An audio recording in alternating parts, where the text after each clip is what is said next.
It's Rahm in by one from the Frenchman Benjamin Hébert. Hideto Tanehara has won 14 times in Japan. He's only 2 behind. Olympic gold medalist Justin Rose is among those at 13 under. We're all set for a cracking final round. Welcome once again to Portstewart and the Dubai duty-free Irish Open. Where it's a very different picture from yesterday, where we had blue skies, sunshine, and it was a very pleasant day out on the links. It's a little grayer out there today. We have had some, well, just a little bit of rainfall so far, and we're expecting a little bit more as the day progresses, but hopefully nothing that will detract from our enjoyment of this wonderful tournament at this wonderful location. If you are tuning in for the first time this week, you're going to enjoy seeing Portstewart. Greens are ever so slightly slower than they were yesterday, at 11 feet 2 inches on the stimp meter. It is not the longest of courses, just over 7,100 yards, but throw in a bit of breeze out there and it really doesn't matter. It is still a significant challenge. Join the conversation this week with the hashtag DDF Irish Open and connect with the European Tour through all the usual social media platforms. We've got a great website. There's Facebook, Twitter, Instagram, YouTube and the rest as well. Let's have a look at some of our feature groups. 2 Englishmen, Fisher and Rose, together at 12:40. Game 30 is Australia and France in Hend and Ken. And then it's Tanehara from Japan and Hébert from France. And our final 2-ball, Daniel Im from the United States and Jon Rahm, the Spaniard. Before we get out to our live coverage, let's update you on what's happened so far. And the Race to Dubai leader making a move. He parred the opening hole. This was for birdie at the second, coming up a little tier. Had to give it a real wallop. And in.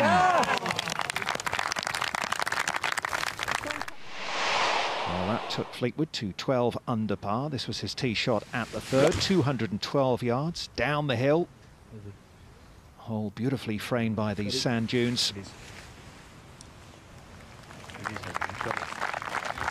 another excellent shot. We've got used to seeing that from Tommy, last week's winner in France.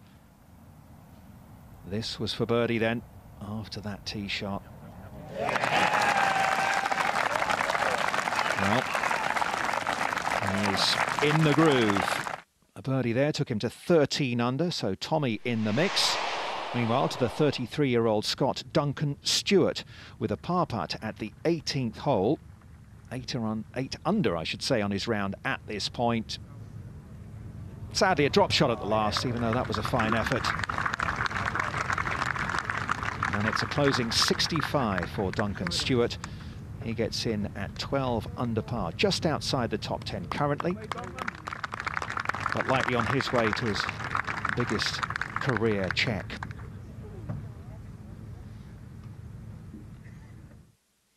Another man shooting low, Gavin Moynihan, the young Irishman, former Walker Cup star. Birdie putt for him at 17. He was 7 under on his round at this point. Putting from off the green, so able to keep the flag in. Crowds enjoyed that, and so did he. He found a fairway bunker from the tee at 18. He had this for par. You can see what it meant to him. You can hear what it meant to the Irish crowds. Super round of golf, matching the course record. We've seen a few 64s this week, but that's splendid stuff from young Gavin Moynihan. And he gets in at 13 under. He started the day in a tie for 51st place, and he is currently in a tie for 6th. So excellent stuff from him. Fleetwood there also 13 under, and so is Matthew Southgate, who played so nicely in the Dubai duty-free Irish Open last year down at the K Club. It is Im and Rahm at the top. They'll be out a little bit later. In fact, they're going off at 1:10 local time here, which is about 35 minutes or so. Shane Lowry, 6 under par, 1 hole to go for the man who won this tournament as an amateur, what, 8 years ago or so. He's had some trouble at 18. Drove it into the left rough. Now playing 3 into the closing par 4.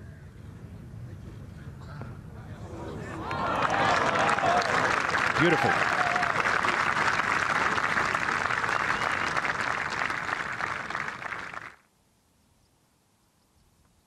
Out to Englishman Anthony Wall with a birdie putt from distance at the par 3 6th hole.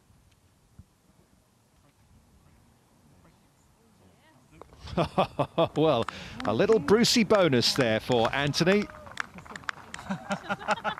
He missed a couple of makeable putts yesterday, but that is, as I say, a real bonus for Anthony Wall. Well done him. First gain of the day for the Englishman, two-time winner on the European Tour. And now out to Fleetwood, having birdied the second and third holes, playing the par 5 4th, where they brought the tee forward some 50 yards. I wonder if it's reachable for Tommy. Go. Go hard.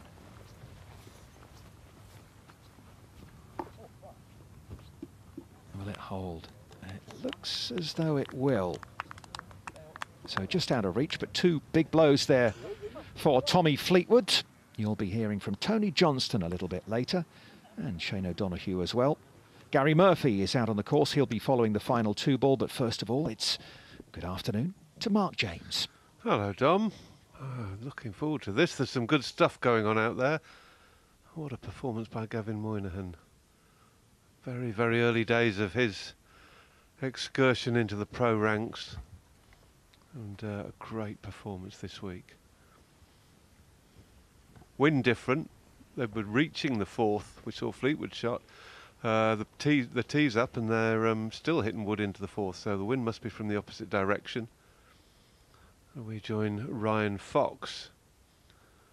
He's -13, very much at home yesterday, and Gary Murphy was saying that he was hitting it past Jon Rahm.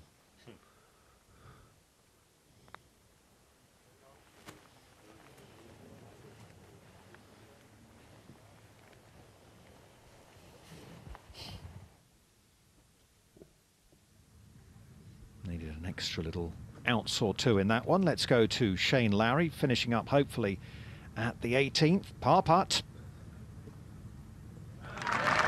Well done, Shane. 6 birdies today on the card and not a single drop shot. It's a closing 66 for the 2009 Irish Open champion. Well done him. That's looking back up towards the first tee. Quite a few of these elevated tees over the first few holes or so. There is a quite spectacular view from up there, out over the Atlantic Ocean. There's the prize, the Waterford Crystal Trophy. You know, when you think about the people who won this, the likes of Severiano, Ballesteros, Langer, Faldo, Sam Torrance, Ian Woosnam, and Mark James twice. Yes, it's amazing. This is game number 29. On the tee from England, Oliver Fisher.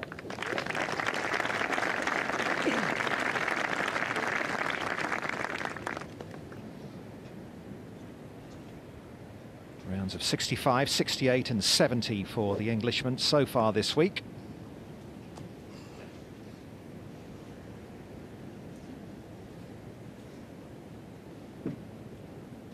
Seen several different approaches to this hole, and even though it's back into the breeze, just an iron here for Fisher. Well, left. Up.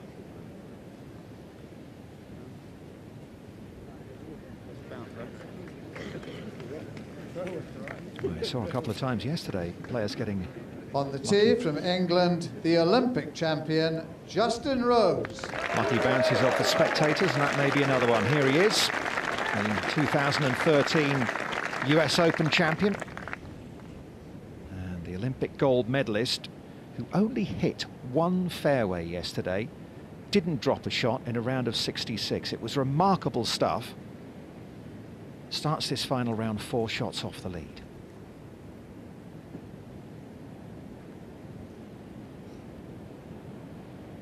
The big trouble on this hole is down the right-hand side.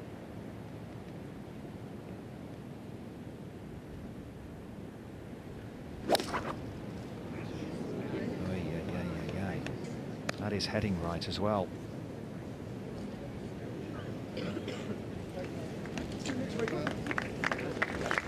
bit drizzly today, so the rough quite damp. forecast to rain at some point. 2 o'clock or afterwards, I think, the heavy stuff.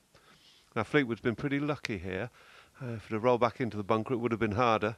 These guys are good bunker players, but off this stuff, they can be absolutely superb. And this turf is great at this course too, which is partly responsible for the low scoring.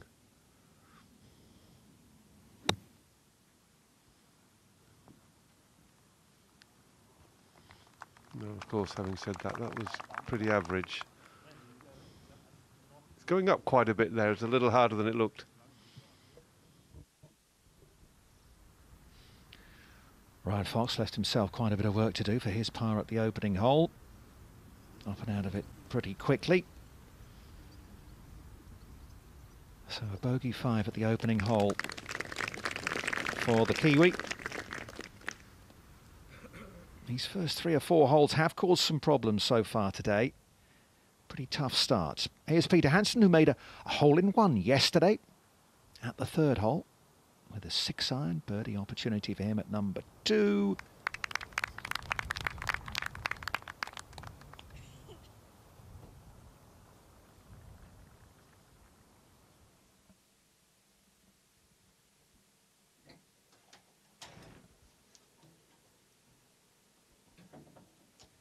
David Drysdale's having another good day out there. Didn't quite work out for him yesterday. He double bogeyed the opening hole, and that really was a setback for him. But he's 14 under, 6 under on his round today. Moynihan with that round of 64, Stewart the 65, and Lowry a 66. The world number 2, Hideki Matsuyama, has gone 3 under to the turn. And Richie Ramsey, the Scot, who hit 85% in greens in regulation yesterday, going well again. Well, the Race to Dubai season, the European Tour season, reaches its conclusion in November at the DP World Tour Championship. Northern Ireland and its capital city Belfast is our destination this week, some 8,000 kilometres from Dubai. The birthplace of Titanic, a wonderful city well worth a visit. About 90 minutes drive from Belfast is where you'll find this week's venue, Portstewart. Wonderful layout. We've certainly enjoyed being here this week.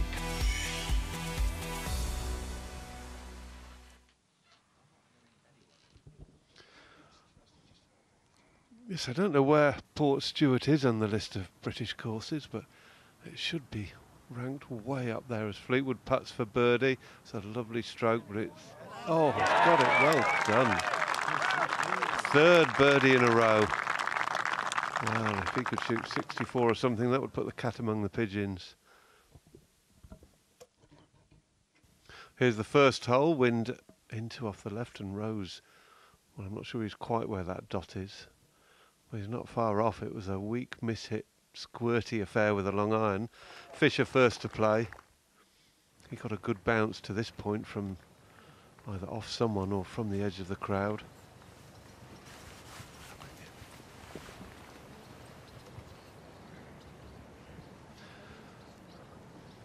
And joining me now is Shane O'Donoghue.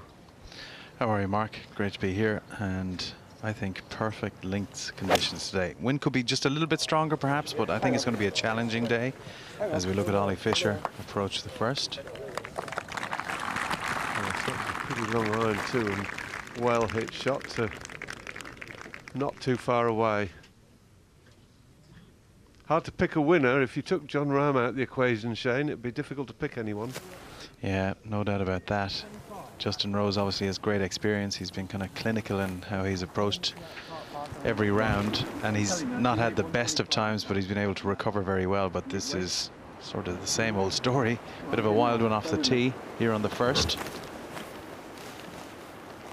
Yes, as Dom was saying a minute ago, he was spraying it around yesterday. And he's got that.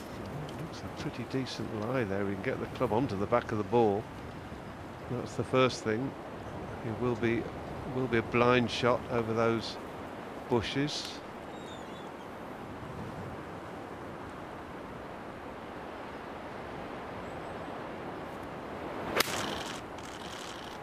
Good Good shot. care, that's good shot. Feeling he couldn't take enough club to reach the green there. That was sort of looked like a pretty lofted iron to get it over the bushes. I think we're going to see a lot today. Good indications as to who's kind of got the stuff that's required of a good links player, who's in the right sort of form, who's going to take the most out of the challenge and bring that forward over the next few weeks. This is a perfect opener to what will be the ultimate crescendo at Royal Birkdale. But so much to play for here at Portstewart. As Drysdale drops that one. Nice. And a really good run. Splendid round. Some good recoveries. Well, I was just down on the range with Jon Rahm and his caddy Adam Hayes from Charlotte. But Rahm looking really, really good on the range, Mark. And here he is now on this beautiful practice putting green, which has an amazing view as well of the beach and the coastline. Yeah, it's a lovely setting up here, isn't it? When I say up here, it's not far above sea level, but a great view from the clubhouse area. And he is the man that we're all looking at to go on and win this, really. If he has a bad day, though, it's wide open. Massive crowds as well, thronging Portrush and Portstewart and this beautiful golfing mecca. But I think everyone really, as you say, so impressed with Portstewart. All the rooms at the inns, all full to capacity. Yes, it's. I think it surprised a lot of players. Very few of us have seen this course before, and it is an absolute beauty. No fairway bunkers on the front nine. Of course, not tricked up, enough rough, not too much. Very playable, hence the low scoring, not much wind all week. But it's so nice to see the players making birdies and hitting interesting shots out the rough, going for stuff and occasionally getting into trouble. Those signs are movable these days, but they're not really bothering him, so let's just hope he doesn't thin it.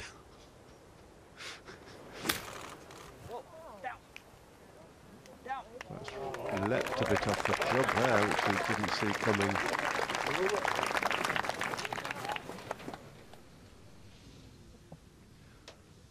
So no birdies. No bogeys yesterday, spraying it around, and immediately off the first today staring at a bogey. Well, that's a chance for someone to make it into the Open Championship, and that is the Waterford Crystal Trophy for the winner a little bit later this afternoon. This is game number 30. On the tee from Australia, Scott Hend. And rounds of 71, 68 and 64. He's playing with Julian Ken, who's also shot 64 yesterday, so these two got very, very hot on Saturday. Big hitter, Scott Hend, just an iron. Well, We need to be a big hitter if it's come that far left. No, it's not quite as bad as he thought. Pretty On much the where Oliver tee from Fisher was. France, Julien Ken.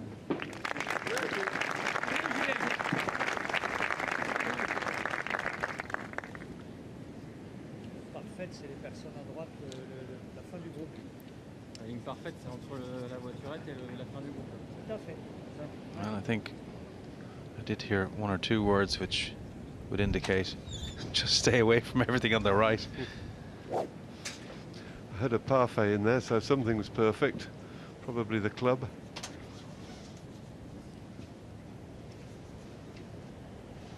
"36-year-old Frenchman. 152nd in the race to Dubai currently, so this a really big event for him to make a move on that list.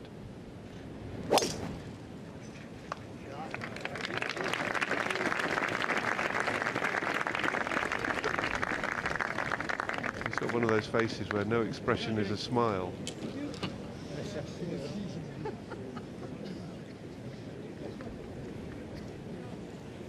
Still smiling. Get a bit of rain and the wind kicks up. soon get rid of that. And you know more than anyone, I mean, it's just great to be in the thick of it, to be at the business end of a championship on a Sunday. Absolutely, and an event of this size, and in front of the Irish crowds, it's always been a legendary tournament, the Irish Open. It's the 90th staging of the Irish Open. Lots of history. Great to have it back up in Ulster. And on this spectacular coastline as well, really does add value to the whole look and feel. And some spectacular golf over the first 3 days.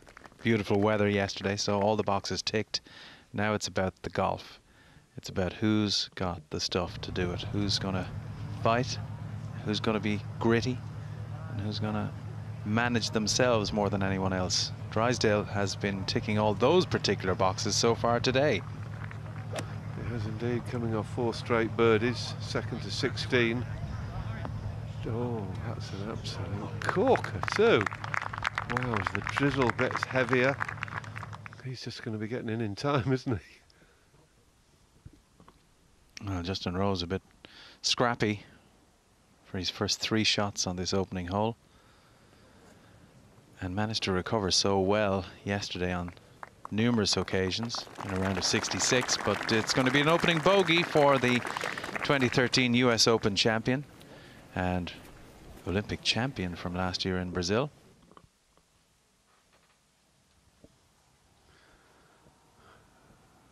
Richie Ramsey, who hit more greens in regulation over the first 3 days than anyone else. Firing one at the pin. Oh. That was just superb. This pitch to the 4th.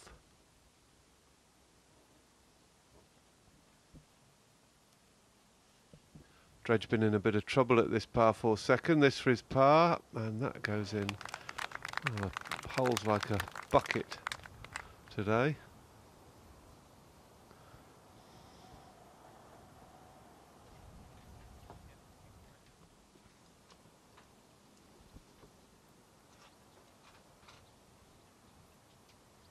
After a great test series, Lions versus the All Blacks. This All Black has got one thing on his mind, and that's having a really high finish. So much money to play for here in this 3rd event of the Rolex Series. €1 million is the first prize for the winner of the Dubai Duty Free Irish Open for 2017. And significant earnings all the way down through the list.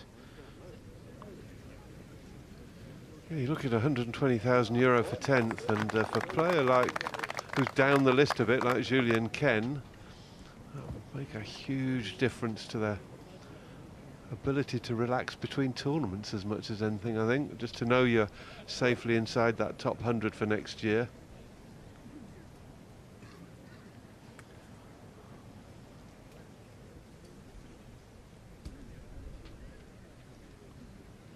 To the sanctuary of the 2nd tee, although a bit drizzly right now. But this again, you know, is a chance for us to really focus in on those who can cope with the conditions, because, you know, links golf over the next 3 weeks, and this is what they'll have to tackle in Ireland, across the UK, Scotland obviously next week in Dundonald, and down in Southport in England for the Open Championship. But an iron off the tee for Rose.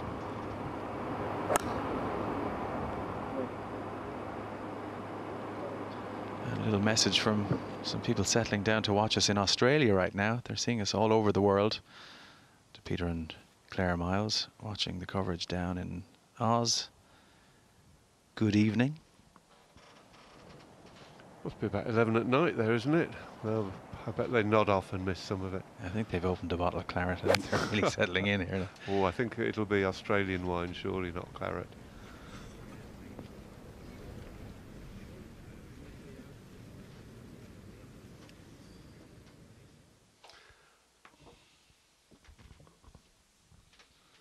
Well, as Billy Connolly said, there's no such thing as bad weather, only bad clothing. So those who are inveterate golf followers, they usually have the wet wear, the umbrellas, You'll see a few rookies out there, but they have come through the gates in their thousands. It's going to be a great day here at Portstewart.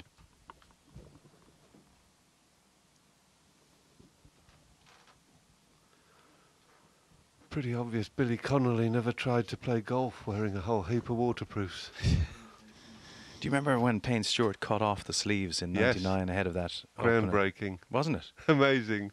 Because they annoyed everyone, the way the sleeves pulled as you swung in them.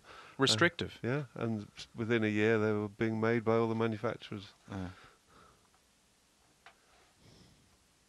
I presume you would have preferred to just play with the bottoms and then just get wet with whatever you wore on top. Yes, absolutely. I frequently didn't wear anything on top, well, apart from a shirt and a jumper, obviously. Cashmere, obviously.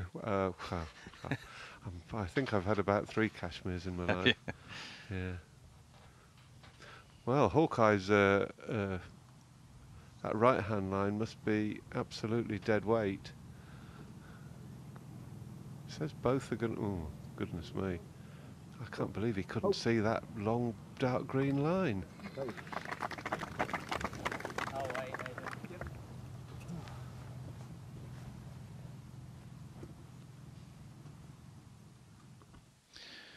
All right, bit of an old soupy look to proceedings. It's thick with mist and drizzle, but it's not that bad out there. But as I say, it's a great links day.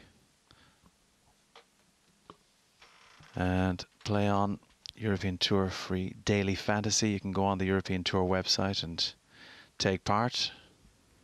/daily fantasy. And so much on the website, actually, it's brand new. Looks really good.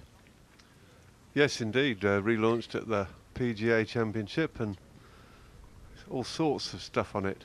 Info on players, career records.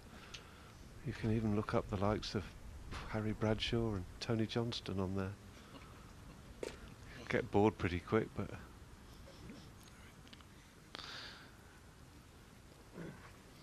just looking at the radar map for the weather, and there's a fair bit of rain probably about an hour away, but until the rain we've got some pretty nasty drizzle.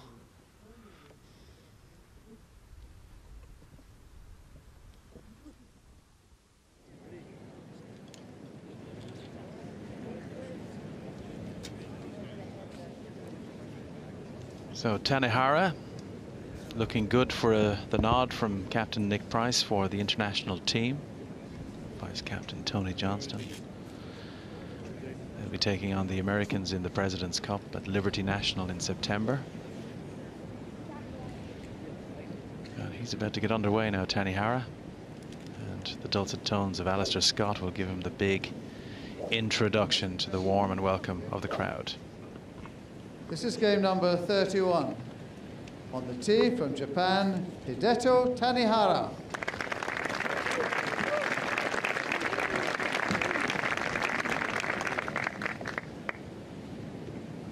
What a lot of tournaments in Japan, about 14 or so. 39-year-old. A couple of good finishes this year. 4th in the WGC match play, 3rd at the PGA.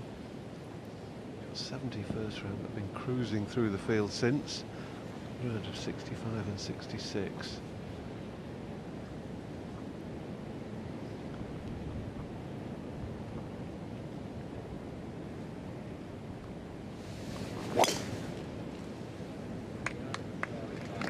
Most pro golfers and amateurs' practice swings are nothing like the swing when you actually put a ball down in front of you.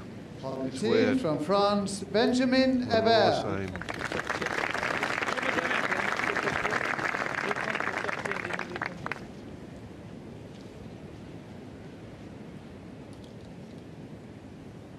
Strong athletic background in the Hebert family.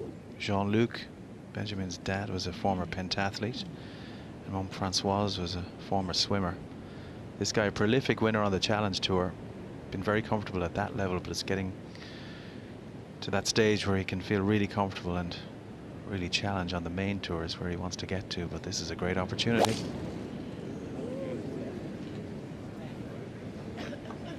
Down the left a little by the looks of him. Marshall's put his arm up, that could mean anything. too bad, but as the rough gets wetter and the course gets damper and ball runs less far, long irons out of that stuff will become harder.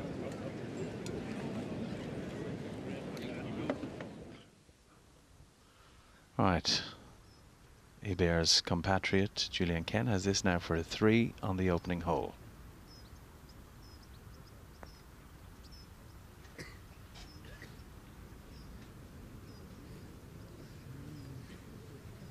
Well, that is quite a little bit shy, so still work to do.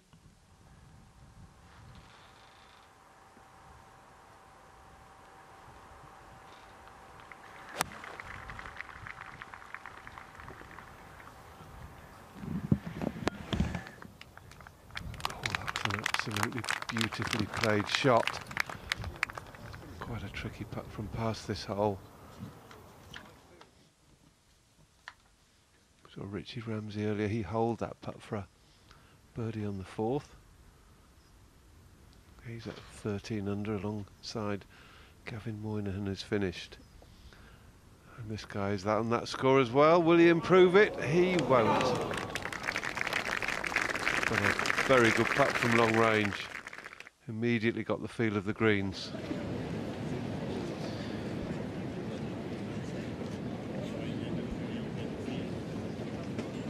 Daniel Im making his way. He's dressed in the same colours as his bag, isn't he?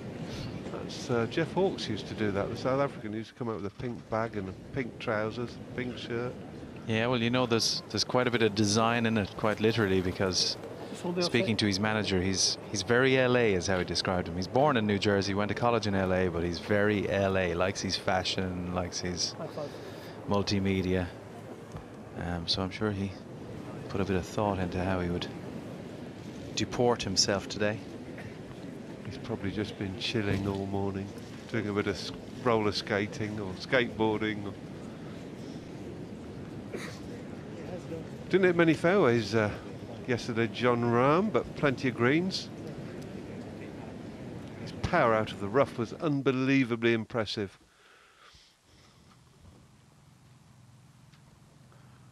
Fleetwood's got this for his par at the 5th. Difficult pin today.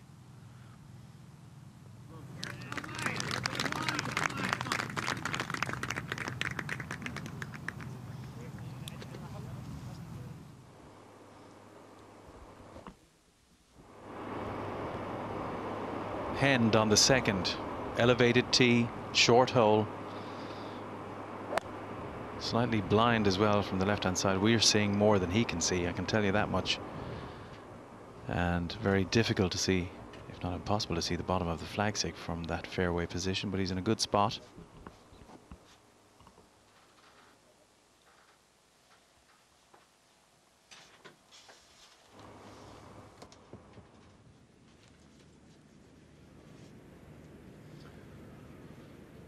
This would be David Drysdale's 6th birdie in a row. This is the into the wind 70. Oh, he's holed another. Good grief. 8 under for the day now. So par at the last to match Gavin Moynihan 64. What a back 9. He looks as though it's just out for a morning stroll. Hebert from 2nd cut of rough here on the 1st. Drilling that one. That may be a little springy and a bit hot. But you know what? C'est parfait. Oui, that was a wonderful shot. A drilled low iron, perfectly judged, good strike on it. That was really, really impressive.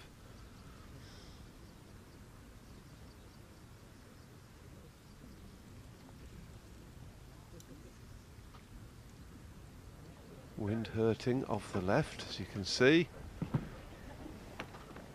189 to go, so still a reasonable distance. Generally, the average player out here hits a 5-iron about 200 yards.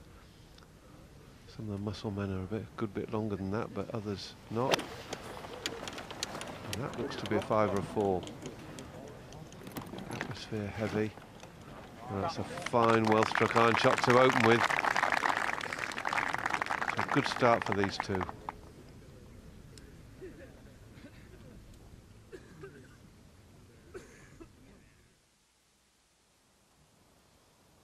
after that well-struck approach. Downhiller for Rose for his birdie at the second. Oh.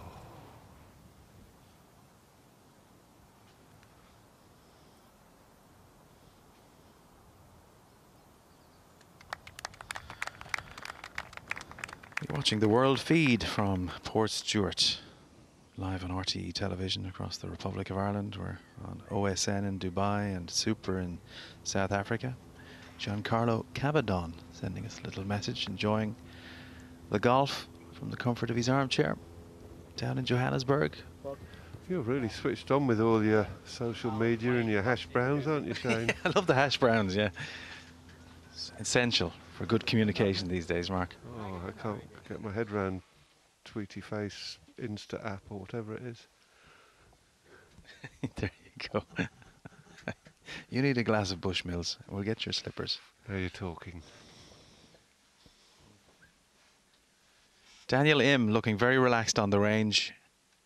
He's getting ready to go out in the last group here at the Dubai Duty Free Irish Open alongside the hotshot from the Basque region of Spain, Jon Rahm.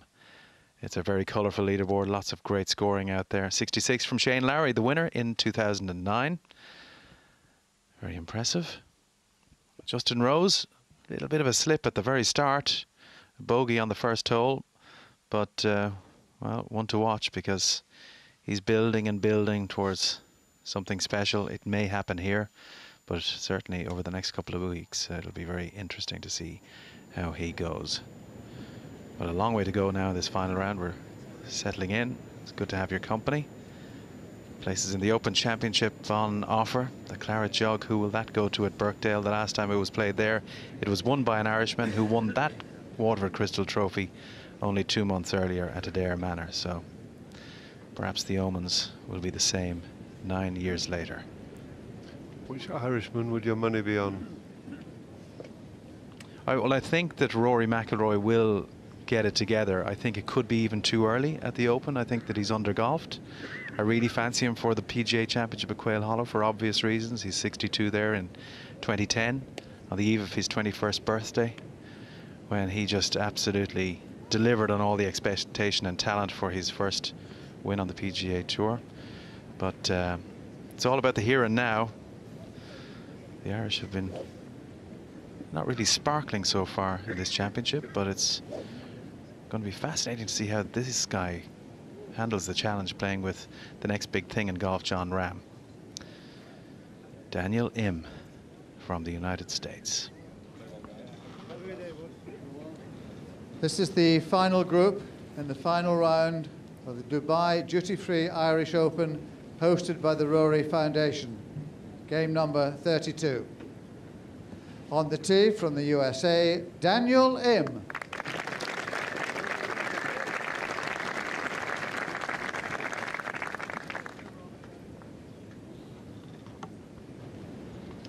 Was one of the joint winners of the Tour School a couple of seasons ago, and narrowly missed out on getting the full card, having just failed in the last event to copper fasten his place in the top 15 on the Challenge Tour's Order of Merit, the race to Oman. But that's all part of the learning. What can he deliver today? Yes, he's sort of been under the radar a bit, hasn't he? 32 years old, but just kept his card for the first time last year. Big day for him, 114th on the list at the moment. Top 100 exempt for 2018. On the tee from Spain, Jon Rahm.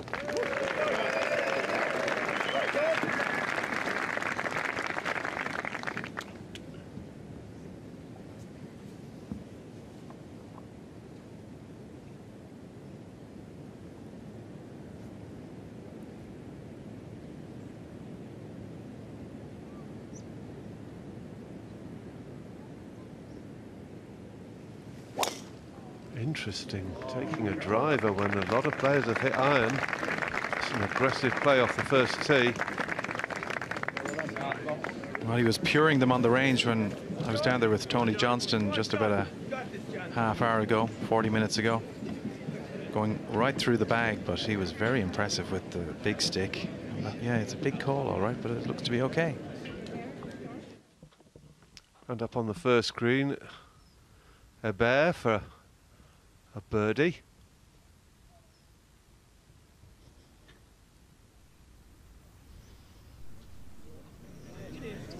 Struck it well, good roll. That line along the equator of the ball, hardly barely moving as it rolled along.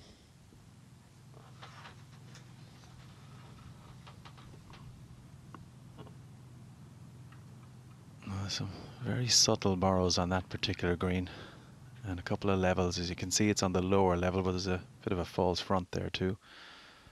Richie Ramsey didn't really threaten there though. As we go back to the first, and Tanahara, can he open with a 3?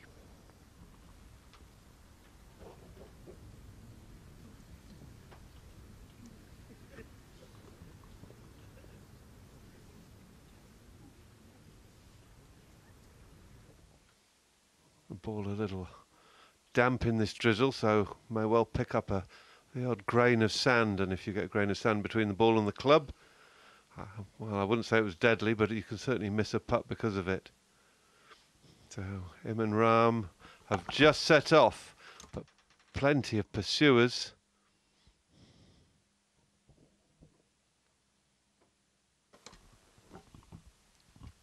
What a fantastic round from Richie Ramsey. I beg your pardon, from Gavin Moynihan.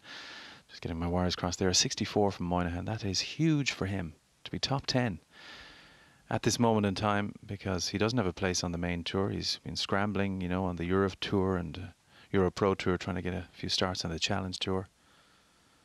And that is a real signal of his intent, which is great to see. I should get him a few invites too, a double Walker Cup player, and doing that in one of your early starts. If I was a sponsor, I'd be sort of thinking, yeah, I'll have that guy. This could be the start of something big. Yeah, he's part of Chubby Chandler's ISM group, so I think they now have currency. You know, isn't that what it is? Like, he's now shown something, and it will hopefully lead to more. Yeah, even more chance of getting invites if he's with Chubby. Absolutely. Now this is up quite a bank here, at the bottom of this runoff, so not easy. Played brilliantly, and the crowd appreciating the skill that went into hitting that shot. A very low punch with a sand wedge. That was high quality. All right, Hen's marker there. Maybe that's part of the line, just under it. Or it could have been the line, actually. Should have been listening to us. Julian Kendo, that should be okay for a par. Well, we see where Rahm and Im have hit it too, and following this group, covered in waterproofs, umbrellas and the necessary electrical equipment, is Gary Murphy. Thank you, Mark. Excellent tee shot for Daniel Im. That should settle him down. Leaves him 1-6-1 flag. Not a lot of breeze down here on the first, quite sheltered. So just a solid 7-iron for Daniel.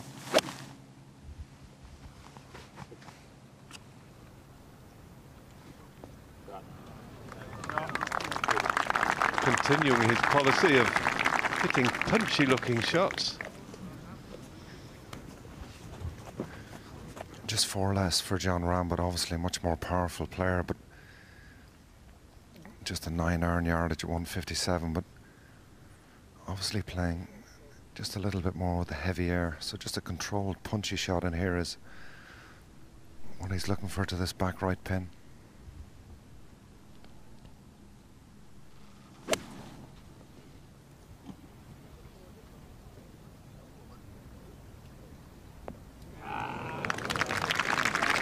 Right at it and pretty close to the right distance too. Good start for these two.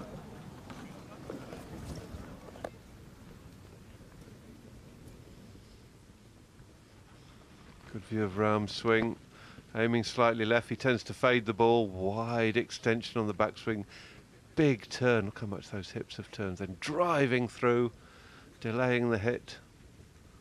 And the arms reaching towards the target. It's a classic modern action, powerful. Really compresses the ball with these irons. It's a stunning strike he gets on the ball.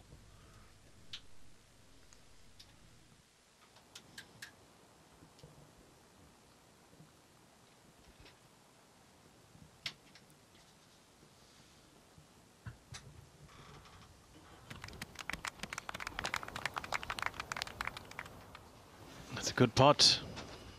Left himself a little tester there as we go back to the tee. And the Frenchman. Tanaharo already down the middle.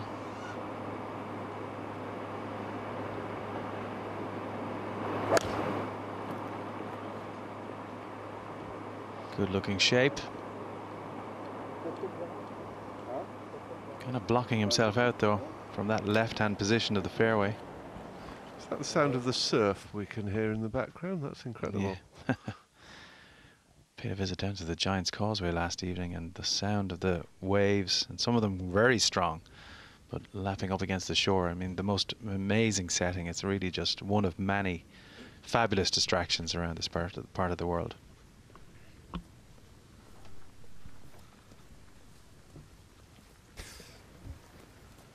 You'd have to say 2 excellent shots to open up there for Daniel. It's quite a nervy tee shot. Final day, final group, and a tough opening tee shot. So find that fairway was great, and excellent shot in here, just under the hole. Not a huge amount of break on this. Maybe a little left to right early on, and should straighten out a bit. I guess the big thing for him, he's put it so beautifully the first 3 rounds. It's try to get off to a good start on the greens. We've just had a stat shown up on the screen. 73 putts after 3 rounds, Gary. So averaging 24.33. That's not bad, is it? No, pretty impressive, you'd have to say. I think if he can keep that going for today, he's going to be tough to beat. This green normally plays a tiny bit slower, so let's see if he can get the speed right on this.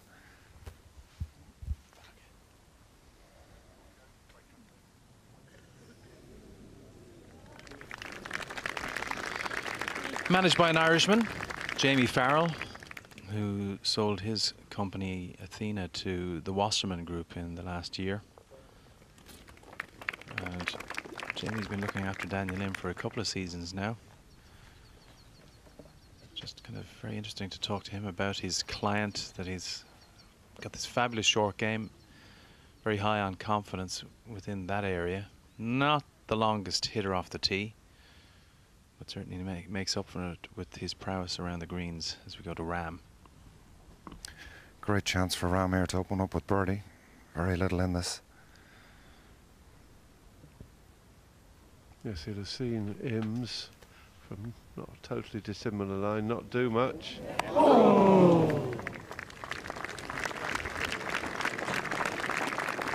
Well, a good roll and 2 solid 4s.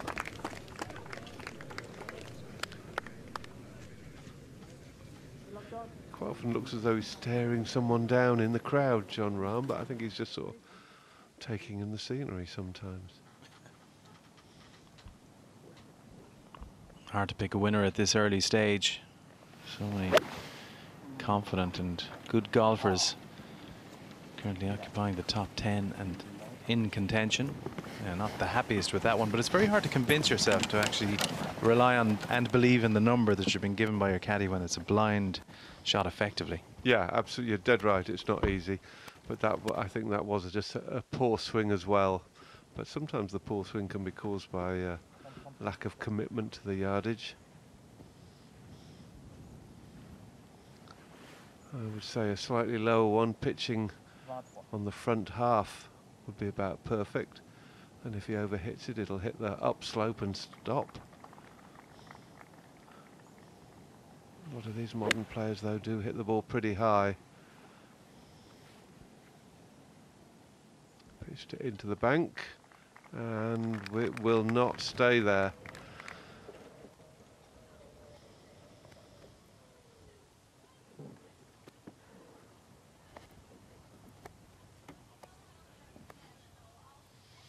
David Drysdale has reached the 18th, 8 under for the round. He's hit a good drive, so this is a big shot for him. He's currently in 3rd position, so he'll be feeling it a bit. See how he does under pressure. Really quite well.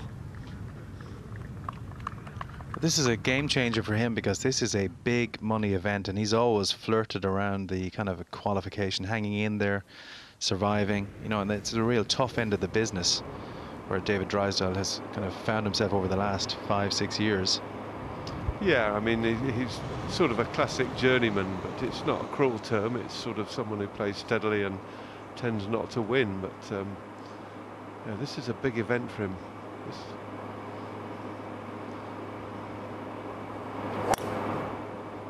Him hitting his stock shot, a little fade, and that's absolutely fine. Semi-rough here, pretty like the fairways, just a bit longer. It's all fescue grass. Some courses in America, the semis are different grass completely to the fairways, but here it's pretty much all 60% fescue over the whole area. Well, the sun's coming out in the distance. That bodes well.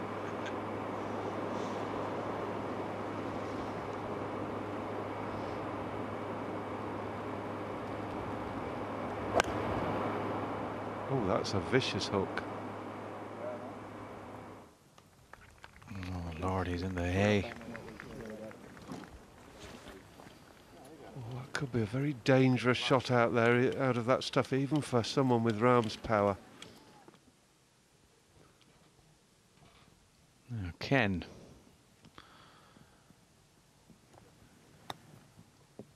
Oh, lovely. Absolutely lovely. The standard of chipping on the European Tour is absolutely phenomenal. That shot he hit from the same place as we saw Rose, just glorious. And talking of Rose, he's 283 yards up the middle on the fourth, par 5.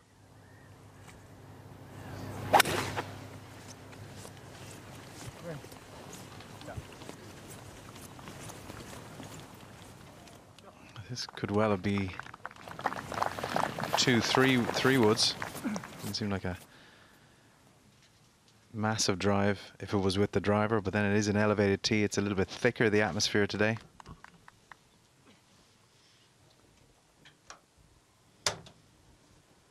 Yeah, different wind there today. Back to the second. Tanihara had that somewhat unconvincing second, and he's got a lot of work to do for his par. Greens look a bit patchy in colour, but the surfaces are very, very good. We've certainly seen shed loads of putts go in already today.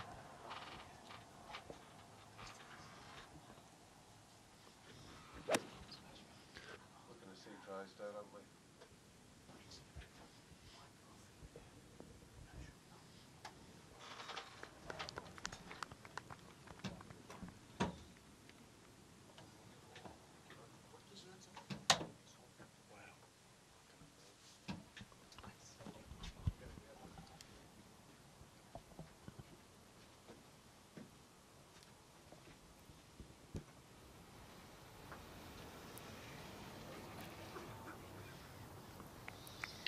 Well, he had an excellent line, Hubert. All right, Mark. You know, we talked about the game changer that's going on for Drysdale with the way he's been playing, but he has this final one now on the 18th. Yeah, no hiccups here, just a good 2-putt. He's just made 6 birdies. He couldn't hold it. Good Lord, back in 29. Well, if you happen to have been out watching David Drysdale, he has made it look ridiculously easy on this Sunday. Look at that, 7 birdies in a row to finish. I don't think I've ever seen that. That is just incredible. Well, you know, the record books, just plugging it up here on the computer, Bernd Wiesberger had 9 in a row in Malaysia. Yeah, I bet no one's finished with 7 in a row in a tournament.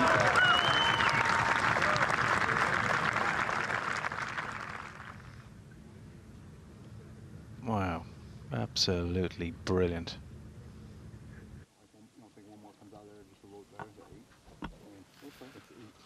Got a fairly heavy lie we're here, Rahm, but the reception is not good enough in these dunes for our on-course Gary Murphy to report back with intimate details. He's shown Unbelievable talent for getting out of the hay. A ball below his feet. Not easy.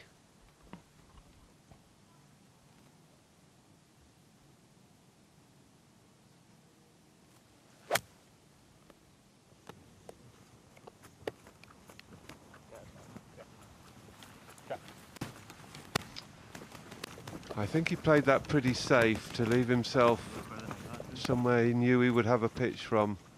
Probably very sensible. That's good decision making. He could see the danger from going for too much there.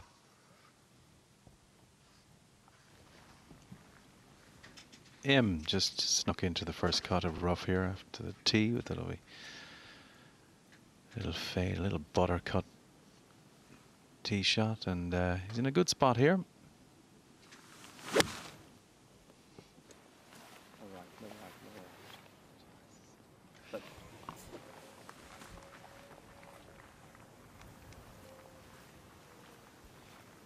Well, he looks comfortable.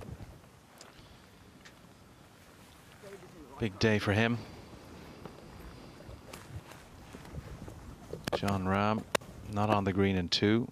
Poor drive. This was his second shot from the long wispy stuff on the left-hand side. He was just punching it out really and just trying to make the next shot easy. He knew realistically he hadn't a chance of getting on the green.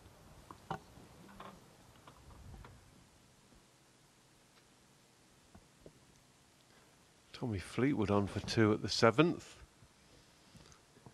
3 birdies early on at 2, 3 and 4. Couple of pars since.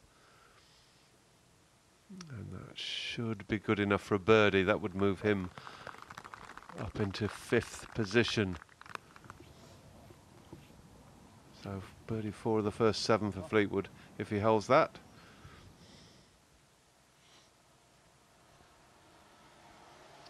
As we go back to the 4th, the other par 5 on this front half, and Rose from a considerable distance. Oh, that was slow up there. Wow.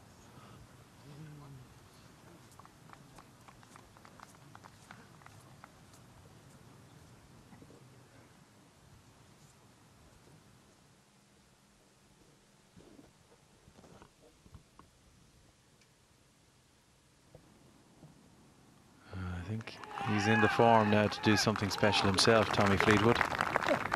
Great momentum at the moment.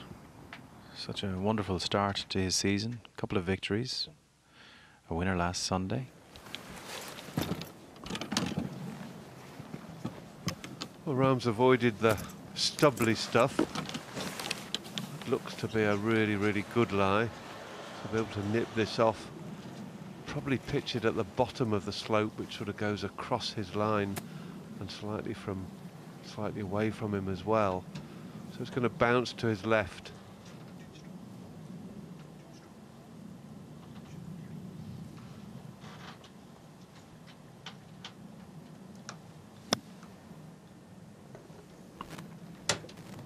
Oh, what? That was not the strike he expected. There was very little spin on that. Maybe the lie wasn't as good as it looked.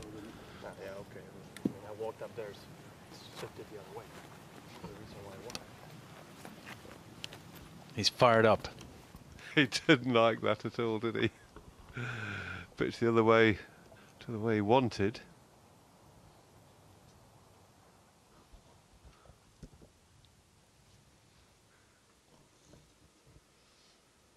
Rose's second putt at the 4th.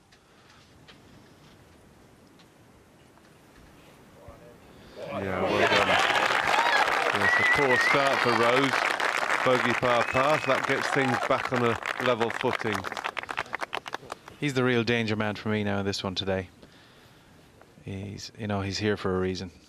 He doesn't hang about. I mean, I know he had a bad start and everything, but I think we can expect something good from Rose. And a real indicator as well as to how much he wants it.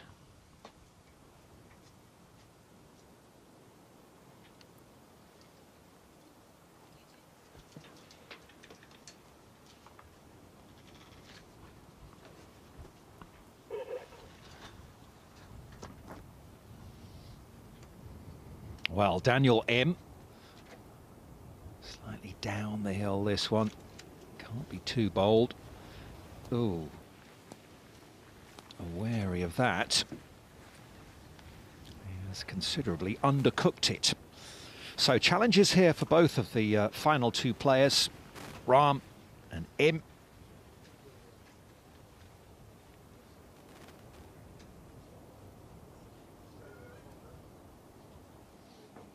Yeah, it's also, you can see that gives you an idea of the slope that he's coming down here, Jon Rahm. Remember, this is for par now. Wayward tee shot.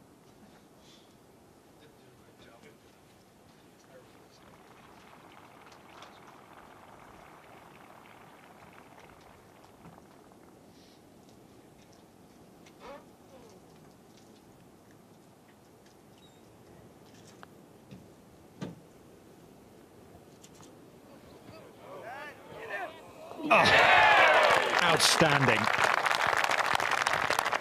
Absolute dead weight from Jon Rahm. He makes his par and stays at 17 under. What a talent he is.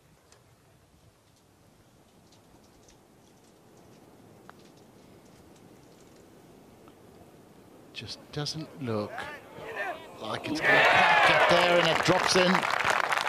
Indeed, what a talent. It's not just a slugger. Im also for par. Oh.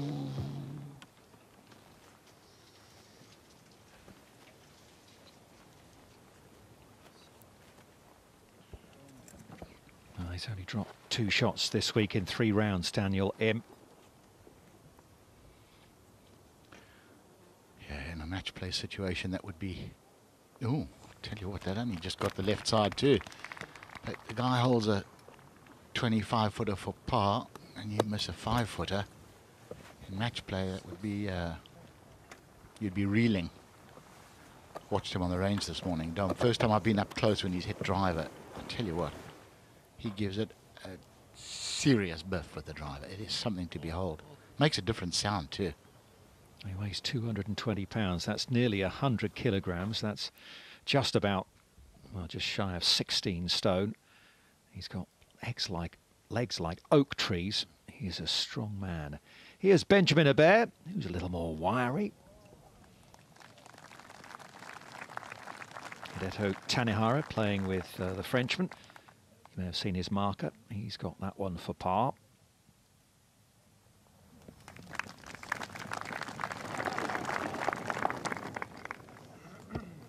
Three it is, and Hebert is where he started the day at 16 under, having started 4-4-3, level par.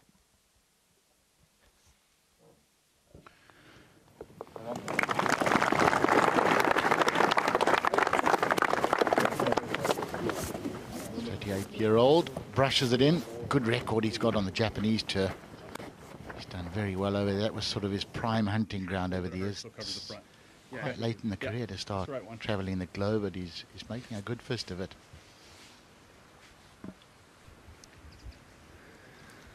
What a save that was from Rahm. He's got 212 here down the hill. The wind's kind of sat down a little bit, so there shouldn't be a huge add-on to this. Back into just a little bit of breeze. Gotta go. Asking for it to go. That's a good shot. Nothing wrong with that. Especially when you can putt like he does. Big shot here for Daniel Lim early on. Yeah, they will push it. Definitely they have 9. It's always quite difficult. You putt so well for 3 days and then throw something like that in. So it's dangerous left to this pin, so you're really ideally just looking for something in the middle of the green as the rain starts to get a little heavier.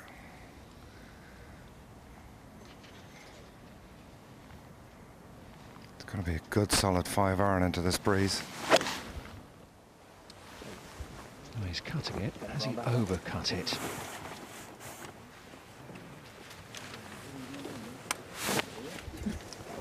He has indeed, and it just feeds off down into the hollow.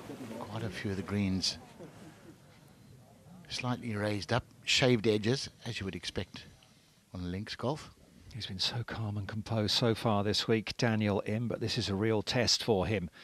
Another birdie chance here for Richie Ramsey, which is gobbled up. The Scot is on the move. That's 3 birdies in his first 7 holes, and Richie advances to 14 under. He's only 3 off the lead, looking for a 4th European Tour title.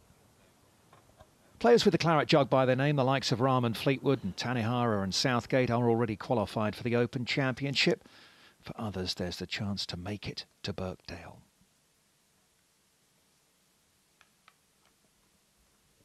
The top 3 players inside the top 10 not already qualified will get a place in the Open, so at the moment it's looking pretty good for David Drysdale. What a prize, what a finish. 7 birdies in a row for a round of 63. Absolutely sensational stuff. Here's the Frenchman Julien Ken playing his 3rd shot into the par 5 4th. From some distance as well. Must have had trouble off the tee.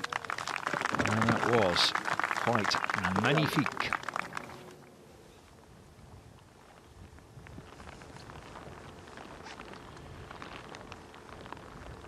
Tough playing conditions out there.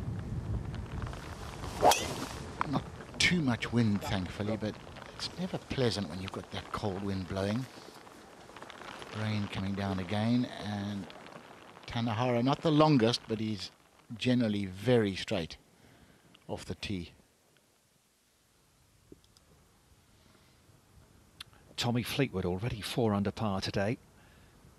Chance to close within 1 of the lead at the 8th.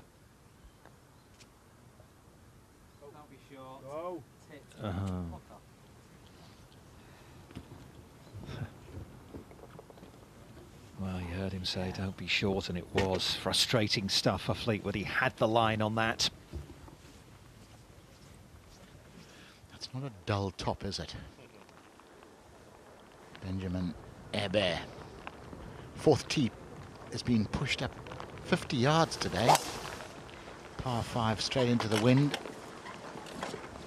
And lots of waving left, and you just have to get lucky in there. That's just bad enough when it's dry, but wet, oh my. You have to have the physique of a Rahm to be able to smash that out consistently. To the 3rd, and Daniel Im, remember, has missed the green here. And this is a tricky one. This just behind the hole from where he's looking, looks like it's just a cliff edge hanging off the side of the green. And he'll have to land this in a little further to take the breakout. Tricky to gauge on these wet, skiddy greens.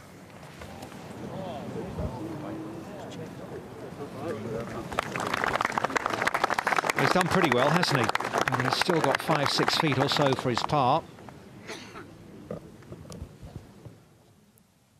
What a huge difference it could make for a man who's 114th on the race to Dubai. Daniel Im. Here's Rose, 102 yards to go at the 5th.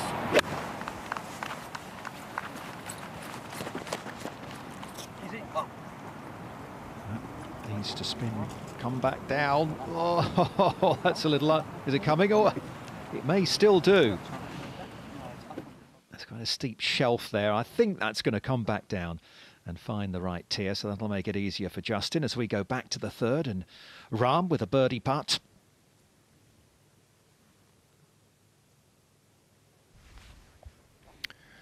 Just over 30 feet left for Jon Rahm for his birdie.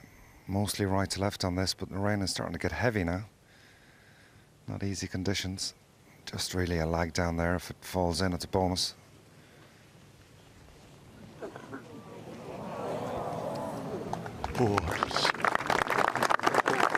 Dead on line, but smart putt. When you're tied for the lead, you don't have to do anything daft.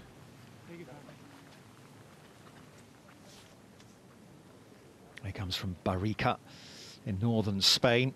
They do get some pretty rough weather there coming in off the Atlantic, so it may be a while since he's played in it, but he will know what these conditions are like. He makes his par, stays 13 under, tied with Drysdale at the top. Very aware of the history of Spanish players in the Irish Open as well. He knows that Seve Olazabal and Garcia have all been successful and would very much like to get his name on the Waterford Crystal Trophy.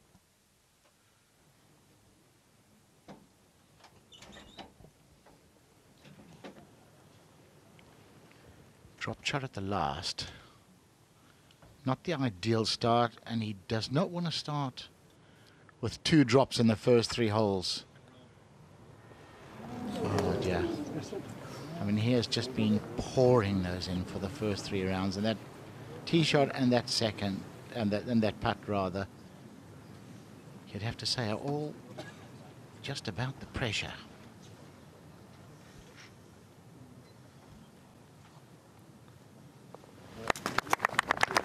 Two drop shots in a row for Daniel Im. I'm afraid he's back to 15 under par. He's got a long way to recover.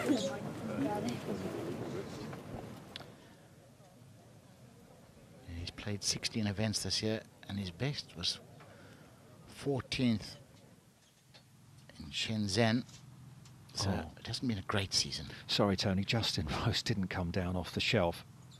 So down it goes, gathering pace, then it flattens out. Oh, unlucky. I love the way he tried to take the positive out of yesterday, finding one fairway. He said, yes, but it's getting me used to playing out of the long grass. That'll be helpful at Birkdale in a couple of weeks' time. One fairway, Tony. 66 bogey free. It's unbelievable, isn't it? It really is.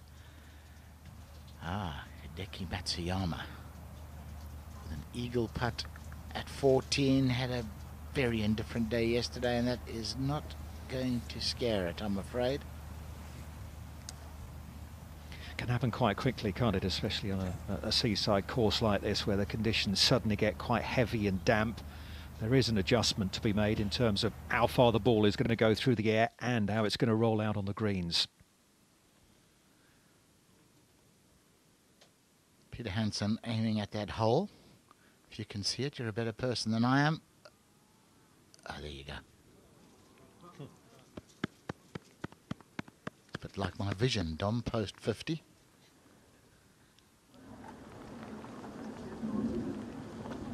Fourth tee, Rahm.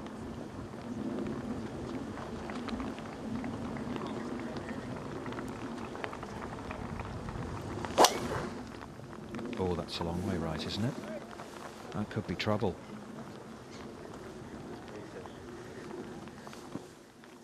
Cool. It's right at the spectator walk. Has anybody seen it?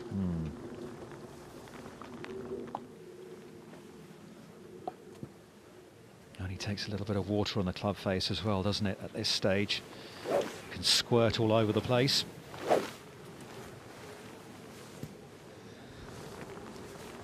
Im needs to just settle himself. This would be a nice time to get a little bounce back, get a birdie here. You can forget about those opening holes. You've got to tell yourself, let's just start again.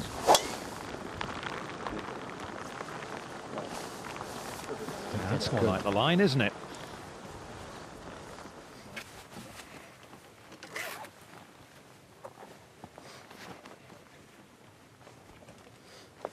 Hanging about on the tee. Is Rahm going to play a provisional, I wonder? Or is he just waiting for his man? I guess it's a sensible thing, isn't it? It's a long climb back up those steps to this elevated tee, or maybe he's had the signal. Off they go. Yeah, Rahm was heavily into martial arts when he was young, one of them being various forms of martial arts. One was Kung Fu. You could actually see him as an MMA fighter, couldn't you? He's got that build. MMA, what does that mean? Mixed martial arts. Ah, right. The Okay. UFC. You've got to subscribe to other channels, you know. Oh, nicely done from Matthew Southgate. Birdie at number 7, the par 5. He's on a roll again. Well, he finished in 4th place last year at the Irish Open. That takes him into a tie for 4th. Here's Matsuyama, birdie putt at 14. He's within 3 of the lead. Barring a spectacular finish from the Japanese start, he probably won't win today. But all good experience for him with Birkdale coming up, and that's part of the reason he decided to come over this week. To another Japanese player, Tanihara. Third shot into the par 5 fourth. Beautiful shot too. I think a lot of people didn't know too much, certainly over here, about Tanihara before this season. He had a wonderful Dell World Match Play Championship, made the semi-finals there, then was third at the BMW PGA Championship, the first of the Rolex Series events as well. He's up there again as we continue the story of this year's Dubai Duty-Free Irish Open.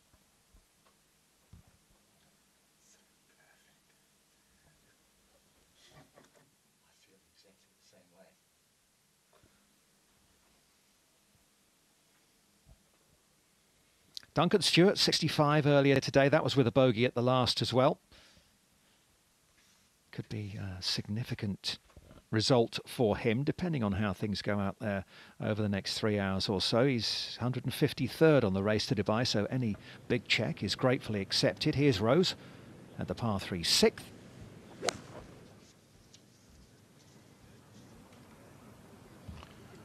Flag back right today.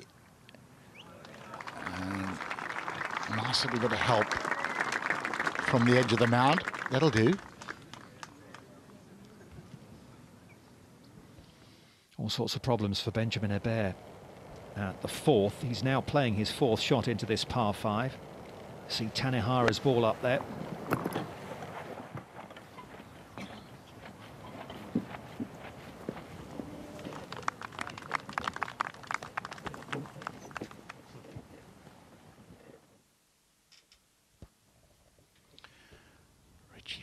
With a birdie putt, slam dunked it in the hole on the par 3 6th yesterday, where there's a car, but it popped out, but he doesn't slam dunk that one. Richie's had a quiet first half of 2017. He's lying outside the top 100 in the race to Dubai. He's a much better player than that. He has had some problems with his eyes over the last, 2-3 years or so. Just affected his vision a little bit, some sort of virus which affected his eyes. And that's taken a while to settle down. Here's Im. 287 for him. Don't really get this club. This brings the bunkers into play if he connects. Beauty.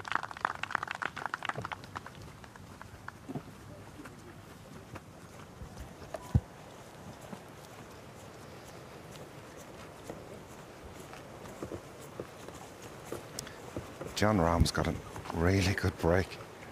Has He's he? got a pretty good lie, and he can pretty much.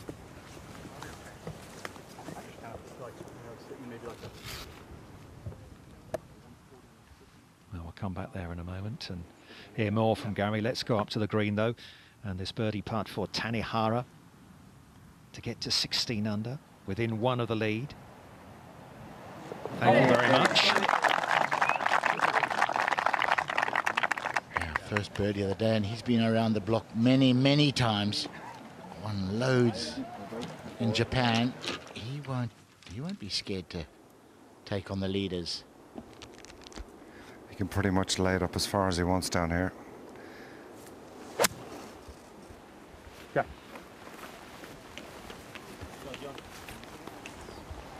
Gary, you can't quite see how far or by how much did he miss that fairway? He was a good 50 from the centre of the fairway, so to be able to get it back and play about 130 was pretty good.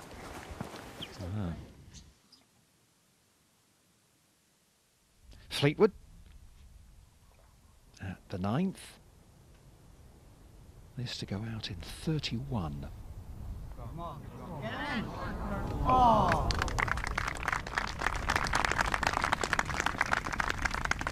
Still nice front 9, looking for back-to-back Rolex Series victories, having won in France last week, the HNA Open de France, and regaining top spot in the race to Dubai rankings.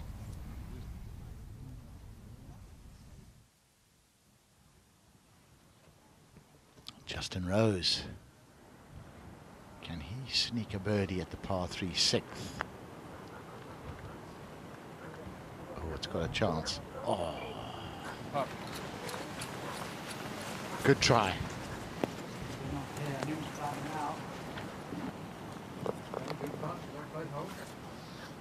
So just a 3. He stays at 13 under. bogeyed the opening hole. One birdie since then. That's the tee at 5. 461-yard par 4. And this is Tanihara. Whoa. Well, he didn't hold back there, did he?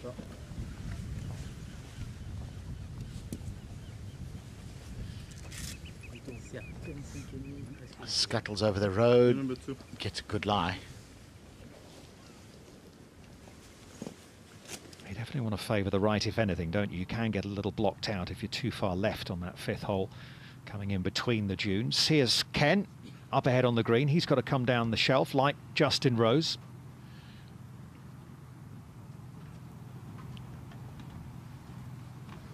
It's amazing how that moisture has slowed the greens up. Earlier in the week to a similar pin, anything on the top of that ridge, if you touched it, it was going 5 feet by.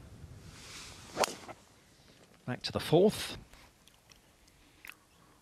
150 flag for Rahm. The decision here is how much is this rain and just a little bit of wind going to add to this shot. I reckon it's about a 165 shot.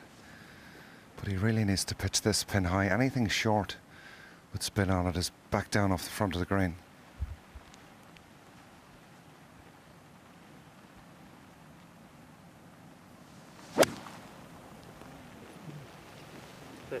Sit right there.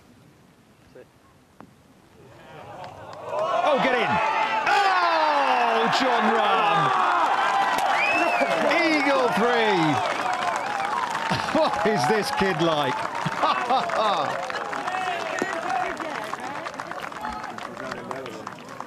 Oh, it's ridiculous. I meant the bottom of the hole there, guys, sorry. Wow. Wow. Opens up a 2-shot lead. Tony's speechless. Well, I am a little. A fantastic golf shot. And not easy. Ball below his feet in the semi, you know, you're thinking, look, just get it in the heart of the green, and look how beautifully controlled the swing is. Just a little sawn or follow through. Sit right there. Asks it to sit. Not quite sure how fast it's come out the semi. Well, that'll do. That'll do just nicely. And he has got passion, this guy. Amazing.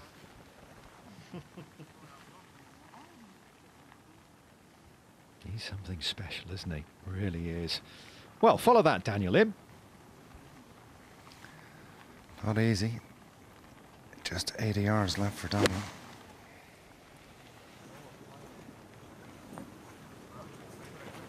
Come on, come on. Yeah, good response. Be nice to see him hold that. It's difficult when your playing partner's performing miracles and you're going backwards. Feels like you've got lead in your shoes. This is definitely worth another look. Sit right there.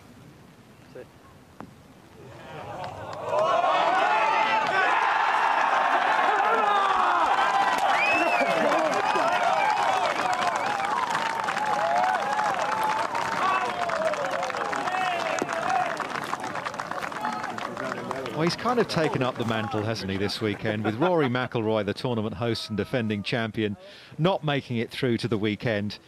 He has become the story, no doubt about that. He's putting on a show. Yeah, just popped it in with a little 7-iron, that's all. No problem. Brilliant, brilliant stuff. Yeah, he's got something, hasn't he? Doesn't happen in real life, things like that, does it? Only to Jordan. Used to happen to Tiger. The chosen ones, they call them on the US tour.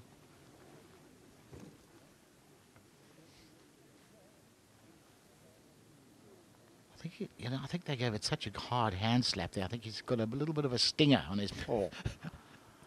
I think he'll be all right. It is like a side of beef, really, that hand.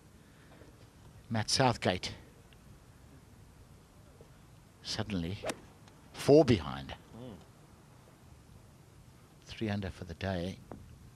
And hit it. Lovely shot.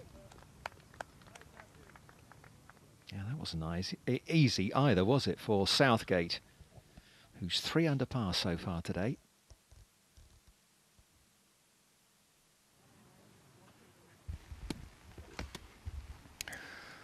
Well, that was amazing from Jon Rahm. How do you follow that?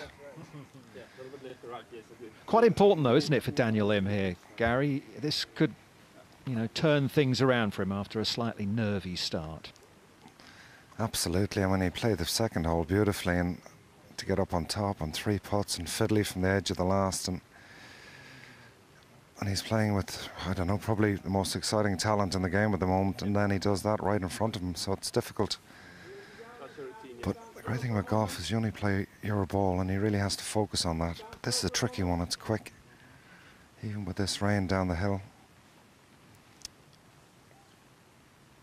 Just something to try settle his nerves. He's putted beautifully all week.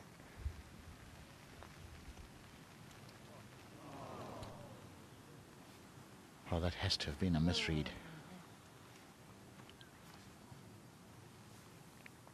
Didn't really come close, and he put a good stroke on it. He stayed down until the ball was well on its way. A little odd. His reading of the greens has been spectacular so far this week. And he had a conversation with his caddy. They agreed on what was the right line.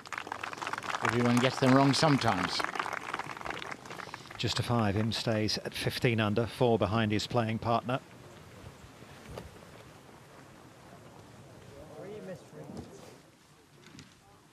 One more go. Well, it's still going this time. Sit right there. Sit.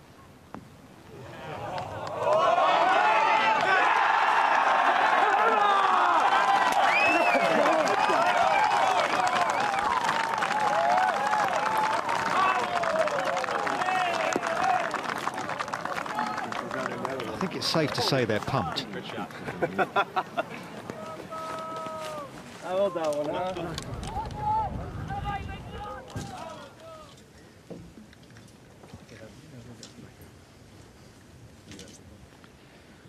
I always get nervous when I see guys giving the thumb grab and the high five. I had it once at the Dunhill Links with Beefy Botham. Yeah, we gave it the high five and we sort of misjudged, and he got my my right thumb and bent it back a bit. Oh God. Played the whole week with my right thumb off the grip. It was swollen it like a balloon. I didn't mention it to Beefy, mind you. Nice shot from Julian Kent. And to Tanihara, ball above his feet here at number 5, so he'll start it sort of right edge of the green, and hopefully the ball will make its way in towards the flag, and does so.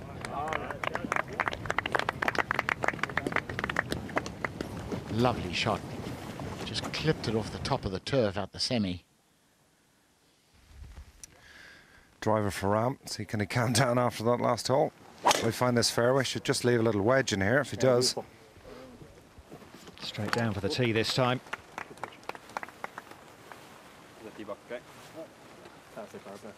Cool. I think there might still be a slight adrenaline rush, and that is unlucky. He's finished slap bang in a divot. The game gives some, it takes some, but I don't think it'll faze him in the slightest. Daniel just got to stick to his game plan here. Try to get this fairway. Just take it one shot at a time. It's been a rocky start for him. Wind's sat down a little bit, but it's raining quite heavy at the moment. Right. Right.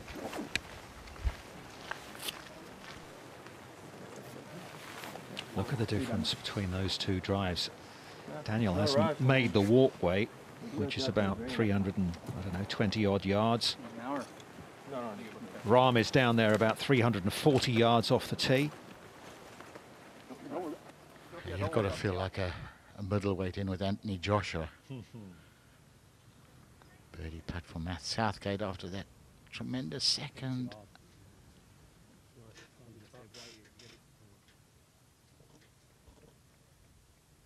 It'll be a par. Well, he needs a good check, doesn't he, Matthew? Because it's not been a great season so far. He's at 145 on the race to Dubai. It was, as I mentioned earlier, this tournament last year, he finished top 5, and he just kind of made him relax a little bit, and he could enjoy the rest of the season knowing that his card was secure for 2017.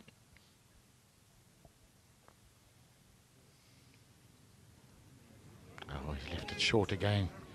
Did so on the last hole, and it irritated him a little. I would think he would have the down-turned mouth after that. Through the raindrops, Hebert for birdie at the 5th.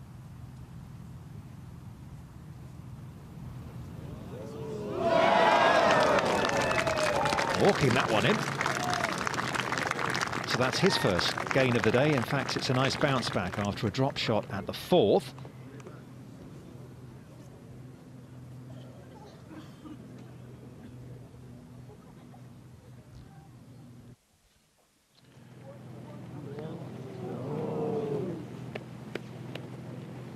That was for a birdie. It was a swiftish putt, but a little tentative.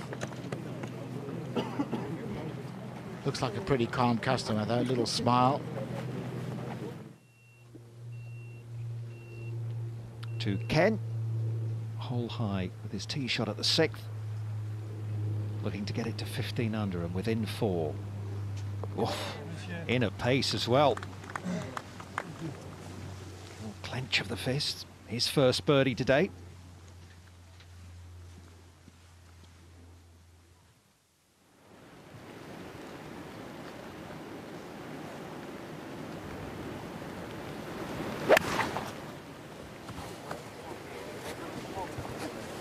Rose just out the semi.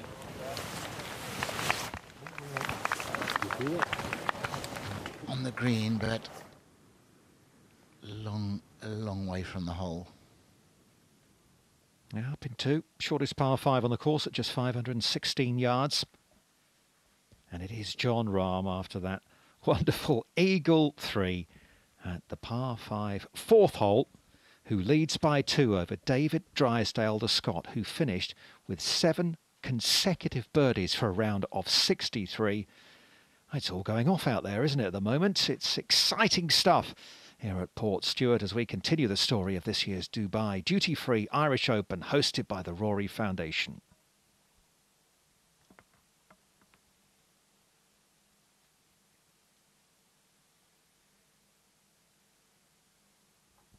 Bradley Dredge just treading water at the moment. Level par through 7 holes, and Oliver Fisher 1 over through 6. I think certainly an advantage to the players who were out earlier this morning, like Michael Hoey, who shot a 67. He's gone shooting up that leaderboard. So has Chris Hansen with a 66.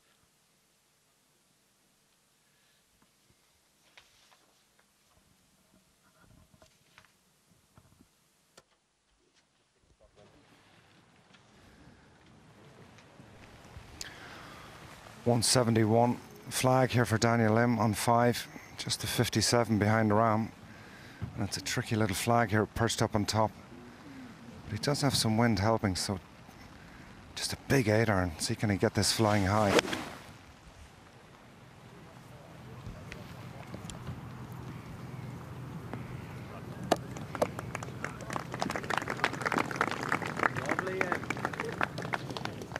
Works its way back down off the tier, and that's a good shot. Until Rahm wedges it in for 2. He's been unlucky, Rahm. He's just found himself bang in the middle of a divot, but from 114 it's just beat down on a lob wedge from here. If you can hold out with the 7-iron, this is pretty easy. Like a 90, just over 95 feeling out of that with that back in your stance. Yep. So he'll probably just play this a little more off his back foot. Hands a tad in front.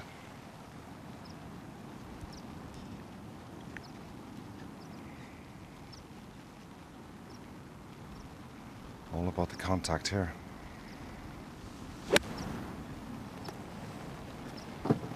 He got ball first. All right. Yeah, smart shot. Didn't mess with the flag, and if anything, he was going to go long onto that, up that tier. Smart shot. You heard his man say, just, you know, back in the stance, hands ahead. Oh, that was a horrible divot too, wasn't it? Sand piled up. Ball first, just drives it forward.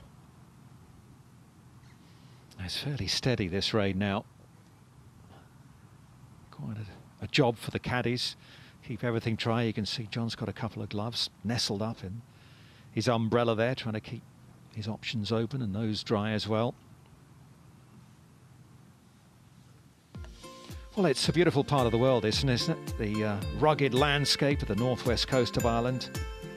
Just 12 miles across the North Channel of the Irish Sea from Scotland. One of the main attractions high on the sheer basalt cliffs is the magnificent Dunloos Castle, a fortress originally built around the 1500s. Sorely boy MacDonald led his men through the gates after the Battle of Orla in 1565. They became impoverished in the late 1600s, and Sorley boy's grandson, the second Earl of Antrim, finally had to abandon Dunloos Castle, but it remains one of Northern Ireland's most iconic monuments.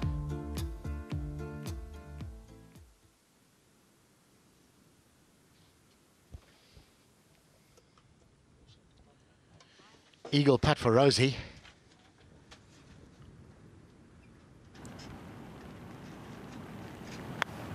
Realistically, looking for a nice solid 2-putt. Get your birdie, and yeah, it just takes a bit of time to adapt when the greens lose their pace in the rain.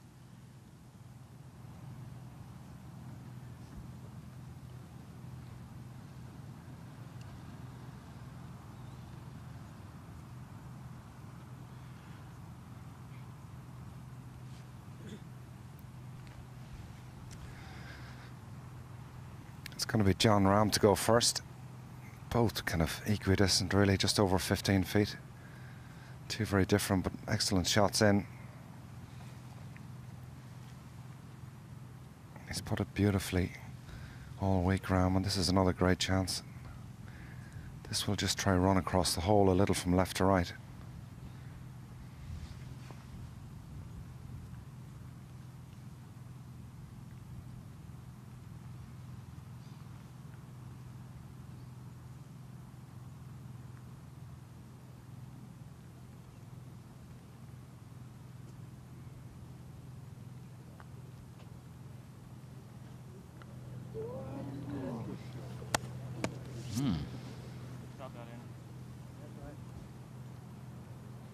Was on the right track.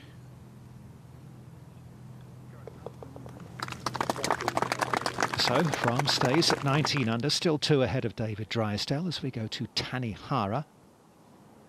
With the birdie putt at the 6th, going across the fringe, down, round, just straightened at the end, but a decent effort.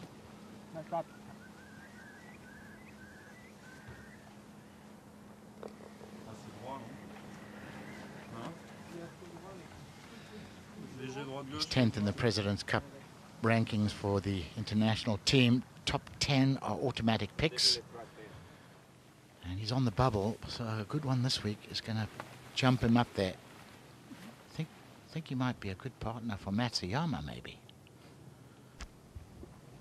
Similar type break for Daniel Lim from behind this hole. Just a little from his left, wants to go right when it loses pace.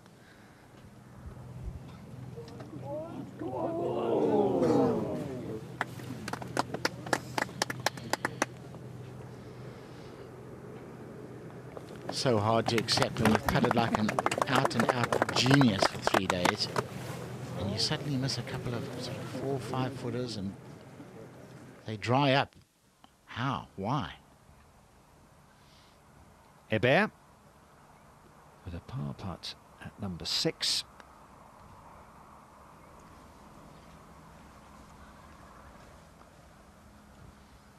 Bogey, birdie, bogey over the last 3 holes for Hebert, so he's back to 15 under, 4 behind.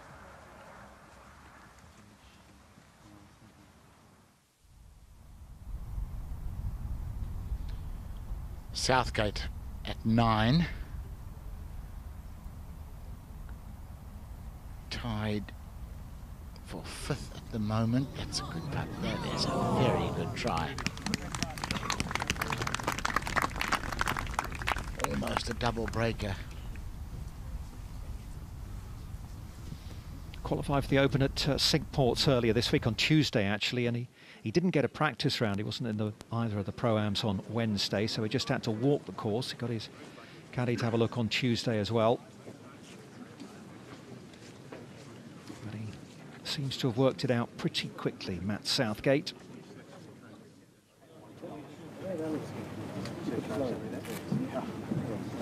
Yeah, absolutely.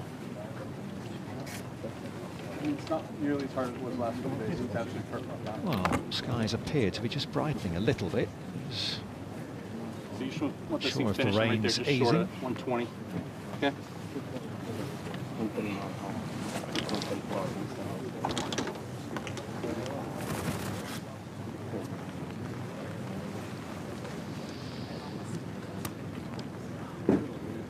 Sixth hole, dinky little par 3.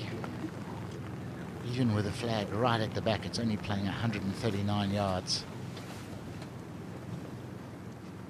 But it's a little beauty. Wonderfully designed greens.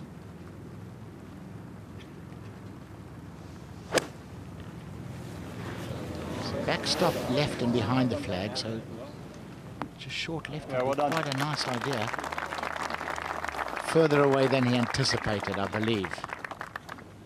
I mean, for him, that's just a wedge. I think he'd be trying to get it half that distance from the hole.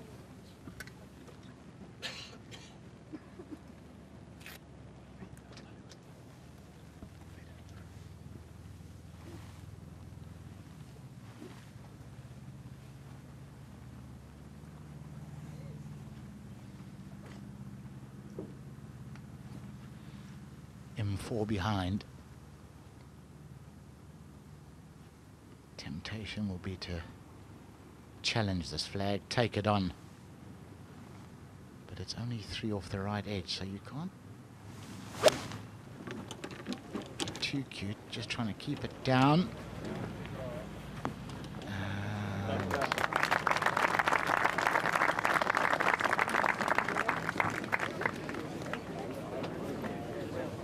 That's a tough putt there. The ridge running from left to right across the green. He's going to negotiate that. 7th tee, Tanihara.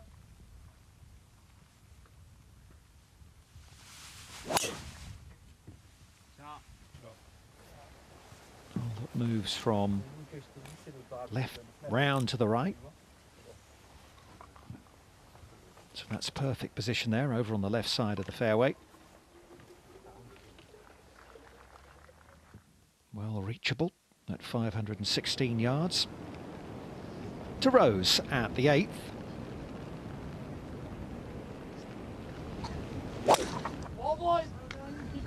Three wood for Justin. Hole that turns at right angles. Interesting one. So on the right hand side of your picture, okay, he'll go, well, straight right as we're looking at it, straight left as you're playing the hole, up to the green.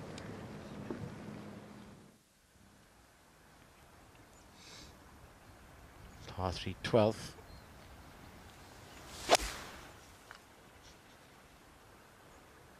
Another flag that's tight right.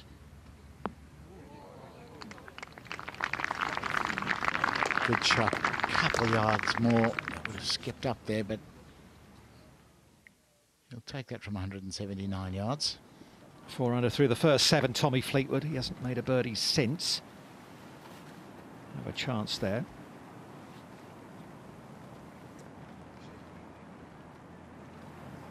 Scott Henn, the Australian, playing with Julian Ken, has already made birdie here at the 7th. Can Ken follow him in?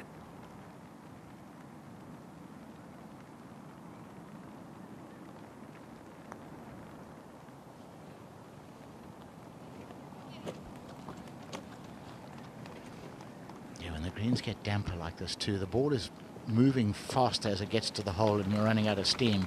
So it takes less break. And it's not unusual to see guys overreading when the surfaces get damp. You get so used to the greens over 3 rounds, and you've just got to keep adapting. Well, here's that putt you were talking about, Tony. Gary? 100% right, Tony. Very easy to do that today. And it's quite easy for Daniel on this one too, because it does look like it's going to move quite a bit from left to right, but as you say, not as much on these wet greens. In the last 6 feet of this, it's downhill, so it's going to be quick of the hole. Outside chance for his birdie too.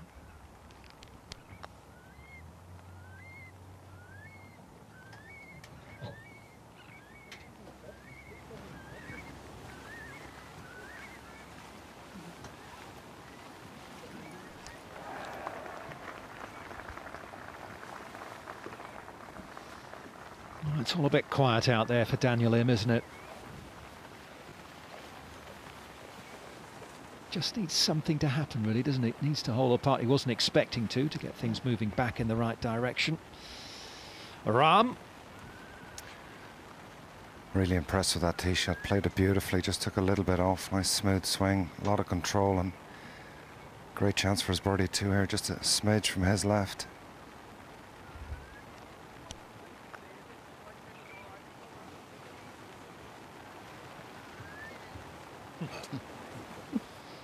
Literally on the exact same spot where Daniel Im finished. There'll be a bit of marking and moving of coins.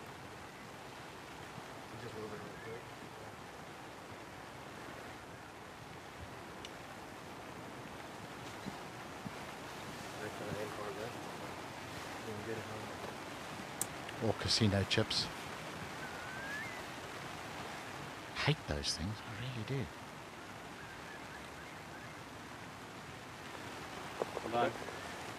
Par for him. What you mean in general, or just as ball markers? No, as ball markers. You know, the note in the rule is, you know, it's not set in gold. You can actually mark it. You can take your shoe off and mark it with that. But you know, the suggestion is a small flat object. And where does it finish being small? Dustbin lid?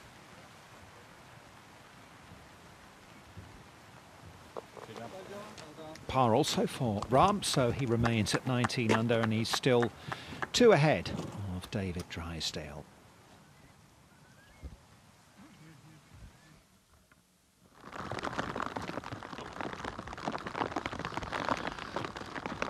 Well, it's as heavy as it sounds. It's just been walking back from the main area around the 18th. Trying to watch a bit of golf with some of the die-hard spectators who are here at Portstewart today.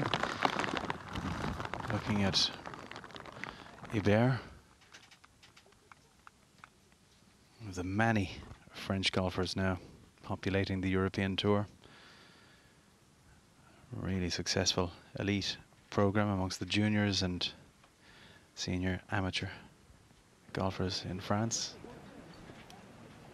European Team Championship victories aplenty and Eisenhower trophies, and they're really making their presence felt. Still looking for their first major winner, though, amongst the men. As we look at Tanehara, he kind of slipped off that one, Tony. Cool. That was an odd one, wasn't it? Just skinned it along the deck.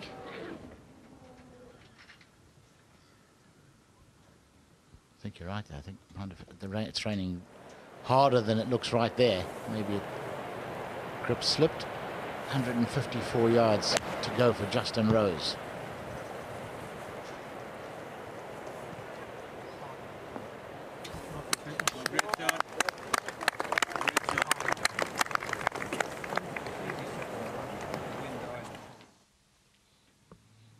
No, Fleetwood.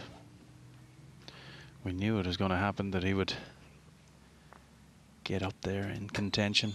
Just been playing so well, and that is a crucial putt at the right time for Fleetwood. A 2 on number 12. Oh yes, he's going to be the local hope in Southport when the Open returns to Birkdale in a couple of weeks' time. Now tied for third here in round 4 of the Dubai Duty Free Irish Open, hosted by the Rory Foundation. Rory himself here today, disappointingly missing the cut, but the defending champion, and working tirelessly behind the scenes to bring this back to its old level, and it's gone beyond that now as part of the Rolex Series.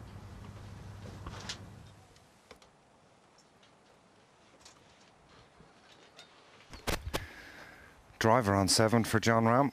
Hardly any wind to speak of at the moment, but the rain is steadily coming down. Soft. Very soft. Drive. That, well, that took a massive bounce.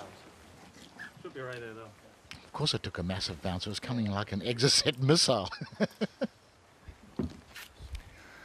This is a crucial hole for Daniel Lim this early in his round. He's had a very slow start.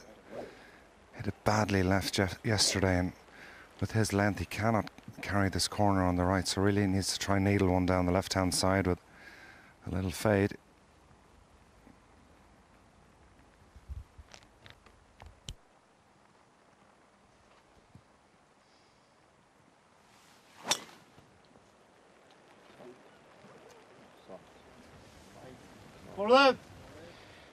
He looks like he's going at it a bit harder today. I think maybe just out of his comfort zone, playing with the huge bombing of Jon Rahm.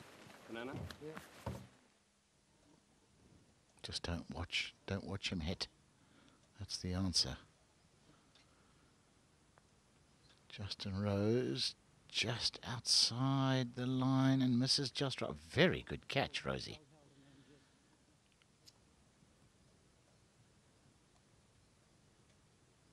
Be a drum major if he carries on like that. Be his next career. Like he'll need another career, you know. Top bloke.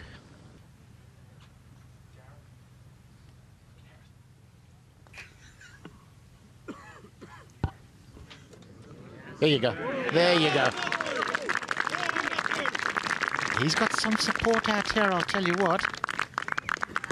It's great to see, isn't it? I mean, we were talking about him 12 months ago when he had that game changer of a conclusion to the Irish Open.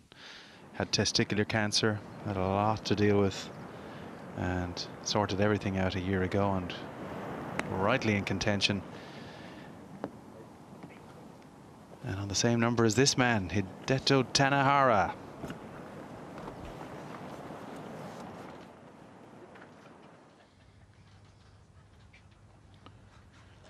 Well, it looks like it might brighten up a little. Looking out the window here, it's still coming down, but not as hard, thankfully. Hardy spectators. Great golf fans in Ireland, always have been.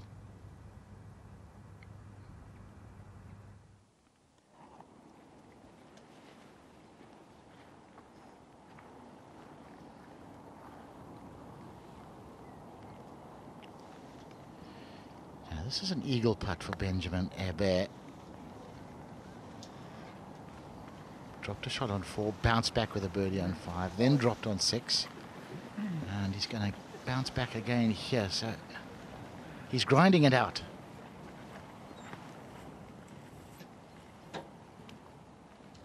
That should get him back to 16 under, so still in the thick of it.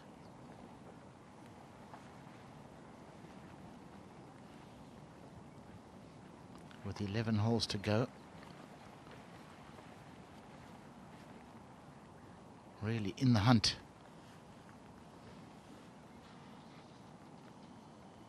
You can see how much tougher the scoring is here today on this front 9. Half as many under par as it was yesterday.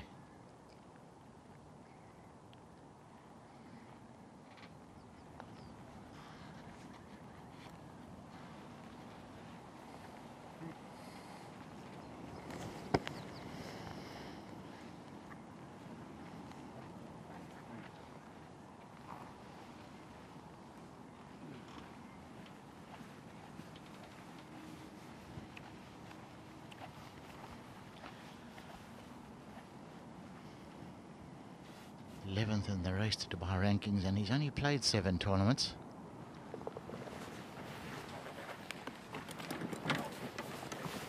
Fourth in the Dell match play, 3rd in the BMW PGA, so he's picked the right ones to play well in. Quality over quantity. Now, this man is looking for a quality day. I was in Geneva when he won the Rolex Trophy. It was his 3rd Challenge Tour victory in 2011, and it leapt him on to the main European Tour, which was big, but he's been on and off. So talented, like so many of them are, and you need to be really good to hold on to a card on the European Tour or any professional tour. You need to be a proven winner. Well, he's certainly got that. As we look at Daniel Im, Gary. He's got a good lie down the left rough, the trampled area. He's only 225 flag, so really a good chance to get this on and try and make at least his birdie. Settle him down a little. Pretty much flat cam here at the moment.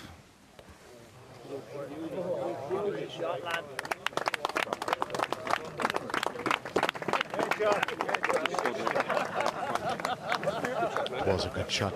Pity it caught in that semi a foot further right. He would have got on the green, but that is a good strike and a chance to chip and putt for birdie.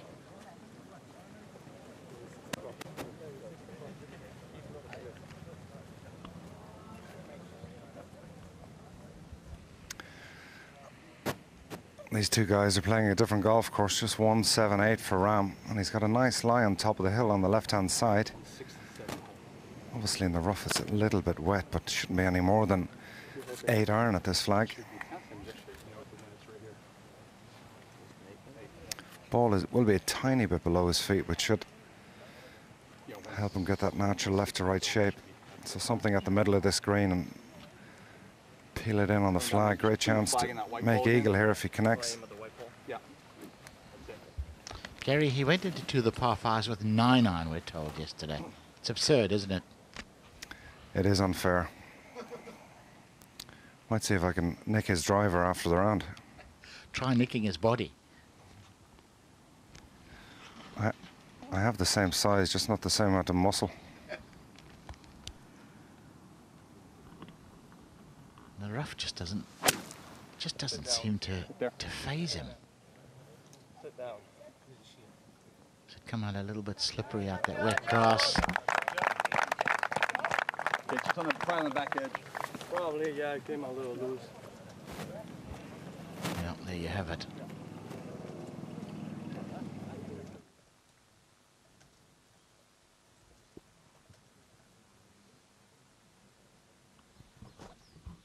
Oh, down to the 11th, Richie Ramsey. He is a proven winner. Of course, won the US Amateur Championship at Hazeltine back in '05. A great Scot.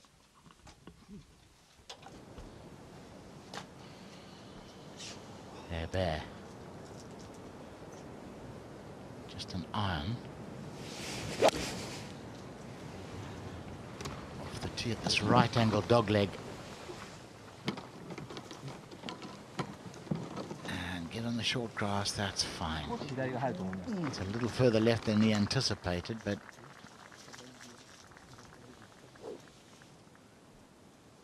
that's fine.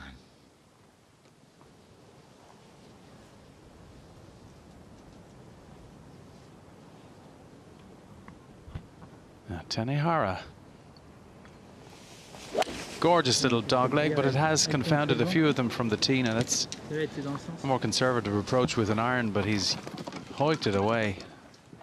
And no talking to those ones.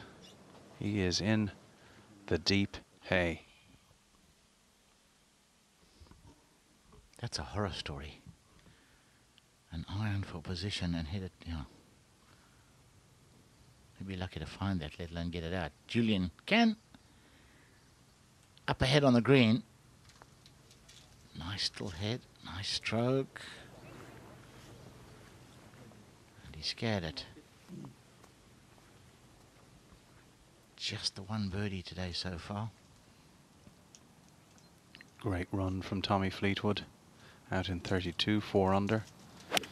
Added another one at the previous hole, the 12th. Here he is on the 13th. Oh, miscue, little miscue from the man from Southport. As we go back down to Daniel Im.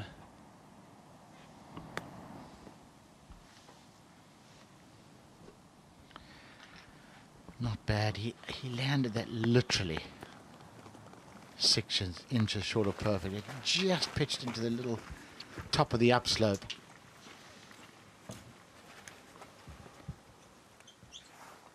Just needs something to happen.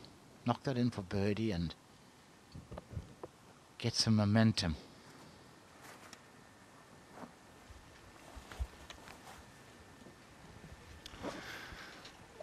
This is quite a difficult 2-putt from the back of this green for Jon Rahm.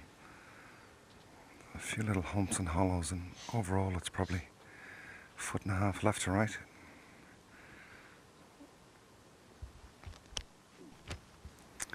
Really just trying to get the pace on it. Tricky on these longer putts with the wet greens. You don't really want to give it a dig, but his pace control has been pretty good.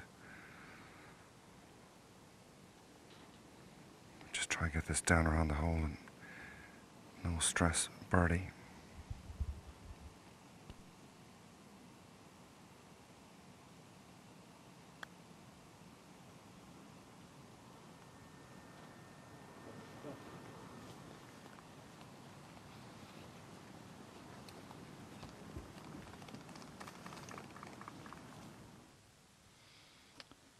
We'll leave him to it. Go to Kiwi, Ryan Fox.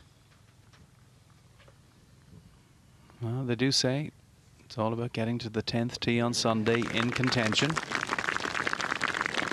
that's a perfect way to start your back 9 bid. So 1 under through the front 9. Now 2 under for his round. 15 under in total. 4 behind the leader. And similar score for Daniel Im. Unfortunately, he is a couple over on the day. So could do with this one.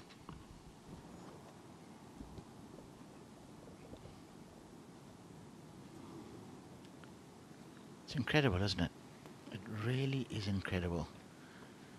He was pretty flawless the first 3 days inside, oh, really 10 feet. And today, the hole has shrunk and the ball's got bigger. Weird.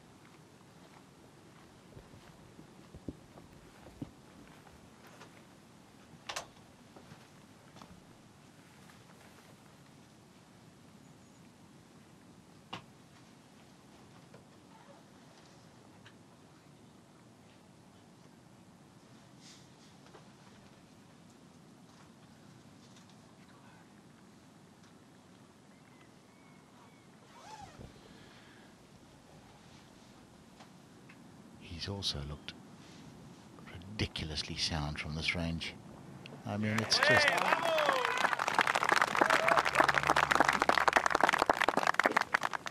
...20 under par.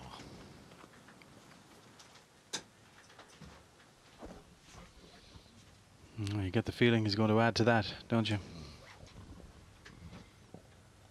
Yeah, and there will be people thinking, well, you know, probably some of the members, do we want our course beaten up? Well, I'll tell you what, they only do that when the greens are perfect and we haven't had much wind. And I think people have loved watching these birdies. What a position Tanahari's got himself into. Oh my goodness, I'm surprised he even managed to move that. Whew.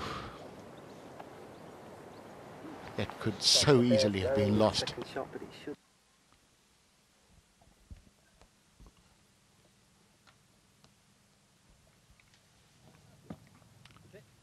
Long bunker shot for Fleetwood, and as soon as he hit it, he said sit. Just got it Well, yeah, I don't know. If you get it clean from that range, you normally get a bit of grip on it. It ran out.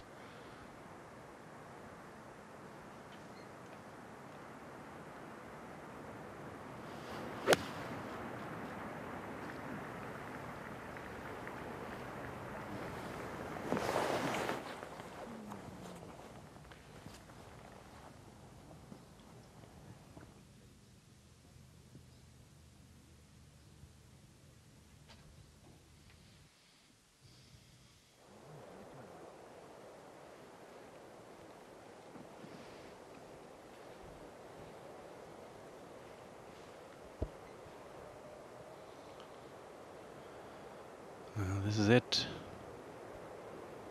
Crucial shot now for Tanahara. Won't really be able to get any grip on the ball from that lie. But if he lands it in the correct position, he can roll out, he can get better and better. Yeah, hasn't he done well there on the angle out of that wet grass? At least he's got a chance for a par.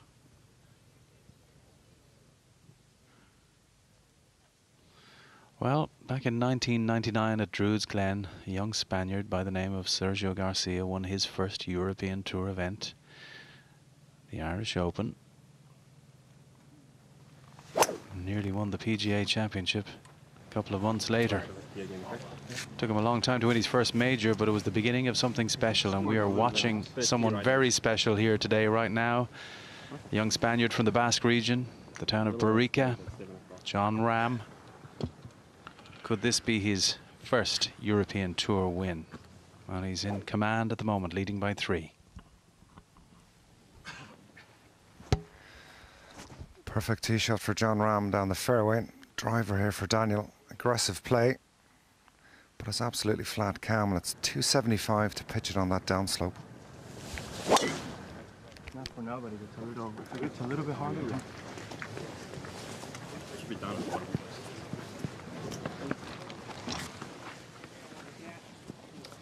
Well, it makes the hole 20 or 25 yards shorter, but it doesn't make it easier. Slight downslope out the wet grass. Jon Rahm, I mean, he's left it 2 feet short of the end of the fairway. Quite nice judgment. All right. Gonna put this one over the ridge, left to right.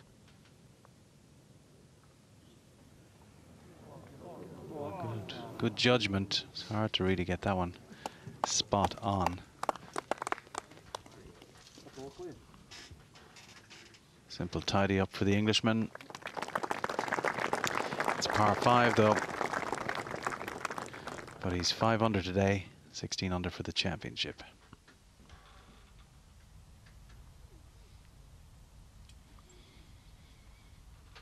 Justin Rose.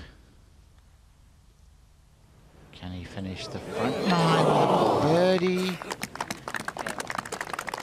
Ay, ay, ay. Now, the world number 2 is on the 18th. He has this, though, for a concluding 4. Can he get the par? Can he judge it to perfection? 2 more ounces, maybe. That was a beautiful line, excellent pace. He was really trying to die it in there.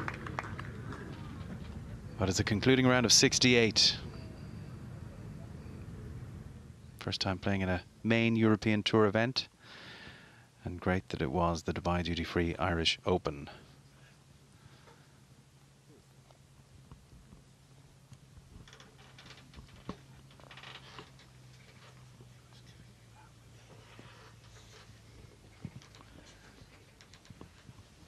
Nice way to spend the Sunday afternoon.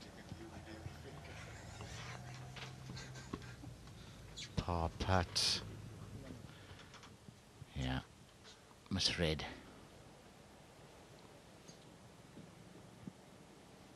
You a fisherman, Shane? Would you fancy Sunday afternoon out in the rain? And I love playing golf in the rain. We're fishing, not my thing. You do? I have an uncle who's a great fisherman, but never really. But you love playing golf in the rain? I'll play golf in any weather, yeah. I can suggest a really good psychologist.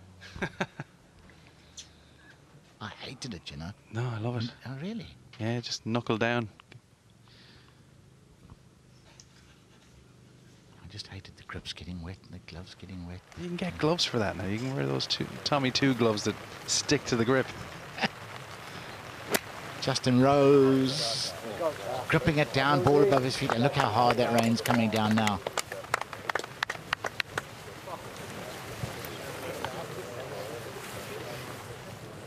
Just about hangs on to the front edge.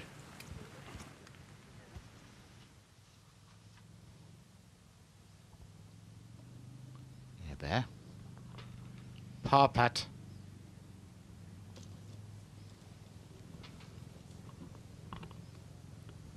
So while the other contenders are having a few little iffy moments, Jon Rahm just seems to get stronger and stronger.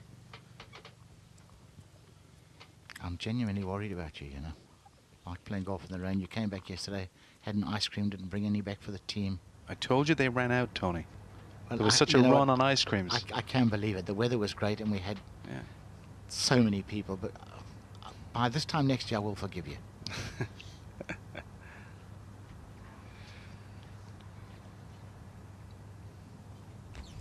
Not sure that there'll be a run on ice creams today. Sorry, Gary. Ice creams yesterday, Shane, and I'm wetter than an otter's pocket out here. I'd say John's sweater's quite damp too, and he's in absolutely ideal condition down the right-hand side. Just 144 flag, but just a controlled little wedge, inviting back left flag. It's all good at the moment. Another chance here to add to his 19 under.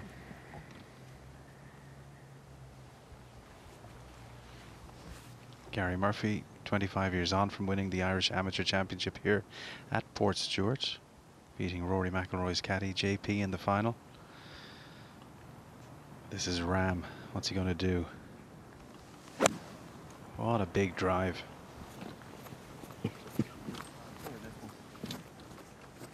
Oh. You know, he's one of these guys already. You feel like you'd like to see every shot that he hits. It's just exciting. He seems to have a really good tempo today as well. Tony seems very much in control. Daniel's just a little on the downslope here, but he's only 119 flag and a good chance to try get this in close and just get something going. I'm sure he's really flat at the moment.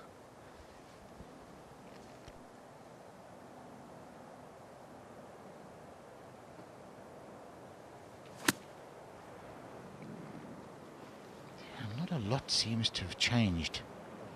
You know, the routine is the same, the rhythm still looks good. And from where he was, it's a pretty sharp golf shot. Just needs something to happen, just to kick you off. Now, Matthew Southgate. Can he get to 17 under? Oh, so close.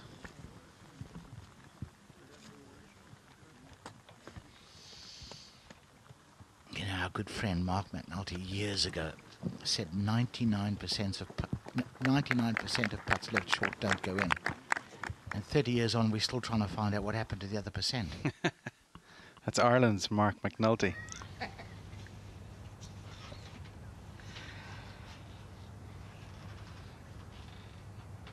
There you go.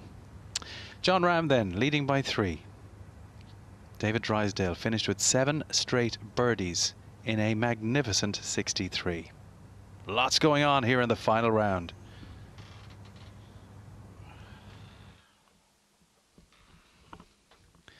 And just fantastic to be here. We've had all sorts of weather. The wind, though, I think from the members' standpoint, just hasn't been strong enough. That's all they want, is to test them the way that they get tested weekend in and weekend out.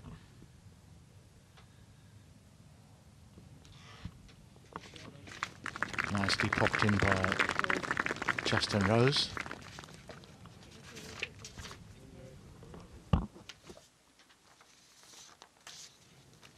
Stays at 14 under. Tommy Fleetwood, par 5, 14th. He's pushed his drive, top of the mound, and there's an example of that wet grass. But I tell you what, It's come out low and scuttly. He's done well.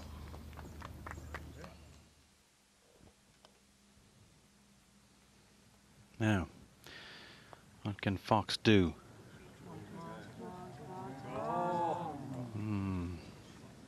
Look good. 99% of putts left short don't go in, Shane. Said a famous Irishman. Yeah, one of the most underrated putters. I still think Mark McNulty was the best putter that ever lived for all surfaces of green. He could go from slow and grainy one week, putt like a genius, to ultra quick and shiny the next, and do exactly the same. Birdie try for Daniel Lim from behind the hole on 8. Just 15 feet, little from his right. Oh, right down the middle. Right down the middle. Nice. Finally. Something goes in for Daniel Lim.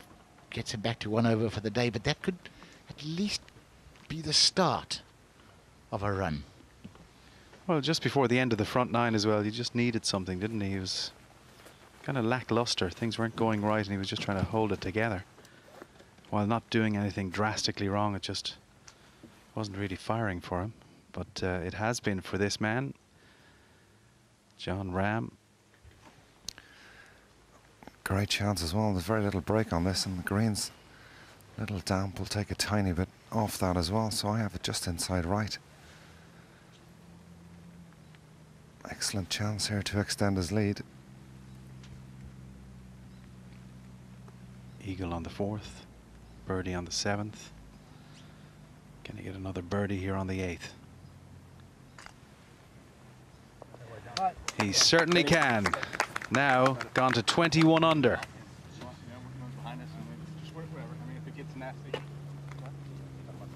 His caddy is Adam Hayes. They've been working together for a while. His manager is Tim Mickelson, Phil's younger brother, who's getting time off at the moment to work with his older brother, since Phil parted company with Jim Bones Mackay.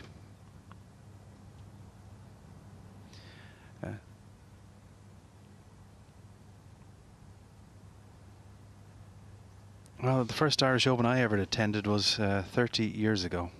It's like, sounds like ages ago, but I was a youngster from Tipperary and went up to watch Bernard Langer. He went around to 21 under. That was the lowest total.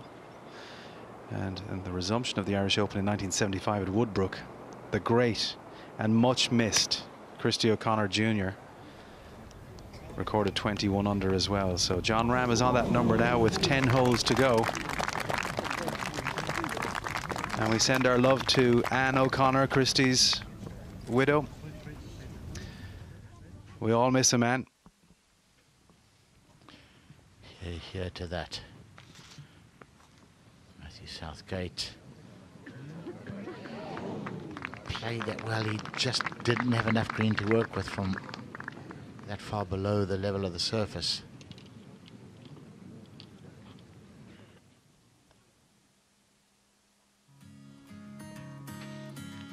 It's just stunning around here, and only a few miles down the road. And these are the things that you can do around here, as well as enjoying amazing golf. But that is something that you'll see in advertisements for the Ulster coastline and the Causeway Coastal Route. It's the Carrick-a-Reid Rope Bridge in County Antrim, erected first by salmon fishermen over 350 years ago, spanning 65 feet and suspended almost 100 feet above the Atlantic Ocean. But as you look back towards Port Ballantrae and Portstewart, and of course Port Rush as well, it's going to be fantastic to come here and celebrate all the history of golf for many more years to come, including the Open in 2 years' time. But it's all about the Irish Open today. That is some birdie from Julian Ken. We saw him hitting it off the side of the hill out the rough. Tremendous second shot at 9 and rolls it in to be out in 34. And he's suddenly in a tie for 3rd place on 16 under with this man.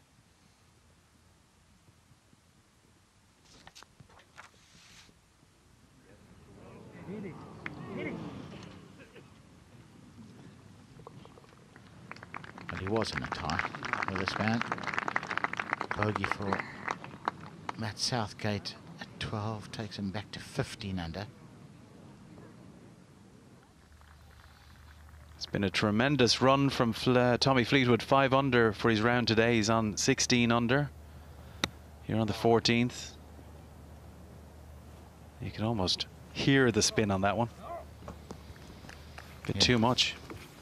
A little groan as he hit it. He knew he had undercooked that immediately.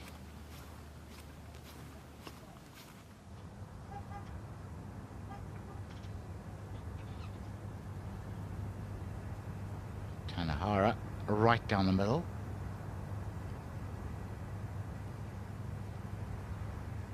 Bear finding the right hand gunge. He's only got 78 yards to go though, but tough shot to that pin. This is so much easier off the short grass.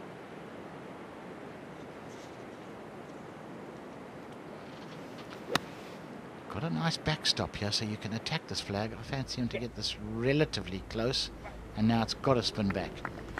Oh, you're kidding me. Oh, that's unlucky. That's going to be so quick. That should have dug in and fizzed a little down towards the hole.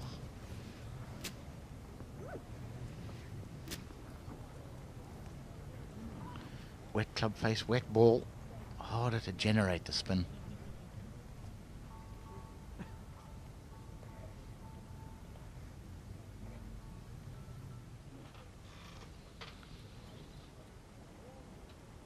Well, it's kind of the tiger line off the tee, but you want to play it over that mound with a tiny bit of draw.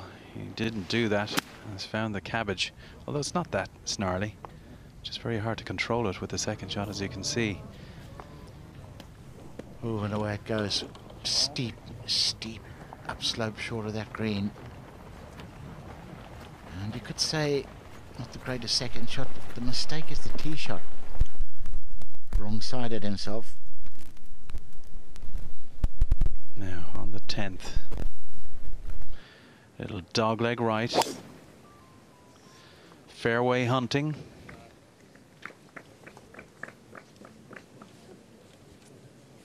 Well, he found the fairway, but very easy to do that, but that's okay.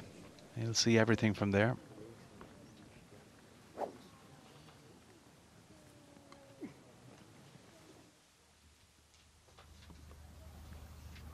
Poor pitch from Tommy Fleetwood.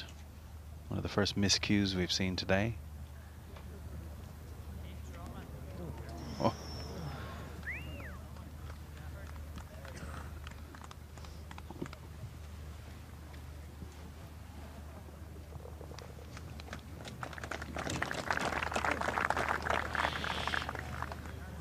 Disappointing par 5.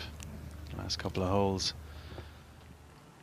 Could have been better as we go to Justin Rose.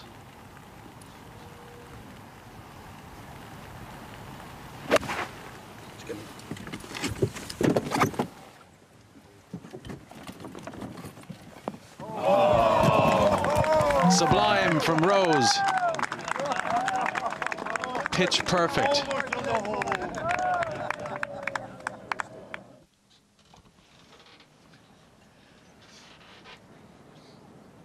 Bear from way below the level of the green, and just couldn't get too cute, because if he left that short it was back at his toes.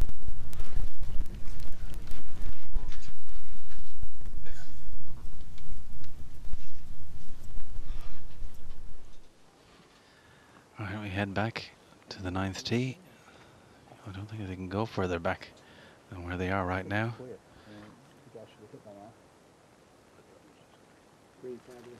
Okay.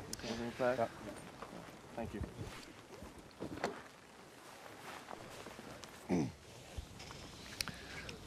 I don't think driver is the play here today with this wet rough. He'll get right down the bottom, but it's a fiddly little flag, and I think at 21 under he probably knows best, and he's got the big stick out.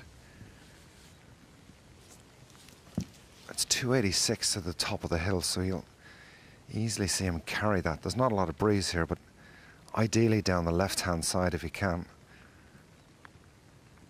If he gets a good bounce here, this could get within probably 30 of the front edge. Yeah, but does getting within 30 of the front edge make it any easier? I don't think it does. No, and he's got a bad kick right there. And a horrible angle into the flag. I'm completely with you, Gary. I think just nudge it up to the top of the hill, go in with a nice full sand iron, and you can control it. Absolutely. Probably easier decision for Daniel because he doesn't have that power. A decent drive will probably just get him to the top of the hill.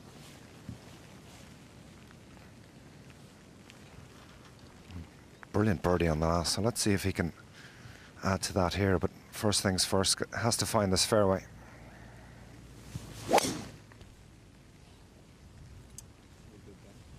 And it's left, unfortunately. Get lucky. It's okay. Maybe Jon Rahm hitting the driver, maybe that's part of the reason why he is so exciting. He's aggressive. He's prepared to take on anything, have a go at anything. And that's going to give him a huge following.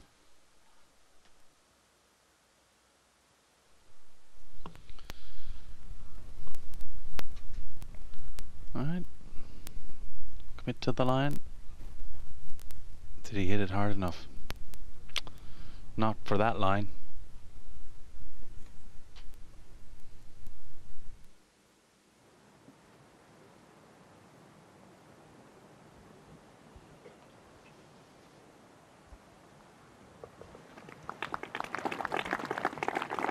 Well, a magnificent score, a 63 from David Drysdale, sees him in second spot, all on his lonesome. It's a nice lonesome spot to be in the clubhouse. 17 under. Everyone else chasing that number. One man quite a bit ahead. Tommy Fleetwood clearly looking for perfection at the moment, and you could sense his frustration there. Yeah. He was looking for perfection. That wasn't it. At 152 yards, that hole is an 8 iron. That's a very poor one from Tommy. Unusually poor. Justin Rose, what a second shot. Brush it in.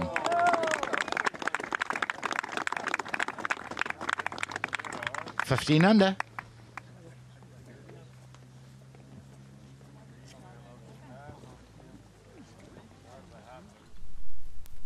This is a par putt for the Frenchman, Hubert.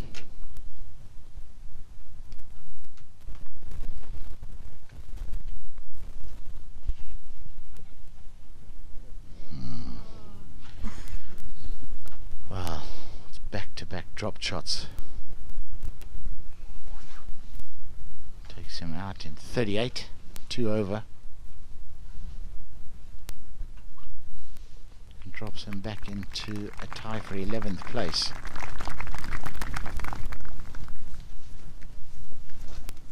Bit scrappy, those last 5 holes. Well, Rahm has found the rough on the 9th hole. It's not a disaster, but it's going to make for a tricky approach shot. But he is very much in command here in round 4 on 21 under.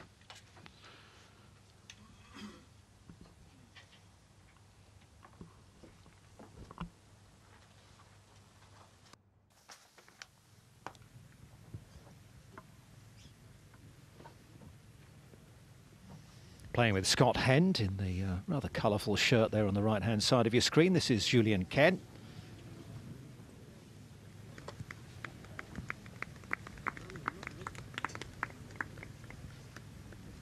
A little bit of work to do.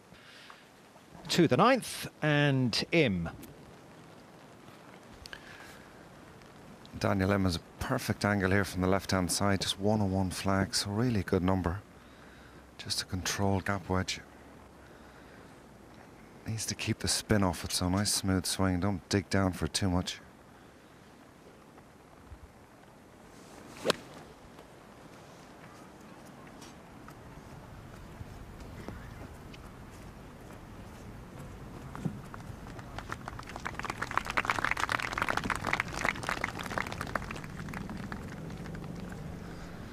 Just tiny little margins on a Sunday.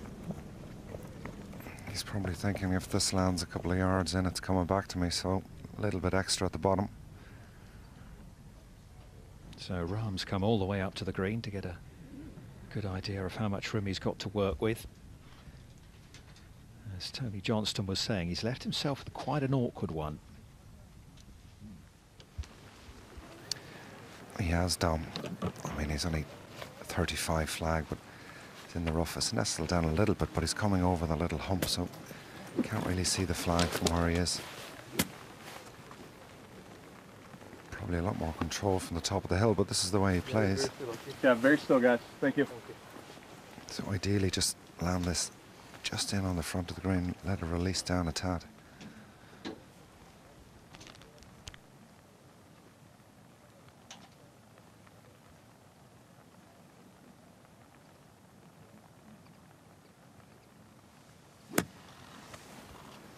Good.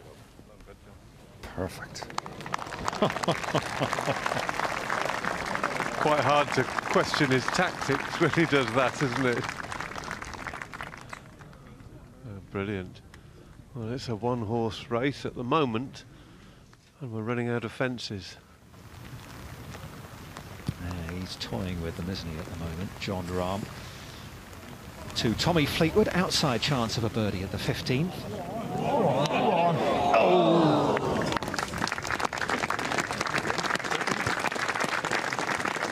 Another good week. I think Tommy plans to take next week off. It's going to be a big week at Birkdale. He'll have lots of support out there. It's not too far from his home. Here's Richie Ramsey with an eagle putt at 14. Having just birdied 13. Oh, how about that? 3 under through 2 holes. Ramsey to 17 under alongside David Drysdale. Yeah, 2 Scots tied for second now, 4 off the pace. Fleetwood hitting a bit of a brick wall. Southgate moving back on 12.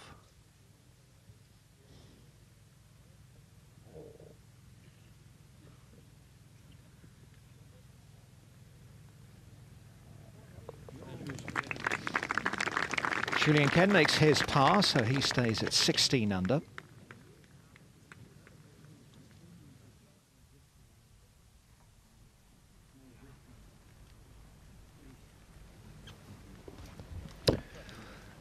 Daniel just went a little bit further than he was looking for, and he's left himself a slippy one down this green. Just over 20 feet. Downhill should be a little bit from his right early on.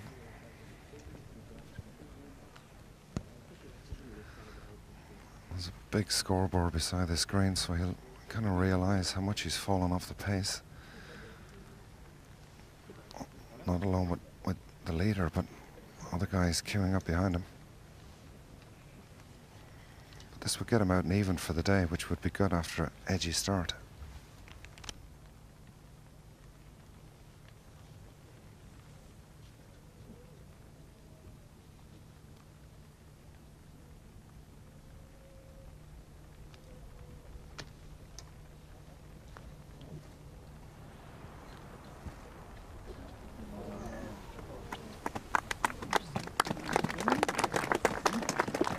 He's plugging away admirably, Daniel M. We move ahead to 13. This for an eagle.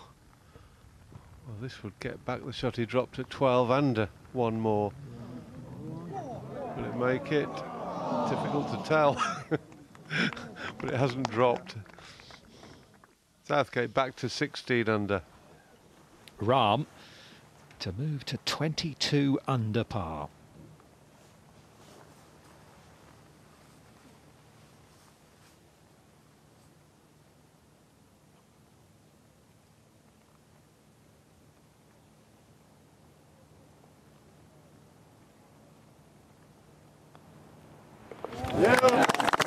Birdie, birdie, birdie finish to that front nine. He's gone to the turn in 31. He leads by 5 shots. And whilst it's not over yet, I suspect he can enjoy this back nine.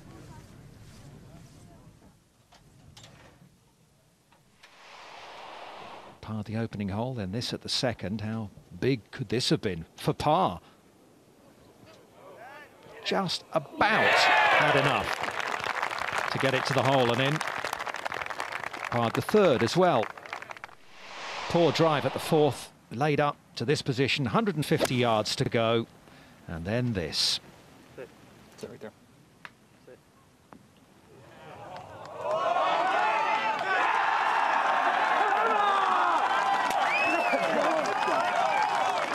An eagle three for the Spaniard, and that really got him going. He parred the fifth, the sixth, made birdie at 7. Next to the par 5s here at Portstewart on the Strand course. At the 8th, left himself with only 6-7 feet or so. He holed that one as well. And then a short while ago, from an awkward spot, look how far above him the green is. Just about see the top of the flag, but that's it.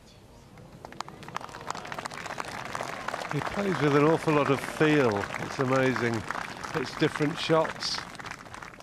It's a real talent he has.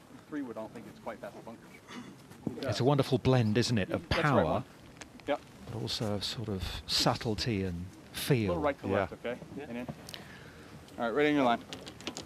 It is indeed, and he plays on a lot of instinct, which I think at 22 is what he should do. He's certainly not overcoached. Sees the shot and just tries to hit it. Very little interference. Just avoid these bunkers down the left, that's about it really.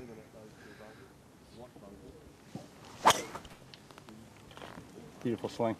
Probably got enough club there to carry the second bunker. That's 280, the second bunker.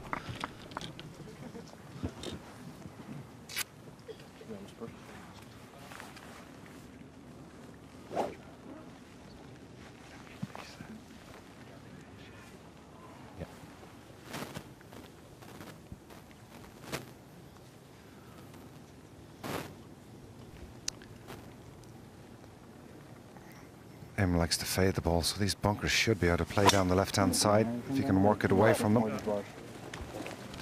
One of these is good.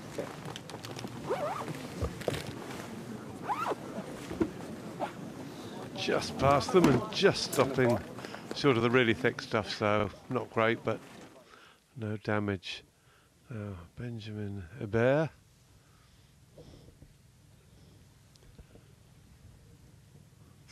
Four bogeys, the front 9, couple over, and that will steady the ship to some extent. Back to 1 over for the day. In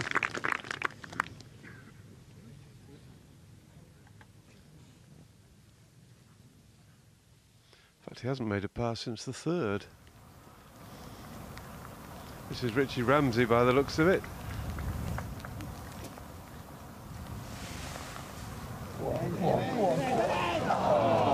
Six under for his round.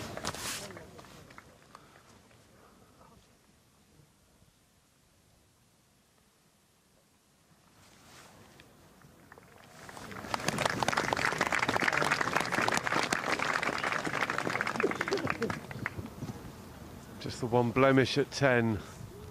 The rest are extremely good.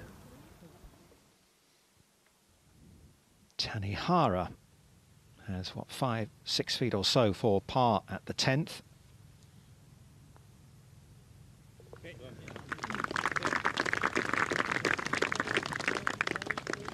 Just one birdie, one bogey so far today for the Japanese player, who is already qualified for the Open. Ooh, Tommy Fleetwood in a nasty spot at the 16th.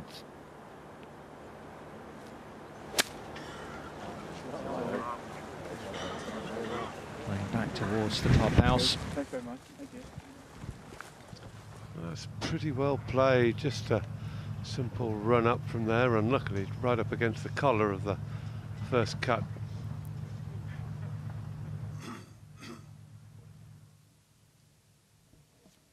Ryan Fox to join Drysdale and Ramsey at 17 under.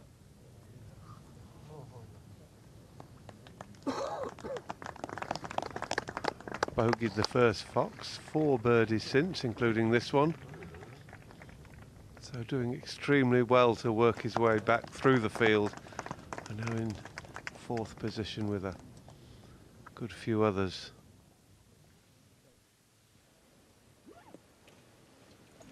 Yeah, nudging closer to his best performance on the European Tour as we go to the 11th tee. Exactly the same yardage as 10, 407 yards, similar sort of shape. Moves from, well, around to the right. And just an iron for the Frenchman.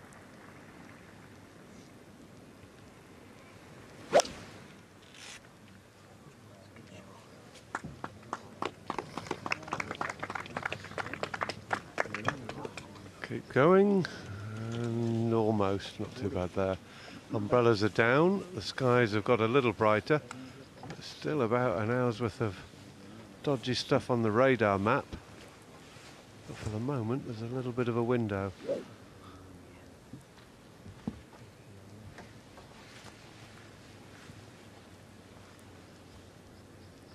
Tanihara with his 3-wood.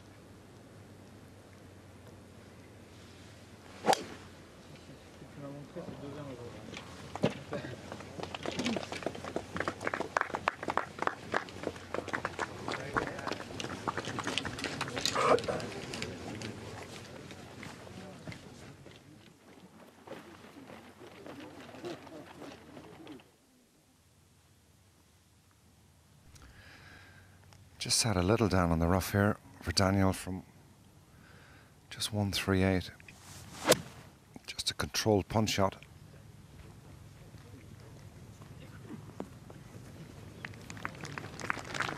Yeah, well played, right at the pin. Good control of distance out of that rough.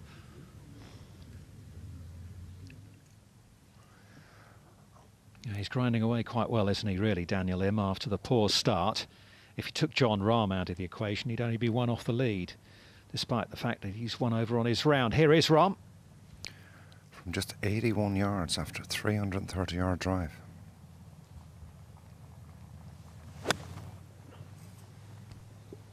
Must be a pretty lofty club, that, because he gave it a good welt. And another lovely shot. Seems to be getting better and better during this round. As soon as he holed that putt from the back of the second, he seemed to settle down. Here's Tommy Fleetwood up against the fringe, out with the putter at 16. 3rd shot.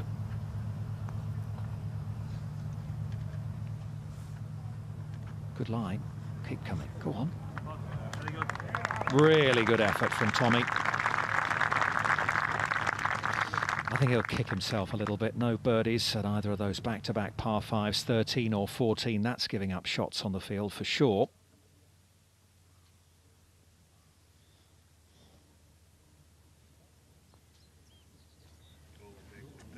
Oh, Julian Ken, that was verging on woefully short.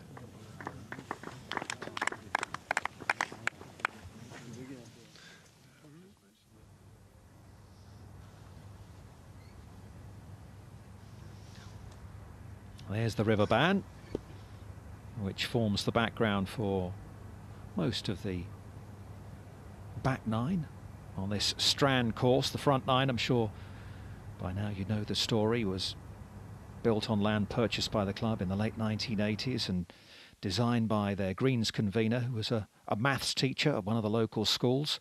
What a great job Des Giffin did, along with the head greenkeeper at the time. They laid out the holes. The whole thing, including the purchase of the land, cost £120,000. Absolute bargain. Someone was ripped off somewhere along the line for it to be done for that price.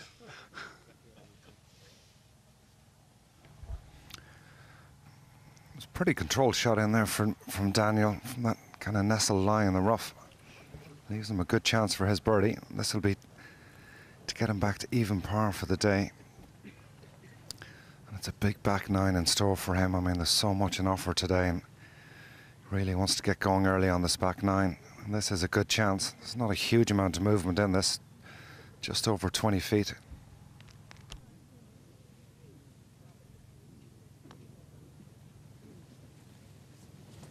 We've seen an awful lot of putts left short in the last 10 minutes. More than when it was throwing it down, oddly.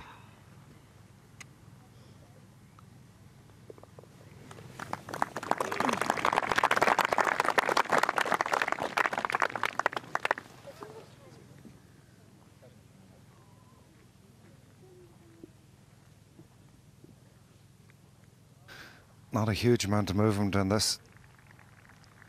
Nice shot in from 81 yards after a monster tee shot. He really wants to keep his foot down, so he'll be keen to ram this in. Boom, boom. Sorry about that, boys. Forgiven. 4-4. Straight birdies.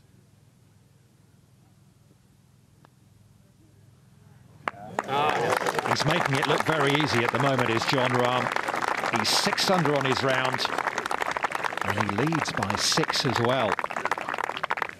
8 holes to go. Truly impressive stuff. Oh, look at the top 10 in the race to Dubai. At 10, it's Francesco Molinari, the Italian. Ahead of him, the Belgian Ryder Cup star Thomas Pieters. Peter Uihlein, a runner-up in France last week, is at 8. Justin Rose, second in the Masters, is number 7. Then it's the Austrian Bernd Wiesberger and Englishman Ross Fisher. At number 4, the BMW PGA champion Alex Noren. Then it's Rahm at number 3. The Masters champion Sergio Fellow Spaniard at 2. And Tommy Fleetwood at the top of the pile. 3.5 million points so far in the bag for the Englishman. Tanihara to 11. Oh, that's a one. Well, if he's anything like Craig Stadler, it'll go straight at the pin, but he probably isn't. Oh, well, it did. There we go. He just got slightly thrown out of his stride, didn't he, Tanihara, with all that heavy rain. Well, this is an interesting one for Matt Southgate. Yes, he's on the 15th tee, unfortunately playing the 14th. That was very well done over all that rough. That was a good shot. Yeah, probably drops about 10 or 12 feet from the tee down to the green there. Richie Ramsey, second shot into the 16th.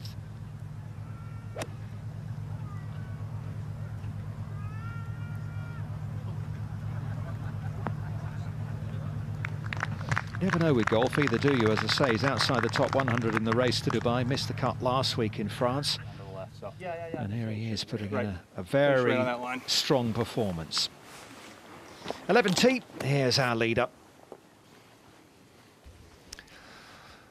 And this is a dangerous tee shot. I think he's got iron, which should take most of the trouble out of play. He's got to try hit his little fade at the right side of this fairway.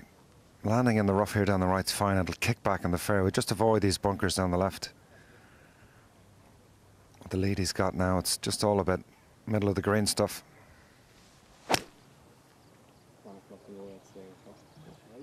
Big left.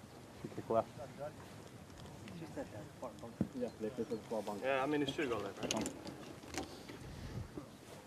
That's a long way off the fairway with an iron, isn't it? Just didn't want to go left. He knew where he wasn't going to go, I think. That's what was happening. Yeah, I mean, it was a good miss. That's the side to miss it on. Rough not too bad over there. It's a big last 8 holes here for Daniel. Lots of Euros to play for today. Yeah, he's got driver, Gary. Don't like this club at all. I would have thought that's sort of destined for the far trap.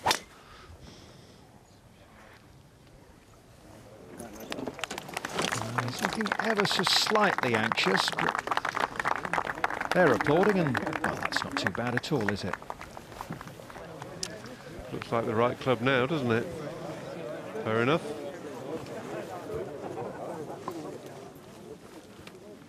He'd never led through 54 holes on the European Tour, so it was new territory for him. He's got the 2 par 5s coming up, 13 and 14. It's 2-13 we go, and an eagle putt here for Justin Rose.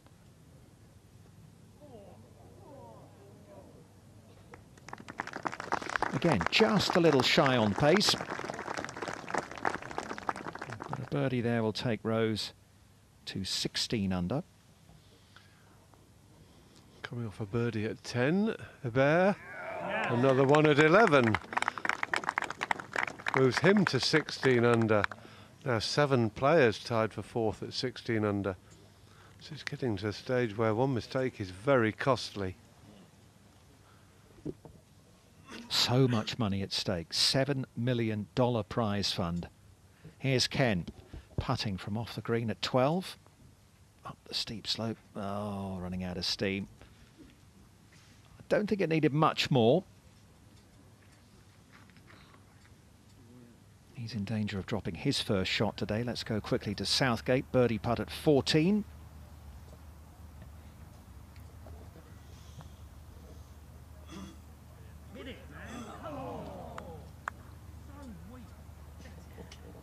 Chastising himself. Yes, it was a bit dribbly, wasn't it? Grange now will have slowed up, start of the day at 11 on the Stimpy, but probably only 10-3 to 10-5 at the moment.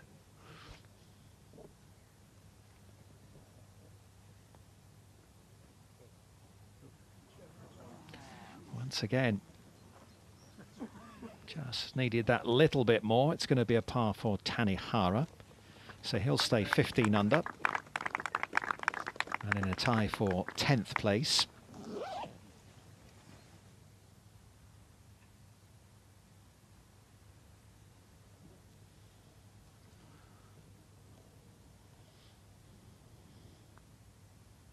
Lots to do for Ken to save par, and he doesn't make it. He'll slip back to -15. First birdie of the day, first bogey of the day rather.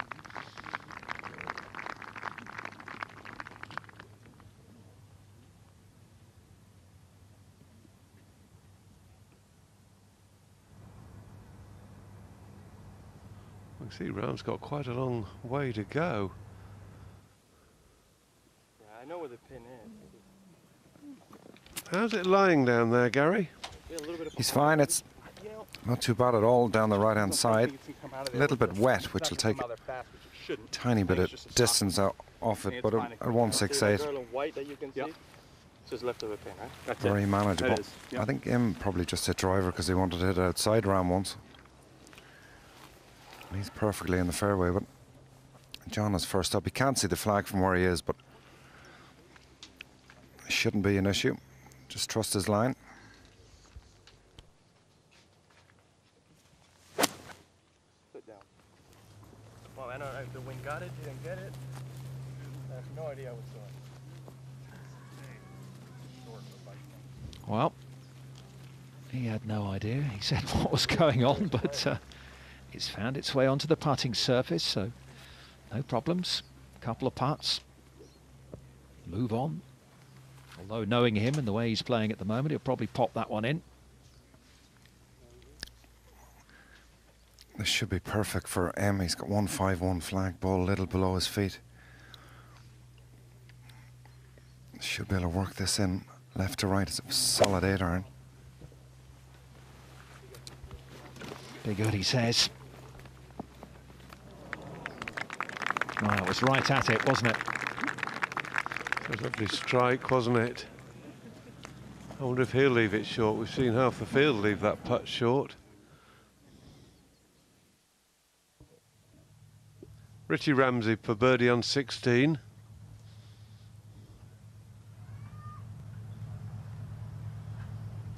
Six birdies and an eagle so far today. Oh my goodness, another one. He moves to second on his own. What a performance. There's a lot at stake here. These boys are doing some great work. Well, if he can finish solo second, there is a way to go yet. It'll earn him almost €680,000. He will go racing up the Race to Dubai rankings. That'll buy a lot of deep-fried Mars bars in Scotland, won't it? David Drysdale, also from Scotland, finishing with 7 straight birdies for that closing 63.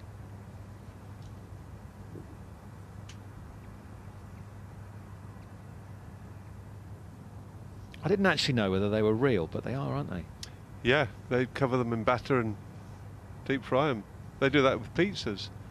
Cover them in batter and then pop them down in the deep fry, yeah. I haven't tried one, but it sounds nice. It's not very popular in Yorkshire. I don't know if you can get it, but I'll give it a go. At the moment, looking good for Ramsey and Drysdale in terms of those Open Championship spots that are up for grabs for the top 3 inside the top 10 not already qualified. Gavin Moynihan, the young Irishman, around a 64 much earlier today. He got the crowd going out there. So did Shane Lowry, hugely popular.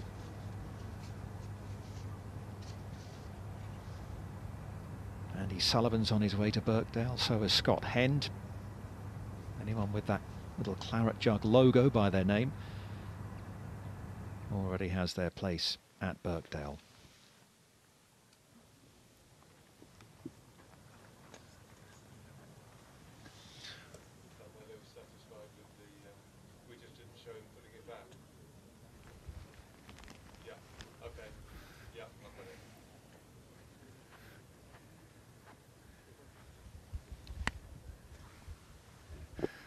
Rahm was quite lucky to stay on the front of this green.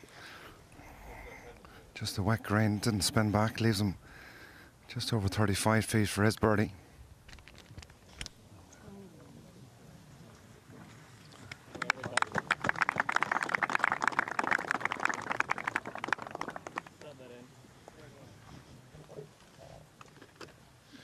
Well, we hear that Rahm replaced his ball, having moved it a putt ahead to the side earlier in the round, and some question over whether he will put it back in exactly the right place. The referees are looking at it.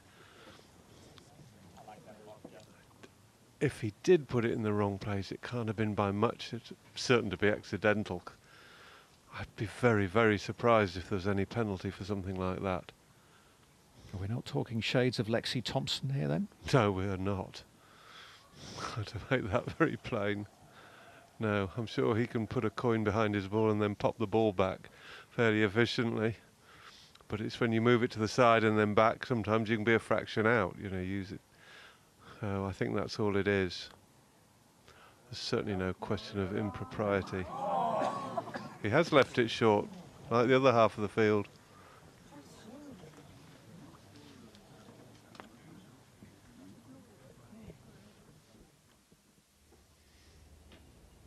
Southgate at the par 3 15th.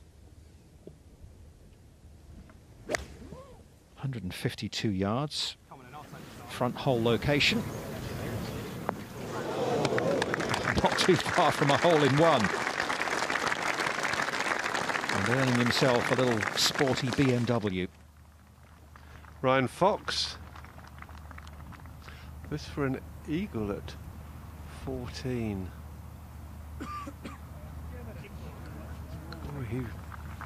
He reduces these par 5s to nothing, Ryan Fox. That's 5 birdies since an opening bogey. When he pops that in, and he'll move to 17 under in that tie for third. What did someone say he hit in here yesterday? 522-yard par 5. It was a driver 9-iron or something. He apparently hit 9-iron to both those back 9 par 5s. It's a little scary. One of the deeper bunkers here at the Strand course at Portstewart. And Tanihara leaves himself 8-10 feet or so for his par. Yeah, couldn't have done much better than that. That Southgate has this for a birdie on 15.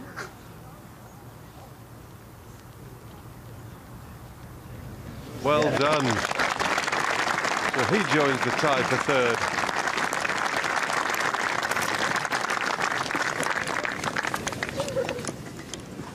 Gets the bit between his teeth. He looks a different player. Tanihara for par at the 12th. Nicely. Right in the middle. Yeah, really good save. That was not an easy bunker shot. As you said, Tom, one of the deeper ones on this course. 17th, Tommy Fleetwood.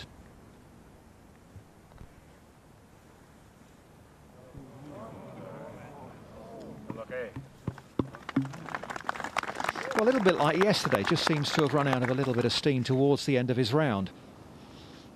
He'll no doubt pop that one in, make his 4, moved on to 18 at 16 under, 7 behind this man, Rahm at the 12.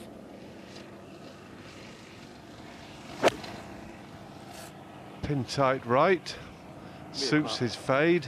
Be the distance, go there. Another lovely shot from Rahm. He's doing everything right. Good tactics, swinging well. It's a little smoother today, and that he has more time at the top of the swing, and that allows his upper body to just more time to lead the arms through. When the upper body leads, then the arms can reach out towards the target much more easily. See the extension, the upper left arm moving away from his side. That's a great action.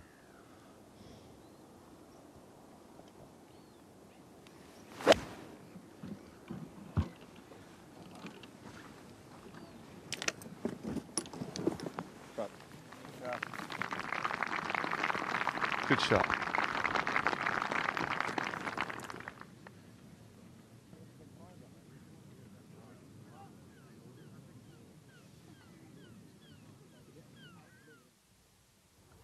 Catch up with Justin Rose. Coming out of the rough at 14.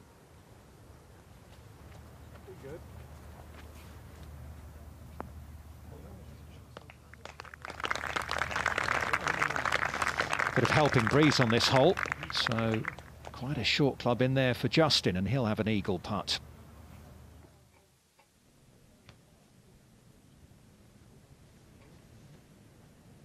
Assuming that was his second. This is the second of Richie Ramsey at the 17th. Oh, it's another beauty.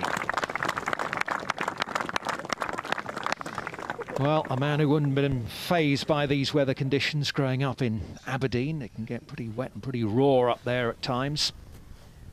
This must seem like a balmy summer's afternoon to him.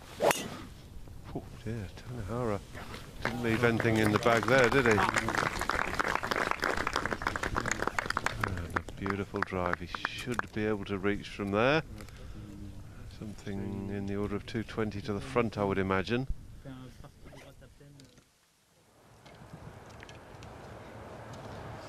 Oh, he's been in the rough a couple of times today, Tommy Fleetwood, and this is thick stuff at 18. Oh, straight left. Tall grass wrapping around the hosel of the club. Well, if he's lucky, he's found a bit of the grass that's been trodden down by the spectators and the greenkeeper's buggies.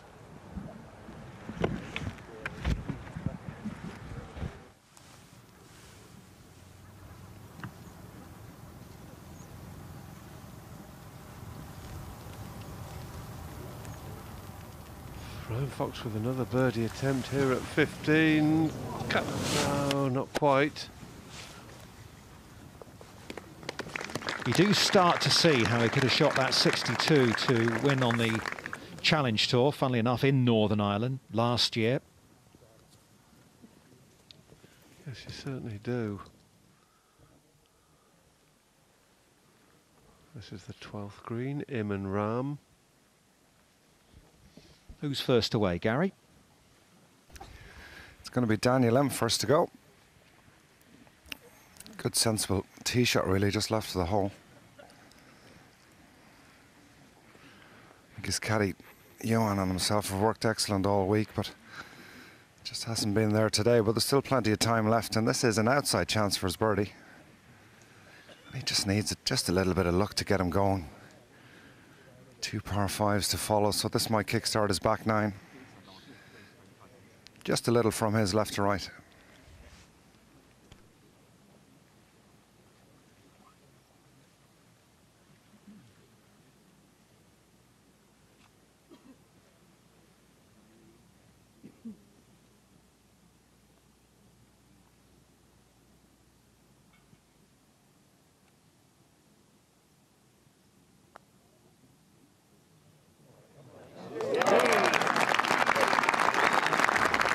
Second birdie of the day for Daniel M. And he's back where he started the day at 17 under. That's more like it. Yeah, the smile back on the face. And it's another brilliant opportunity for Rahm for birdie. Brave shot in there over the top of that flag. It's exhibition stuff today. And he has read these greens tremendously well all week, and this is another, you'd nearly say, easy chance for him. Just over 15 feet for his birdie too.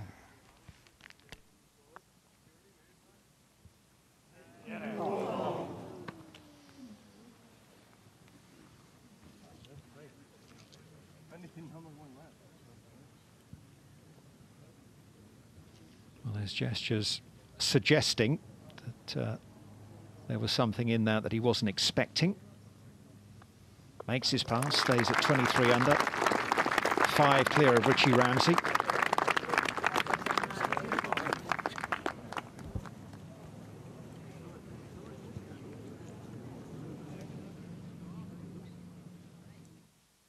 Ramsey's got a birdie putt at 17. This is Ken. Simple bunker shot here, just the right sort of distance. Nice lie.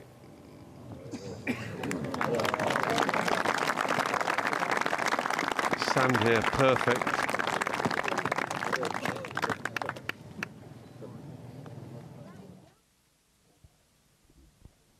And here is the Scot Ramsey to close to within 4 of Jon Rahm.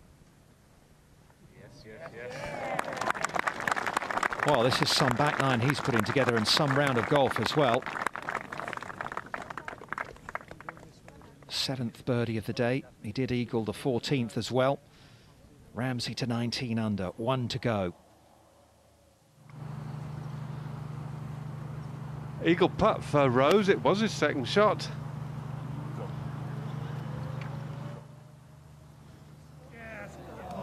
Ooh. He doesn't hold a lot on the greens today. Well, that's his 5th birdie after an opening bogey, so climbing back up the board.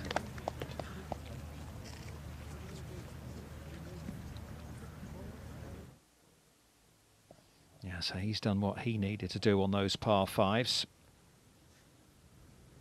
Ken at the first of them for a 4.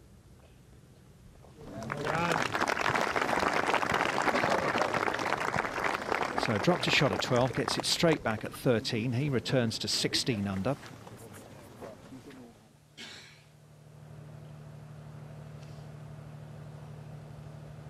Fleetwood's 3rd.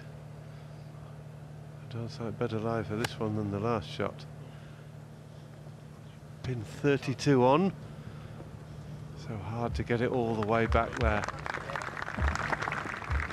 Playing partner Adrian Ortegui's hit a good one in there.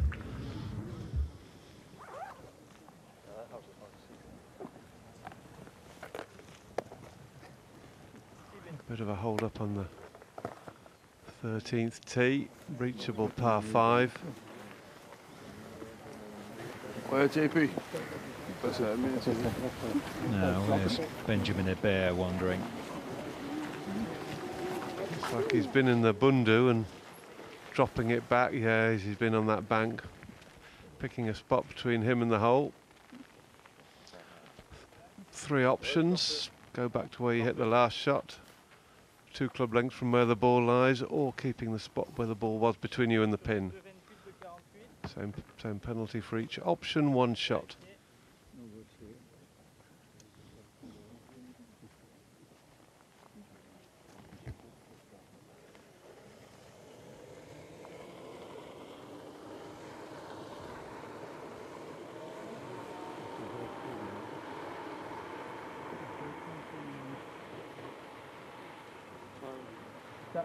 Dénivelé complet de 26 et 48. Well, I assume the 304 yards to where was his ball initially landed, and he's come back from there. Still got a long 3rd, though. Whoa, that was a good jump, wasn't it? He's very, very springy little devil.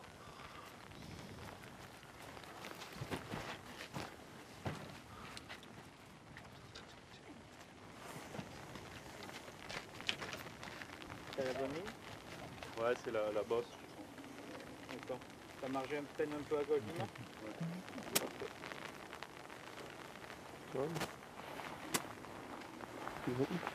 Well, he may still be able to reach.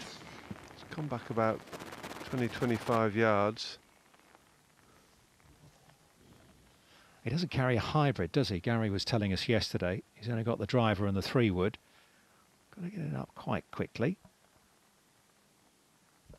Yeah, you don't want to go back where you've just been.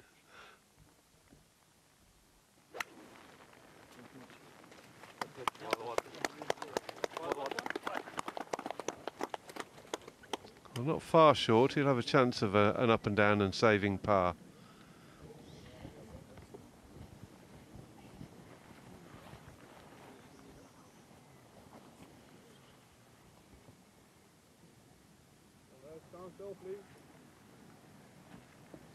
Tanihara off a 318-yard drive. This is his second shot.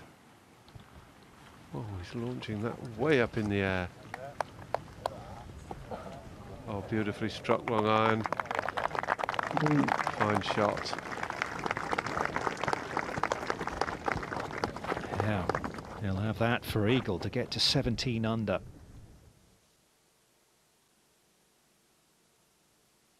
Tommy Fleetwood, a little unlucky with his approach shot, but dug its heels in, didn't roll down the bank here. So he's got this putt for par. Oh, what a shame. Only drop shot of the day has come at the 18th. It's second consecutive round of 68 for the man who leads the race to Dubai standings. Currently in a tie for 10th place. So Tommy in great form, heading for the Open at Birkdale. Back to the 13th tee, and Im. Daniel Im first up from that birdie. He needs two good ones to get on this green. A little bit of help behind though. All right. All right. This could be a bear country. Oh, okay. Yeah, I got it. Well, it's going to be an awkward one, but very nearly hit our man Murph. He nearly took me out there, Daniel. Collateral damage, Gary. Andy McPhee is creeping his way up the side of this fairway, but he's going to let Rahm hit his tee shot. And if he can, it's 335 to carry up on that ridge, which he can do if he really smashes one. Should just leave him mid-iron in, but there is trouble down the right-hand side. Important tee shot.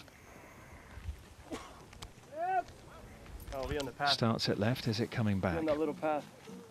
Well, it says it's going to be on the path. It's not. Well, it's not. No, that would. That's about 8 feet wide. That would have been something, but it's not too bad.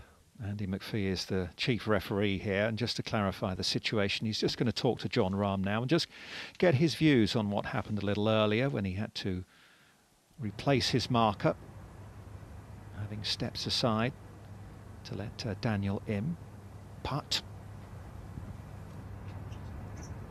At the 6th hole, the par 3. There's Andy. Big Andy.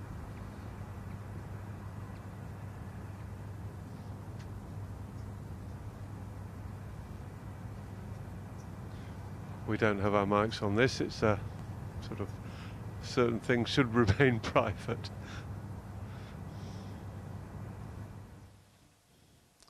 This is what happened. John putted up to here, marked his ball, then moved it to one side to take it off Daniel Im's line. So he marked it to the side and then moved the marker roughly towards us.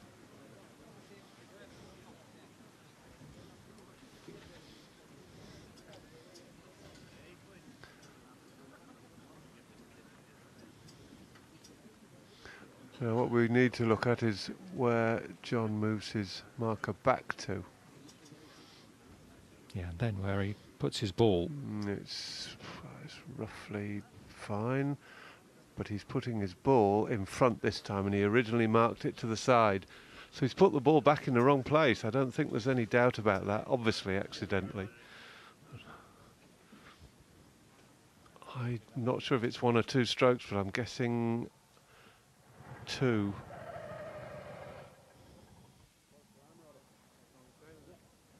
Then anything for somebody there who stopped at a very bad spot. No doubt in your mind, Mark, that's a penalty. I would have thought so, yes. I mean, I think we clearly saw him mark it to the side. Otherwise, he'd have had to put it on top of Daniel Im's marker.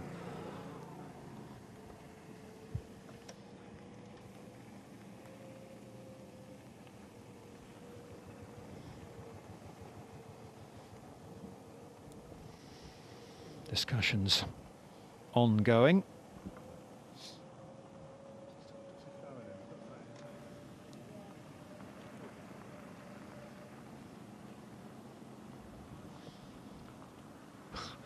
Got a further problem for Jon Rahm because someone's picked his ball up in the left rough there, so right at the moment it's all going Pete Tong for Jon Rahm. All right, let's have another look at it.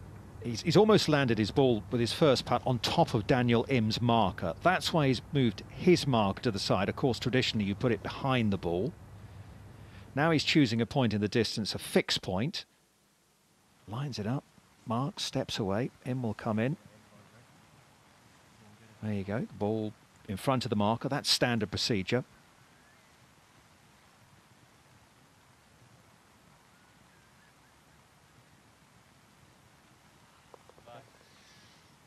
Rahm will return to the picture, move his marker back, but the ball, instead of being by the side of it, goes in front.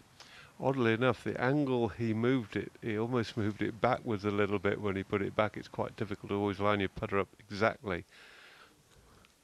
But I'd be amazed if it wasn't. Well, it must be a penalty because they're having lengthy discussions. Otherwise, it would have been a very brief, you're in the clear.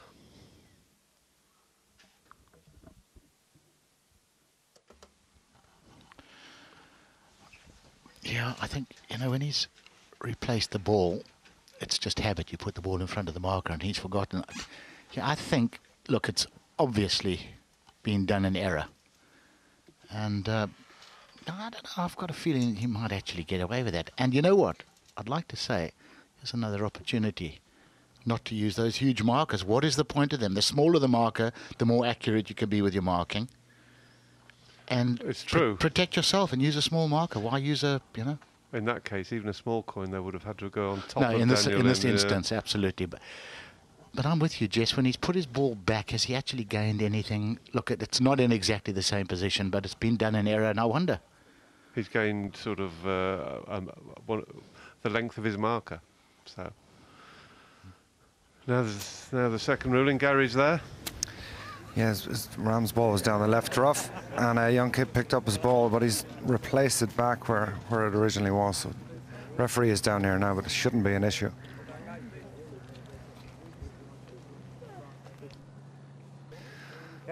But might just add a little bit of stress, but there won't be any penalty here in any shape or form.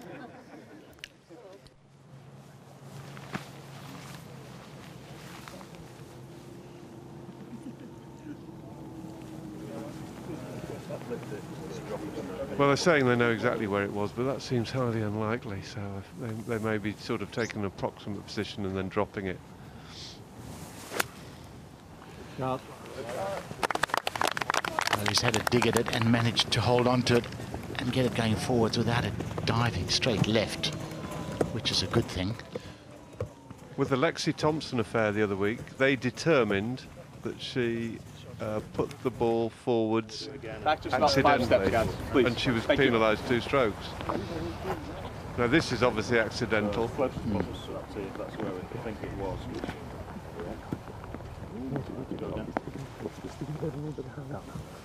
Well, we've just heard there is no penalty. I'd like to know what the difference is between that situation and Lexi Thompson. A lot of people will be a bit confused. Just whoever those phones are that are making noise, just yeah, silent. I agree, Jess. Okay? I think, you know, if you put it back in a different position, look, these, you know, guys like Andy McPhee, he would have been on the phone to the RNA and John Paramore discussing it. It's the decision, but if it's not put back in the same position, you know, I think it's been done absolutely in error. We know that. It's, totally. There's no question of that. Maybe that's swung the balance. I don't know. No. Tanihara for eagle, so he leapfrogs up to -17 and into a massive tie for third. It's big for him too, this tournament this week, in terms of President's Cup. Richie Ramsey, what a performance today. Oh, pity. I thought that might skip up and feed off the shoulder. There's a little bit of difficulty in that with that bit of fringe and ridge in front of him. 8 under for the day. Magic. Talking about magic, I think that might become this guy's middle name. Right at it. Yeah. He's got a perfect angle here. 224 flag, just 202 front. A little bit of helping breeze. Can't really see this being any more than a 7 iron. It's the ball so far, this kid. It is a par 5, so it's another brilliant chance to add to what has been a great day.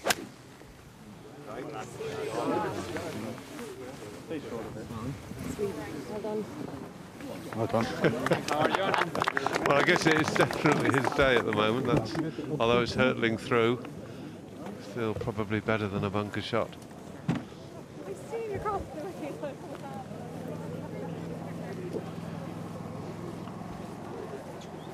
Well, no penalty, but it'll all be part of the learning experience. He'll be a bit more cautious next time.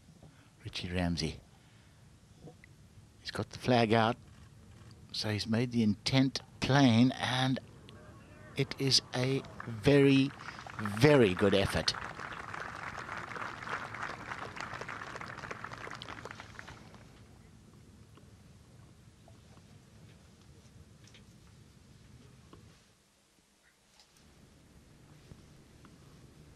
Matthew Southgate.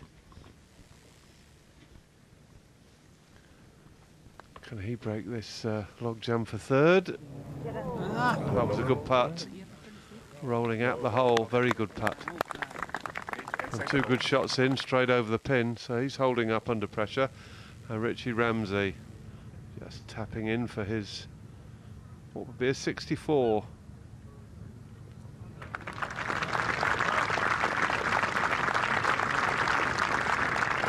Actually, he's bogeyed the last, hasn't he? That must have been his third.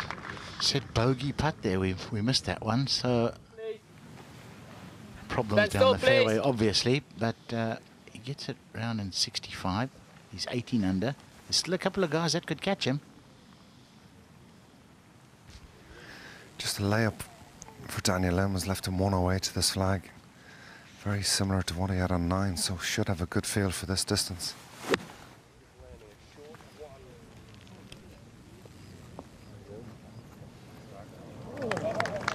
Nicely played. I thought he was hitting a lot of punch shots earlier in the week, but I think that's his normal swing, isn't it? I think you're right. It did look like he kept sawing a bit of distance off shots, but it's almost that sort of ricochet follow through.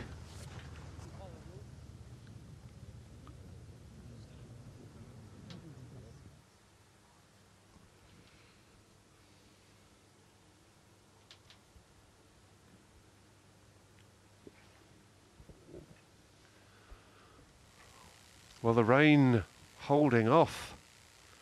A messy looking weather situation. And the longer it goes on, the more likely it is it won't come back.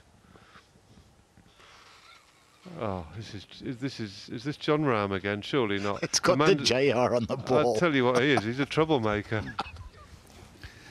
A 3rd time lucky as well, boys. Well, that's pretty obvious. You just mark the ball, just move the chair. Yeah. At least that. Although I would imagine he's getting a bit edgy on the rules, is he, Gary? I think he is. He's actually called for a ref. He's got the hands in the pockets, which is quite sensible, I think. He's probably a little bit spooked after what happened on the 6th, so doesn't really want... I'm sure he knows the ruling well. He just mark it and move it. And if it moves, you replace it. Gary, is Andy McPhee still around? Well, he was, and he's just disappeared. Yeah, we were wondering what the difference...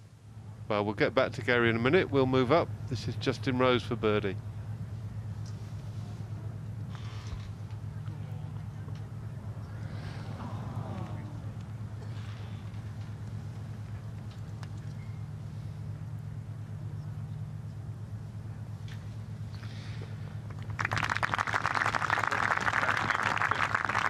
I think Justin Rose's stroke is good. I think more of his putts are missed through misreads than bad mechanics. To be honest, I think it's the same with Rory McIlroy. I don't think there's a heck of a lot wrong with Rory's stroke, but he seems to misread a lot.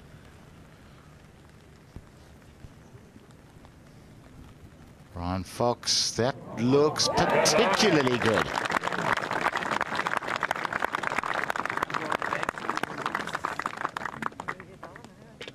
What a great save. Even he looked a little taken aback.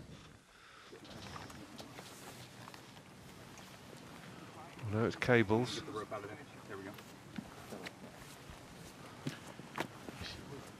Can you guys move the rope somehow? Must seem like he's been on this hole for about 2 days. He has. Got some scissors? He's had a couple of adventurous happenings. The way his day is going, you can imagine just chipping this in, really, just to add to the drama. Being wet, you landed on top. You're right, Gary. It's all kicking off. Not sure that Marshall's in control of those ropes. He looks... Oh, it's the hold-up situation. Yeah, the caddy steps in. Add a little bit of sense to the situation. Let it go over here.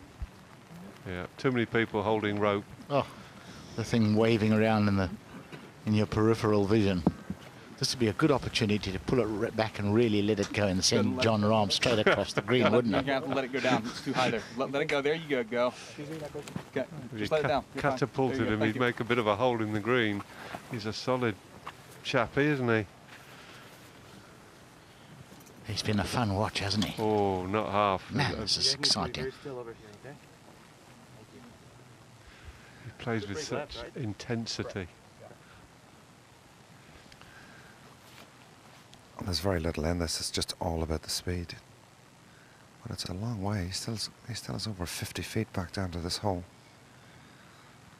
But this for his eagle 3.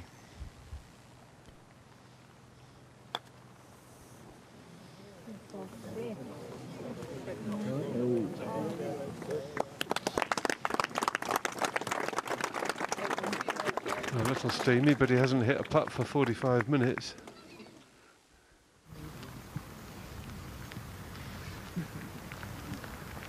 Julian can he join the logjam at 17 under? Oh, he can, you know. Yeah, that is worth a fist pump and an awful lot of cash if he can make a few pars on the way home. Big Rolex event. Dubai duty-free Irish Open and loads of cash up on offer.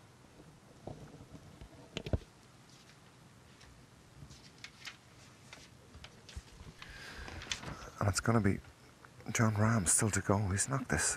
It's got to be a good 10, 11 feet past the hole. But he watched it intently coming down, so he'll have a good feel for the break on this. It kind of came down right to left after the hole, which would suggest there's going to be a little left to right here, but there's not much in it. Pace could take a lot of the break out.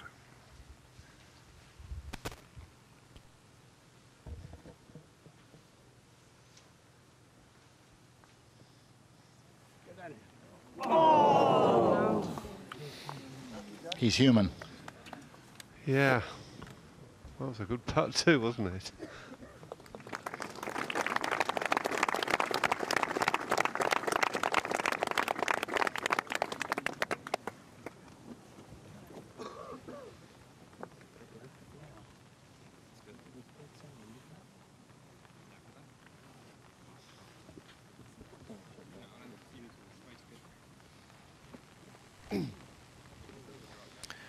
Great chance now here for Daniel in for his birdie. Missed the fairway right.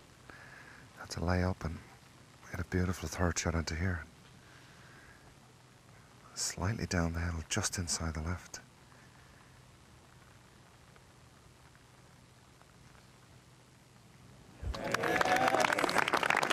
Excellent. Joins Richie Ramsey in a tie for second place. And you know what? If you're not going to beat your fellow competitor in the final group because he's playing like a demon. Well, next best is second, and he's still got a chance to grab that on his own. That would not be a disappointing day. Yeah, there. Little bump and run, landing it just on the green, running it out. Brilliant touch.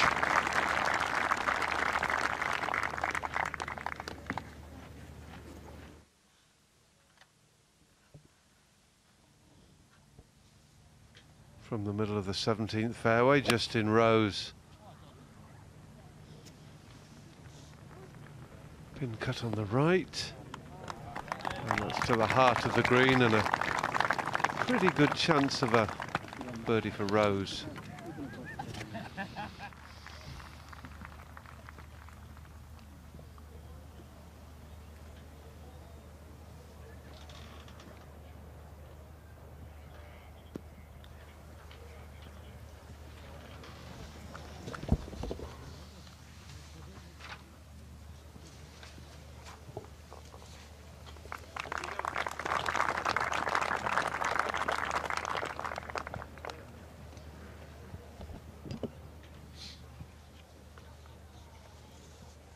First one. On that line I gave you, it's 263. And this is a much tougher tee shot for Daniel Lim than it is for Jon Rahm, because Daniel can't cover that carry on the right. So he really has to aim it down the 2 bunkers down the left-hand side and try cut it off that. It's 296 to the last bunker. Will he be able to reach the first bunker on the left at 280 something? Yeah, he will, absolutely, yeah. So yeah, that would be... he will do well to hit the fairway here, won't he? Oh, well, that's absolutely superb. I didn't need to be 5 yards right or 10 yards left. He had a 15-yard window there. Great shot. I think we'll see a little different one here. Corner not really in play for Jon Rahm. If he connects with this, it's just a 7-8 iron, second shot. He's going to aim this probably 25 yards right of where Daniel was. Set up for the power fade as per usual. His favourite shot. He can hit all the others, but this is his go-to. Oh, that's a giant fade. Well, it's so far up there, but the giant fade is very playable.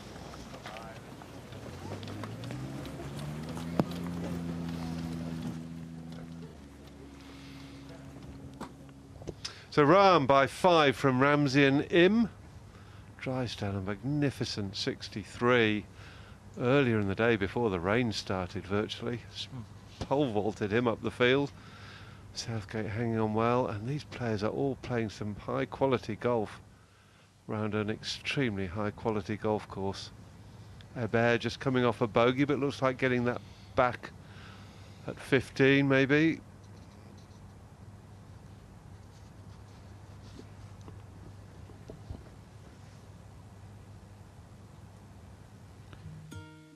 This stretch of coastline is just absolutely stunning, amazingly beautiful. And if you've got a little open top sports car, there can't be a better drive in the world.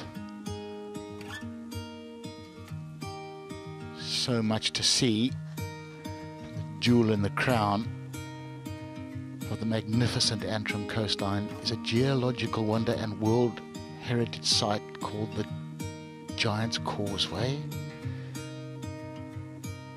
This is a tree from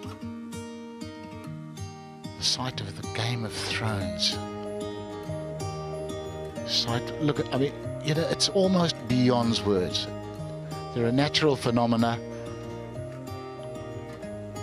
stunning pictures. We've had guys out there with drones taking these shots for you. Today, weather not quite as good, but you know what?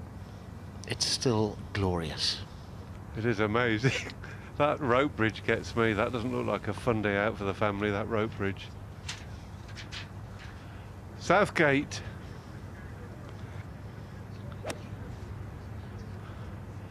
Moving through the field today. 5 under for his round. Has he got one more in him?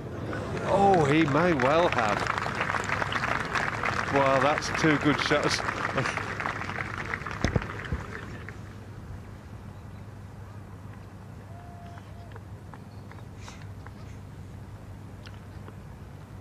Rosie.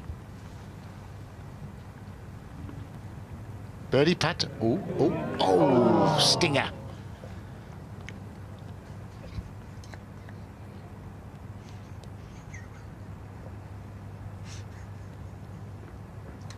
He's not perturbed. Totally chilled.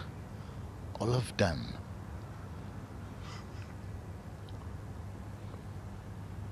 Golf? What golf? The River Pan. 99 miles of it.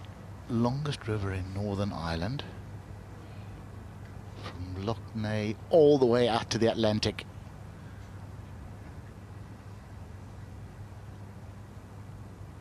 Golf course on the left there, just presented in absolute pristine condition.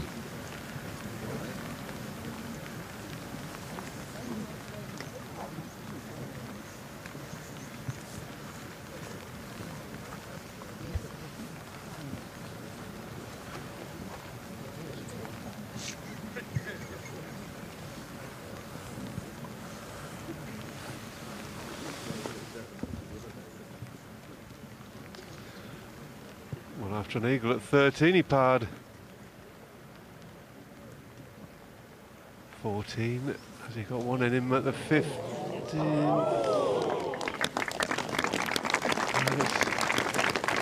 It's a mature performance from Tanihara.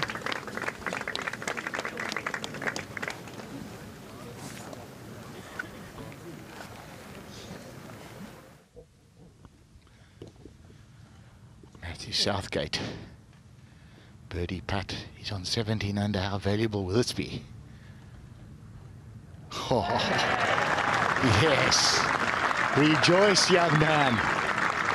That's a round of 66. 7 birdies, just the one drop shot. He is 18 under, tied with Richie Ramsey and Daniel Lim, and that is huge for this man who a couple of years ago suffered from cancer. He was out for almost a year. Didn't know if he'd ever play golf again. Didn't know what his future held for him, and here he is in the limelight. You've got to love a story like that. Blind second shot for Daniel Lim from 212 yards, but there's a big pole over the back of the green with a black circle, and that's his line.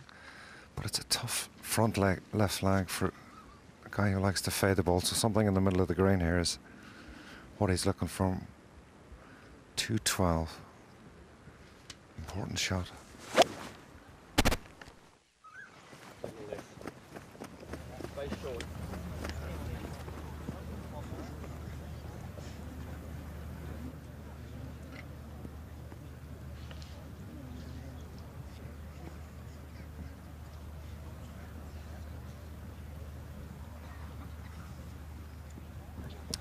Rahm's only got 180, but the ball is a long way above his feet, so easy for this to snag and go straight left. So he's going to need to use all his strength to keep this club face square through impact.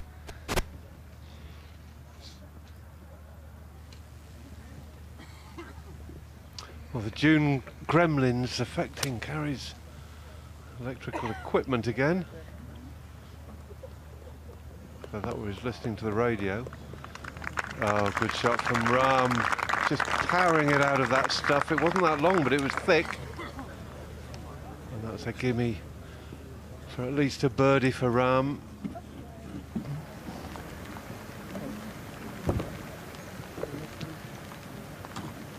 There. Oh, it's all happening. It is all happening. That's back-to-back birdies there for Benjamin. A lovely bounce back after going out in 38. He's 17 under. 3 to go. They're all chasing at the moment that second place.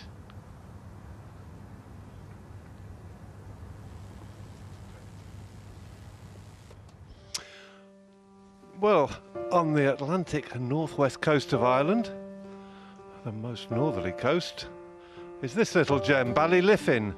And it was, wow, look at that. That is absolutely beautiful. And it was announced this morning that next year's Irish Open will be held at this renowned links. You may not have heard of it in some places, but it looks incredible.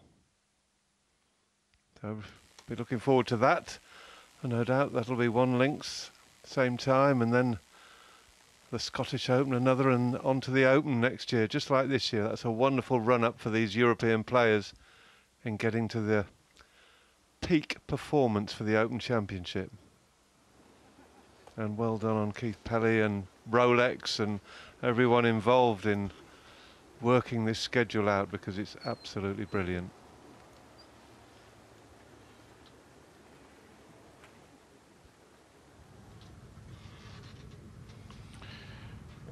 Well, how's this putt? Hawkeye predicts Ryan Fox completely obliterates. Foxed by the pace, no question about that. Wow.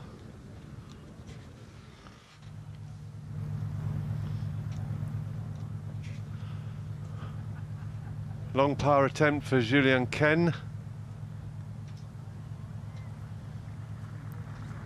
Oh, he's done it again. Wow, his putter's suddenly warming up big time. And this is huge for Julien Ken, 152nd in the race to Dubai. Every shot is crucial. Pretty routine chip and run here for Daniel M. Needs to grab, needs to grab.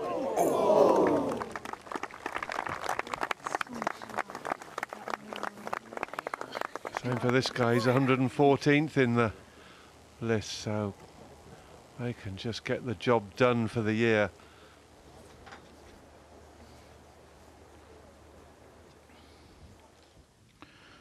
Ryan Fox hit that so far past. He was 100 feet away, mind you. This would be some two-putt. Oh, go on. Oh, go on. Beautifully done. He would have had a little bit of a mind bender after that first putt, but shrugged it off, knocks it in for 68, and gets around in 17 under par. A great week's work for the Kiwi. Downhiller for Jon Rahm for his eagle from just over 40 feet. Pretty quick at the hole. Wonder, did he get spooked there by Daniel's chip shot? Really at this stage just trying to tickle it down close.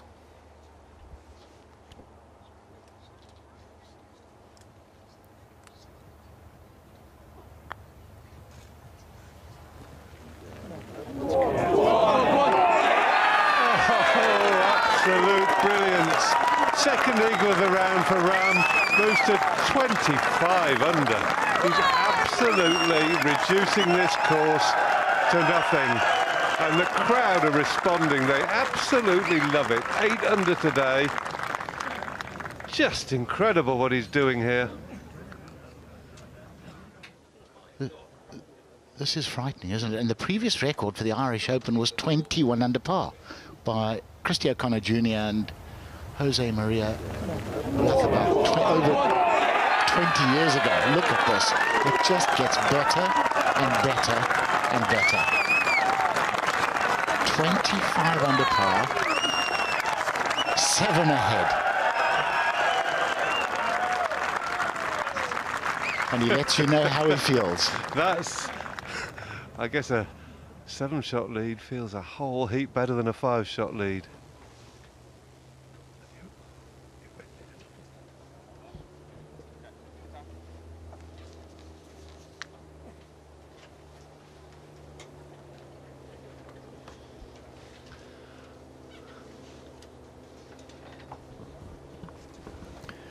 Him trying to make his birdie after all that drama, not easy.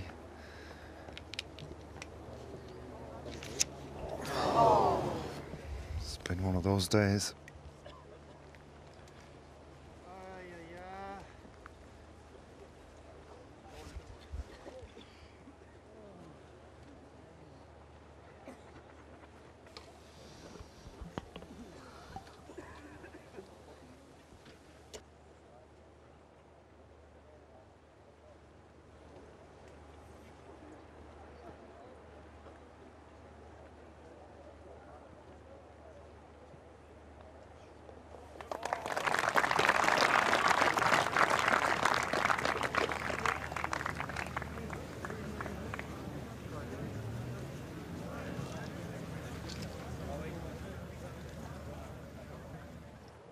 Thank you.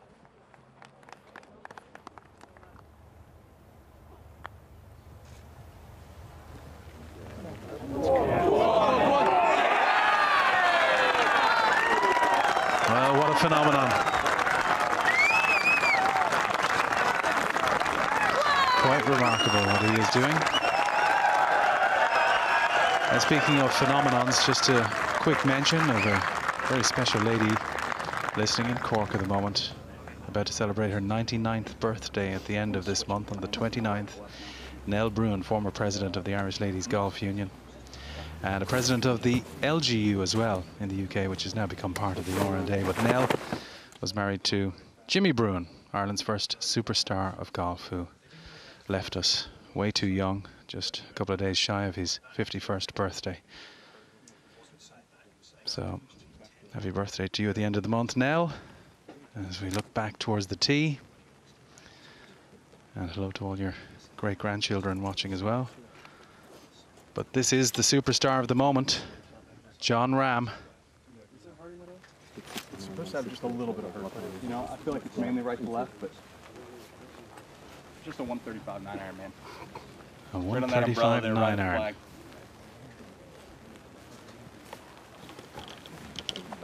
Just left of the tower? Correct.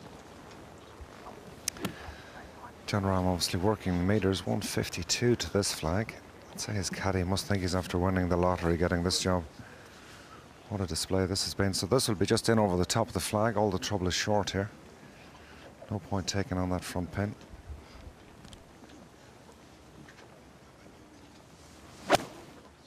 Sit down. Sit. Sit. Sit. Sit down.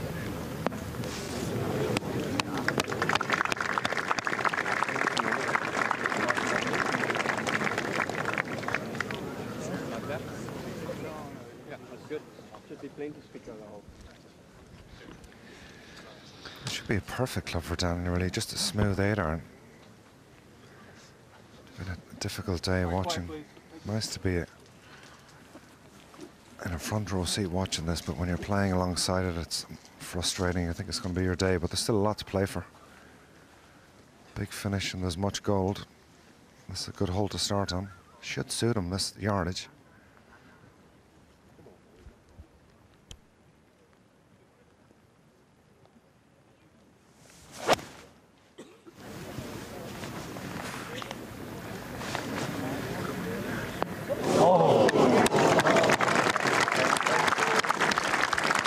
Great tee shot from the American.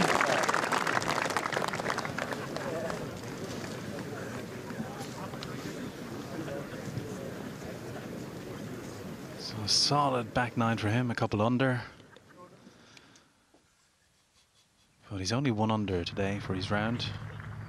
But certainly in line for a big check.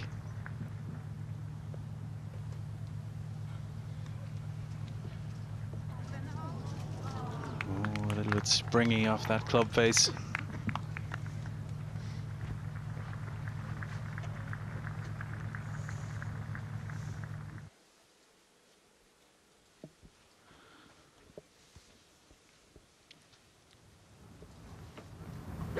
Justin Rose. I think he'd be taking dead aim here. And we've seen a lot of guys leave it out there. He's got past the little shoulder, so that's a little bonus.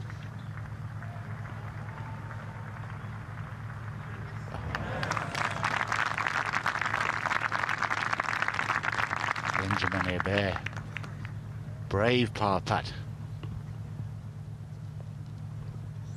It all got very, very loose on that front nine.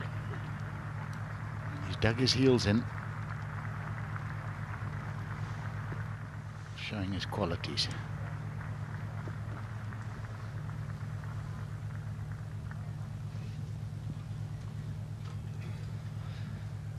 Yeah, this is very important. It slips out of a tie for 5th.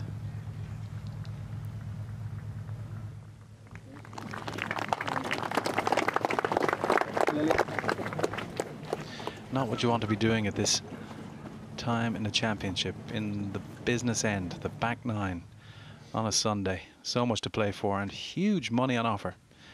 Never before have such riches been on offer at an Irish Open. Justin putting along the crest of the ridge. You've just got to pick your spot and then feel it down there and well, agreed. That's just not right. And things looking very much like they are going on track for Justin. Playing this links run up to the Open at Birkdale, where he really burst to fame, holding out his approach to the 18th for a birdie. And he was just a teenager, turned pro, missed 21 consecutive cuts, and everyone really kind of writing him off, but he was made of much stronger stuff.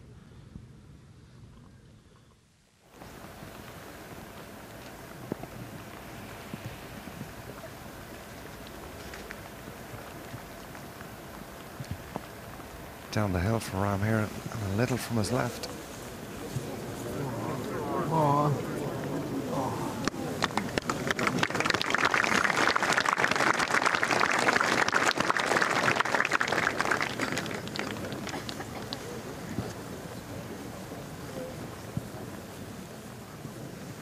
Coin going down well.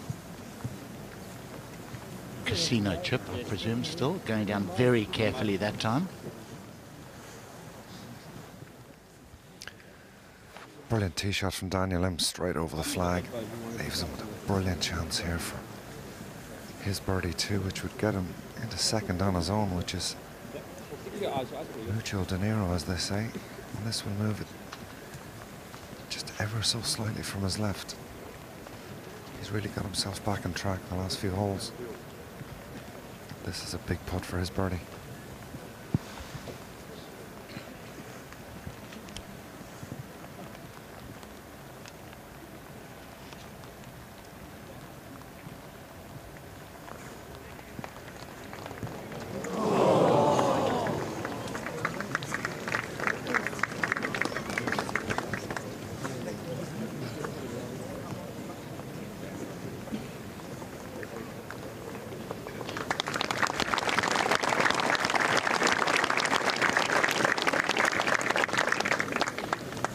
Amazing how much more difficult those putts when you get down to the sharp end on a Sunday.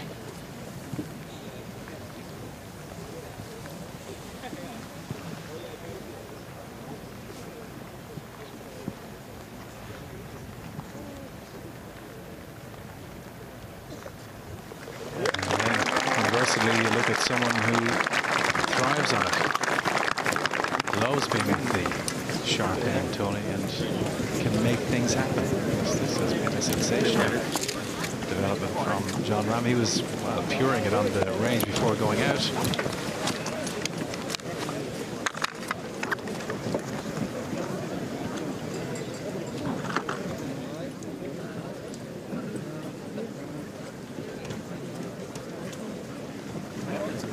Here, I'll get that.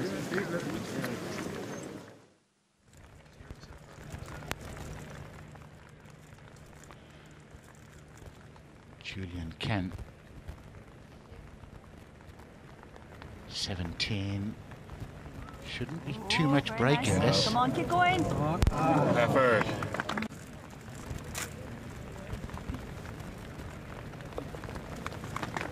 Par for him. Still in that bunch on 17 under.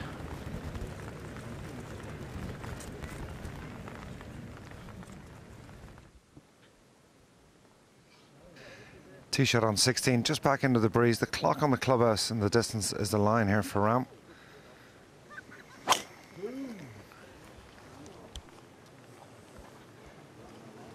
One o'clock wind, okay? Headed left. Finishing on the clock. And Yep. Nobody saw it? did anyone see it? Didn't look like it. Nobody spun around. Everybody's got their umbrellas over their heads. Rain falling. Might not have heard it. Driver for Daniel. It's a tougher tee shot. A corner on the right hand side really in play. But he's hung in there really well, and he should be quite confident coming in the last few holes. Obviously nervous, but fairways are key here. These last 3 drives are very important. Got to find this fairway.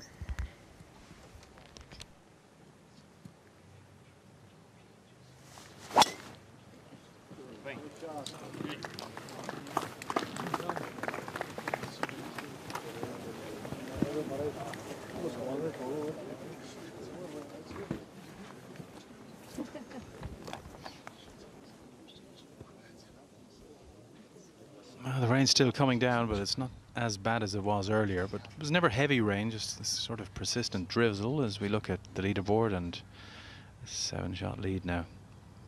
8 under par so far for Jon Rahm. Are there any more birdies out there for him? It's been a fascinating watch so far.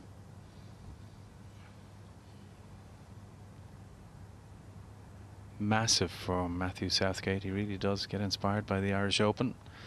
So that's 66, vaulting him into a tie for second. Another big check.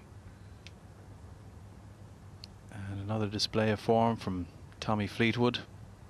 Terrific from Gavin Moynihan. That's a real game changer for him. It's the currency he needs really to hopefully get a few more invites. He's got Challenge Tour status now for this season and next, which is good, but he had nothing at the start of the year. So the young man from the island in Donabate, North County Dublin, 2-time Walker Cupper, former Irish Open amateur champion, justifying a lot of the expectation. Great to see. Fine closing 66 as well from Shane Lowry, the champion at Baltray in 2009 as an amateur, and very fitting as well. It's almost the home of amateur golf in Ireland. Just a wonderful golfing village and a terrific golf course.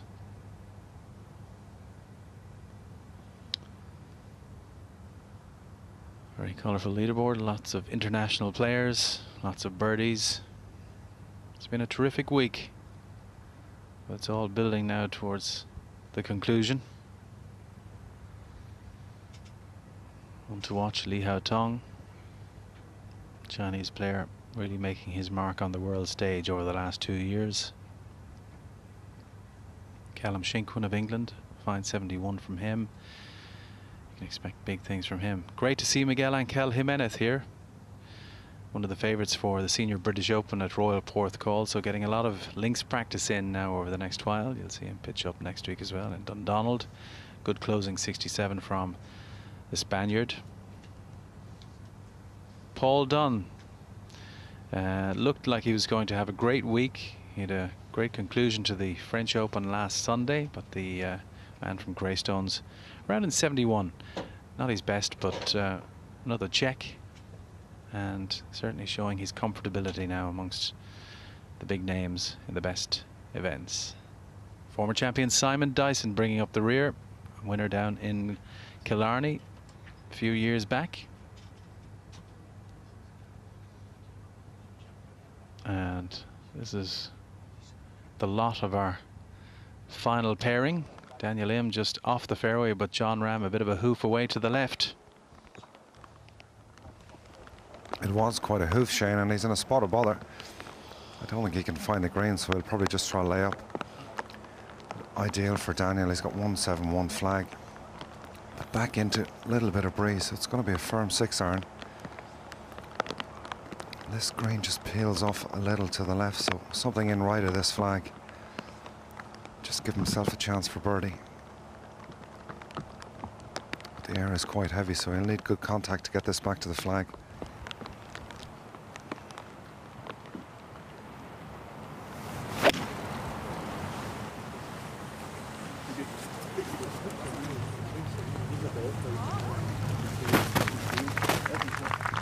Well, that was tracking all the way. Just comes up a little shy, but it's safely on the dance floor and was right on target from him.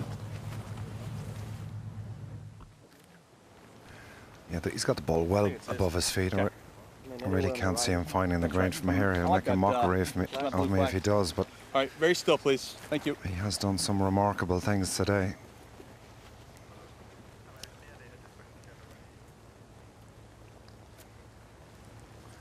He's choked well down on the shaft here. He's almost on the steel.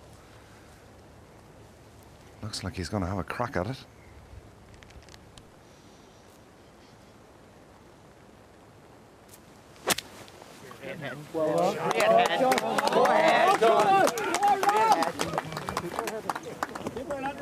Tell you what, that is borderline absurd. Excuse me, from where he was, gripping down on the end of the grip, ball above his feet, thick grass, manages to dig it out. Oh, the front edge just dropped off, but fantastic power. Live with Iber now. Lots of elevated greens. This 17th, a particular challenge. Quite the valley in front of it. And they can get long drives down here, but it's just a very tricky shot to hold the green from the shorter distances. That's a lovely little pitch from the Frenchman.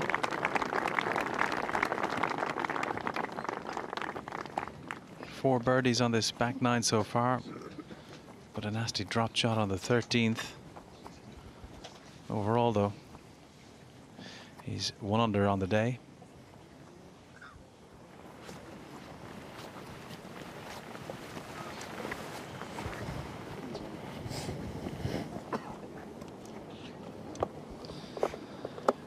So Iber will have his par putt. Now it's the turn of the Japanese player, Hideto Tanihara. Yeah, he's just letting this get away from him. He missed the fairway miles right, chopped it out short of the green, and then left himself this long putt. That eagle of his on 13 just rocketed him into 17 under. 4th place, but it's just slipping. This would help. Short.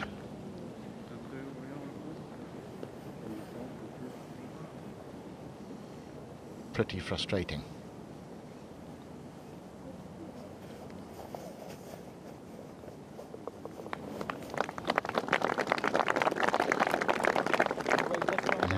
Trying to think about birdieing the last hole and trying not to let the calculator click over in his mind how much money he's just burnt in the last 2 holes. Just try and keep it at the back of the mind. Don't think about it.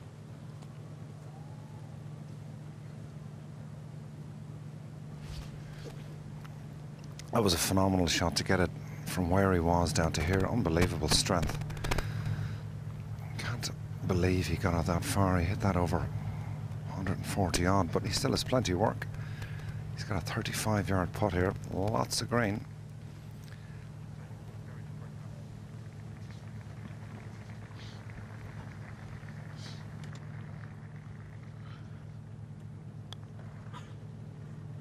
Hard to get the pace when you're hitting it from so far out, and he's undercooked it.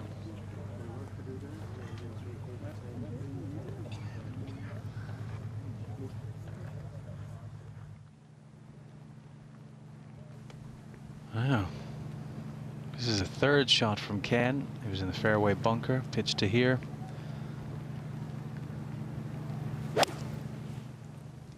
Stands packed.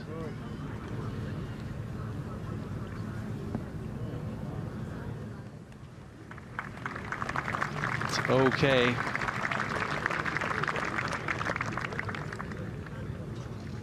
Outside chance of a par to conclude his Dubai Duty-Free Irish Open.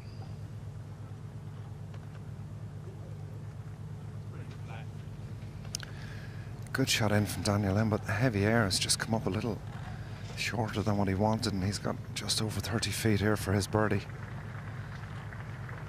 Not a huge amount of break on this.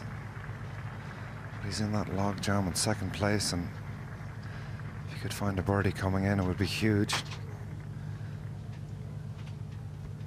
Should be just a little bit from his right.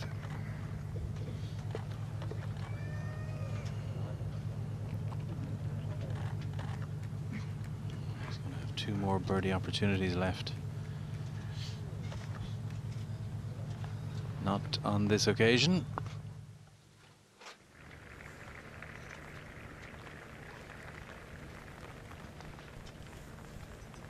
valuable par putt here. If Airbear can make it. No.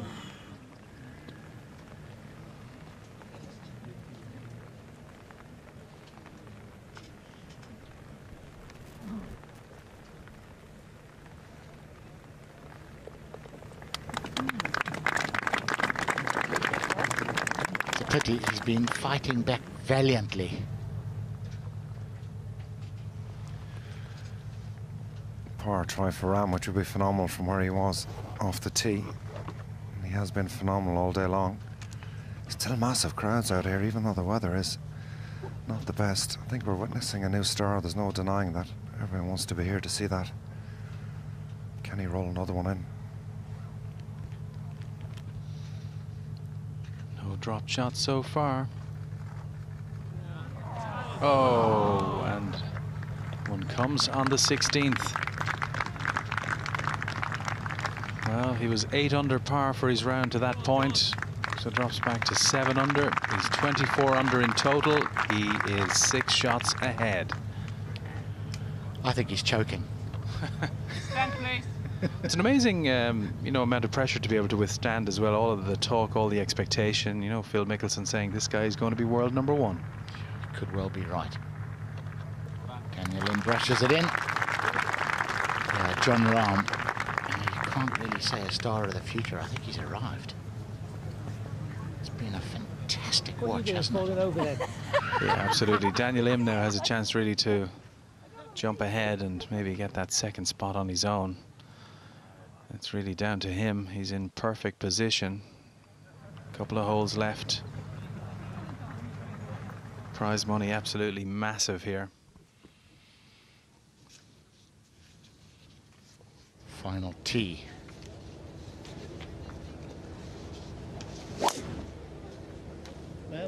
Little nest of 3 bunkers down the left shouldn't be in play.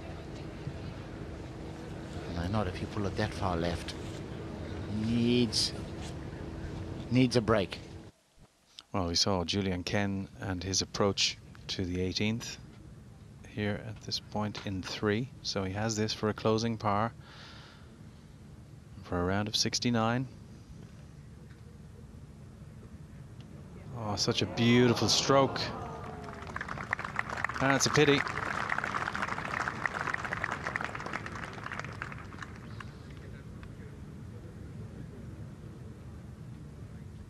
Every putt is costly at this point. They don't think of it that way, but this man has birdies on his mind. Daniel M.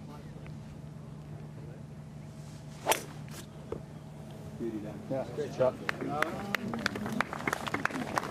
Playing purely for position.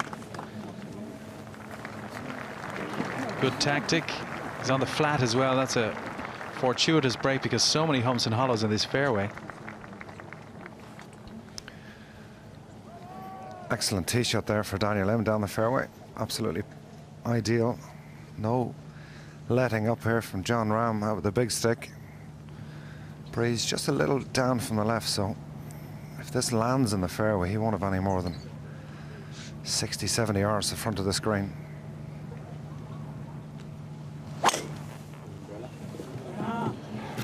You know what?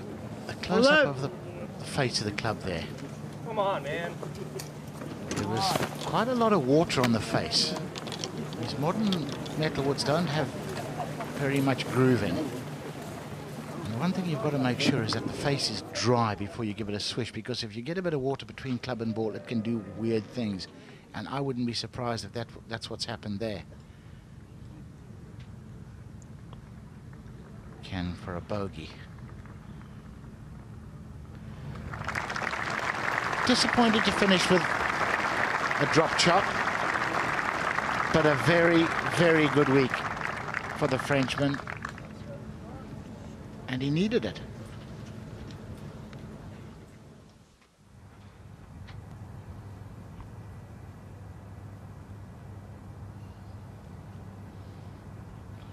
All the tee shots today, red one out right and that one on the left edge of the screen. Playing a different golf course, those two guys were. Yeah, still got a birdie though, didn't he, whoever he was. And a very nice birdie it must have been. Tanihara to the 18th.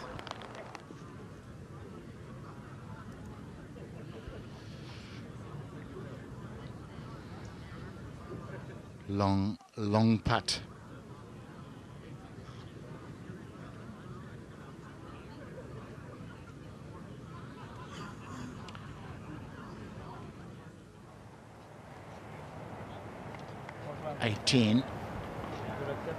That's ranked third hardest hole today and the toughest hole on this golf course over the duration of the week. Anytime you make a 4 here, you'd be rather pleased. And Air Bear has got a fairly long iron here out of this thick stuff. He must have a better lie than is evident. Hold on tight.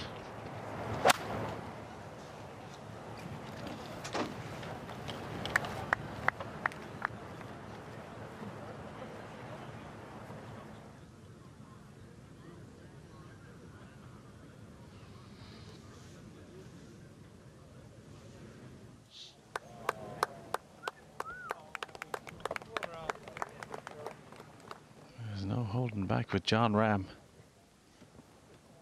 It's all box office stuff, though.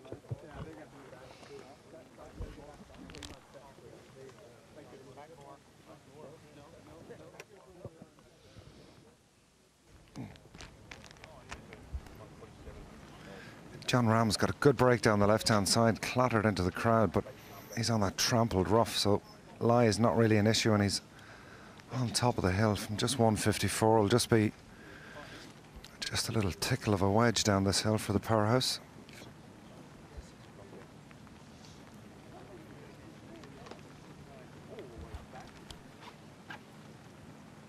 John, I'll go ahead.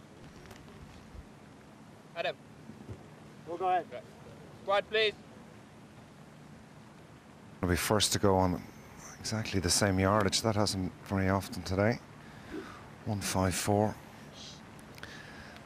This pin on the right-hand side is much easier than tight left and will suit his shot shape. Should be just a smooth little 9. Feed it in.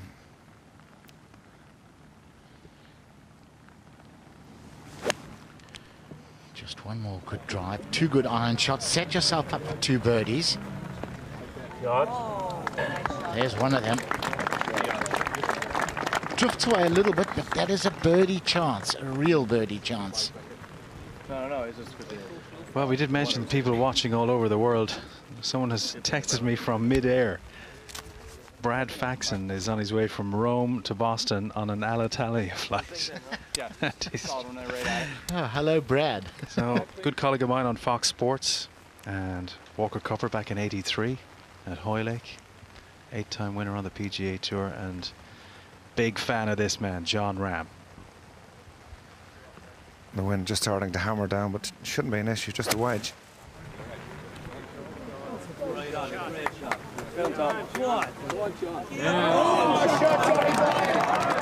It's scary. It's absolutely mind-blowing how good this guy is. There seems to be nothing he can't do. All starting with holing out from the rough at the par 5 fourth. What a round it's been.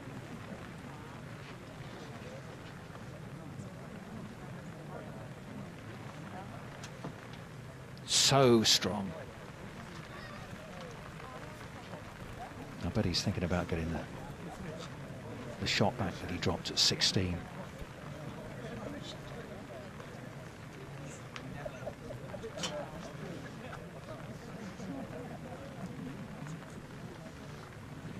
Quite remarkable performance. Once again, the rain gets a little bit harder.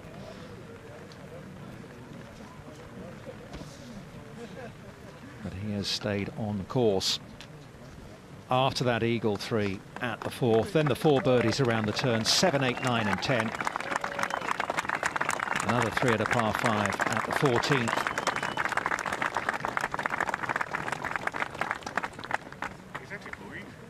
And just to clear up something for you, what happened over at the 6th, we saw the pictures earlier on. Quite a few callers were apparently ringing in or emailing in just to say they didn't think he'd actually moved his ball back, but replaced his marker. There was some discrepancy, but we can hear from the chief referee, Andy McPhee, his thoughts on that incident at the 6th. I needed to have a conversation with Jon because I needed to have his words of what his memory was of what went on the 6th green. I got to him on when he came off the 13th, and he clearly said to me that he knew he'd marked the ball to the side, and both he and Daniel said that, well, he clearly made an effort to move it back to the side. That tallies with what I'm seeing on the picture because, again, we're getting to this very fine margin of, yeah, the ball, I don't think the ball was put down in exactly the right place, but I think it falls within the players made a reasonable judgment to put it back. So that's why there's no penalty. That explains that. Yes, for the record, there's a lot of talk about the public's involvement in ringing in, and you know, on the tours we spend all our time trying to involve the public. So I, for one, think it's great that people can email, ring up and have their say, so keep on doing it as far as I'm concerned. Someone might be throwing their hands up in horror, but I don't care. And all sorted out with a simple conversation between referee and player.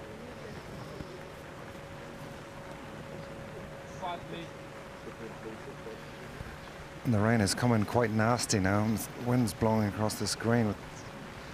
Might change Daniel's idea a little bit. This putt is just going up a little rise. Shouldn't do a huge amount at the hole, but will the moisture on the green affect his mindset? Big chance for his birdie. Get up, get up, get up. In the jaws. Well, it's been a good effort from him. 2 bogeys early on, 3 birdies since, no more mistakes. If he can just get one more birdie, Mark, what a huge difference it'll make. Outright second, 680-odd thousand euro. If he finishes in a tie for second place, he could get about 340,000, 350, something like that. And if he bogeys, don't want to think don't about want to it. go there. Here's a bet. Right down the middle, go on. Yes. Kind of feel he deserved that one. Makes his par at the last. It is a closing 72 for Benjamin Hebert. And that's inside the top 10. 8th place, tied for about 145,000 euro for him. Rahm for birdie at 17. Of course he can get it. Good bounce back from the Spaniard. So he returns to 25 under par. With 1 hole to go, he is 7 clear at the top.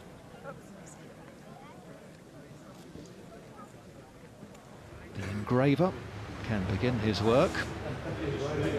The name of Jon Rahm, quite fittingly going on the Waterford Crystal Trophy, along with the likes of Severiano Ballesteros, a 3-time winner, Jose Maria Olazabal, and Sergio Garcia in 1999.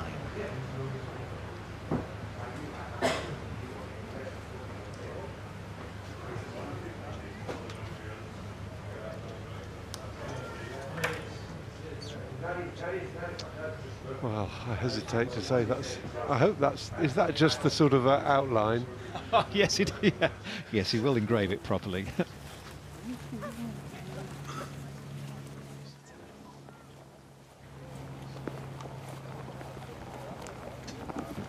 It's a perfect name to be done at the last minute. Jon Rahm. There's not too many letters. It knocks Severiano Ballesteros into a cocked hat, doesn't it?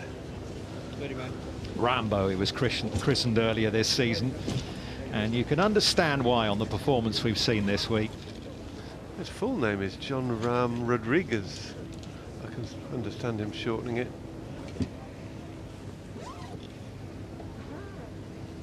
Well, you think about it, Mark, just over 12 months ago he was at college in the United States.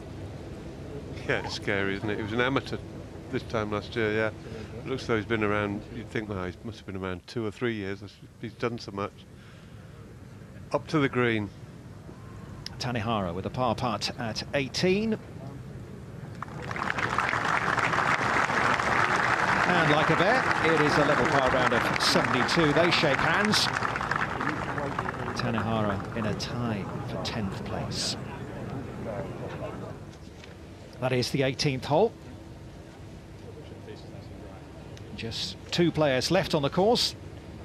Daniel Im and Jon Rahm, our champion-elect. He is indeed. What a display it's been. At your middle. Just one more hole to go. Another big smash with his driver. Bunkers down the right-hand side. 290, so decent contact shouldn't be an issue. So he'll just try those short bunkers down the left. A little fade off those, and champions walk home from there. Making sure this time, Gary, just to dry that club face off. It is very wet out here at the moment. It's got heavy the last 5 minutes. I'm sure he won't mind too much though. Teed this one right up.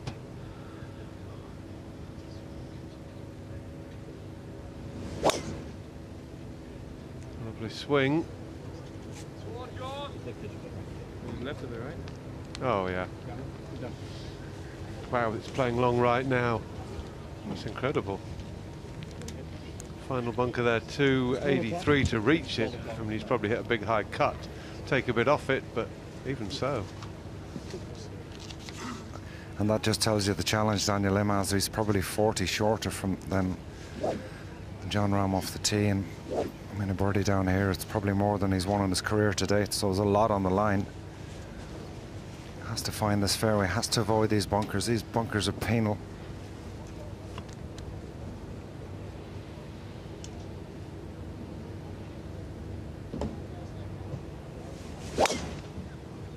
Oh, fuck. Left. Gobbled up by the traps on the left. Well, it's been an interesting contrast between these two, the raw power and intensity of Jon Rahm and the sort of straight hitting, steady iron play, solid putting of Daniel Im. Rahm, I'm not sure how much he's been coached. Daniel Im, coached by Dana Dahlquist, who I'm not familiar with, but whatever he's doing with Im is working, I know that. He's not lived on his putting, he's played a really good tournament. Well, he's laying down a marker, isn't he, Jon Rahm? He came here talking about his love of this course, which he discovered at the Amateur Championship a few years ago. And he said if the European Tour came back here, he would put his name down. So when he found out that Irish Open was coming here, that Rory was going to be involved, he said it was a very easy decision to make. I assume he's playing next week in the Scottish. He's going to play Birkdale, and I guess if he isn't entered, well, this win would obviously qualify him. Yeah, right, past it. I don't think he'd have any trouble getting in if he wanted a game. God, right now they'd always, oh, this is dangerous. He's engraving it. Hopefully 7-shot leads enough.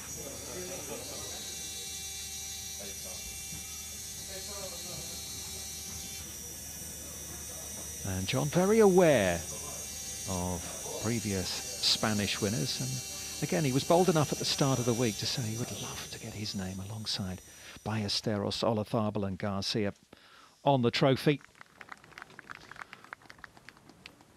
Yes, absolutely right too. And the crowd have really taken to him. They love the way he plays, with a lot of freedom and just, you know, if it's in the rough, he just slashes it out. A bit Seve-like, but different to Seve. Seve was a bit more of an artist. This guy's very much a modern player.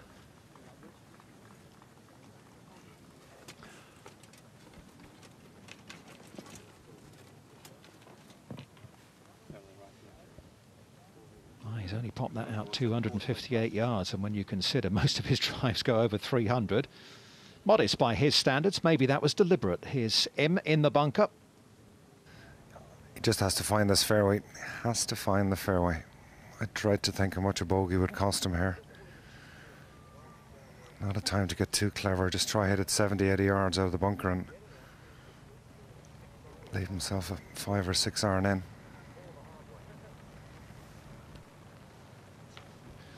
Well, a quick calculation, it'll cost him about 225,000 euros. May not want to tell him that.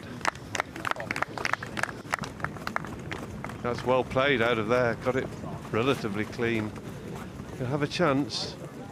I've seen some good saves on this hole. The players are reading the 18th green well, so that bodes well. I wonder if Rahm's aware of David Drysdale's round of 63 and that a birdie at the last will see him match the Scot.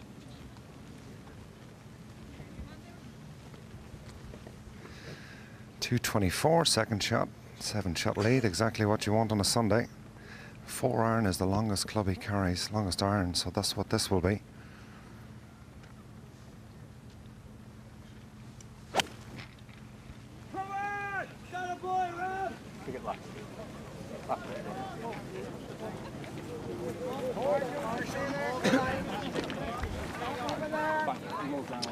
Well, pretty average, but I suspect his mind's somewhere else.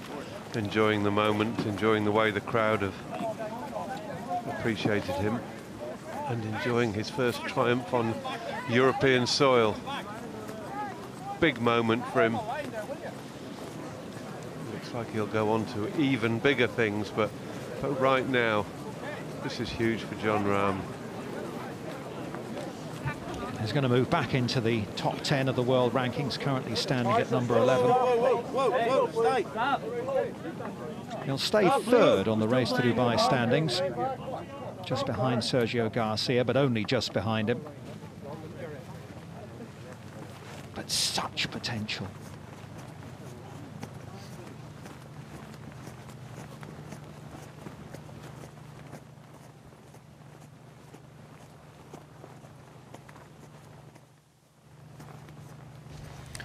Brilliant shot out of that bunker for Daniel Lim, leaves him 149 flag, good yardage, exactly the same as what he hit it on 16. Similar type breeze, so just a controlled 7 iron, keep it out of the breeze. What an up and down this would be.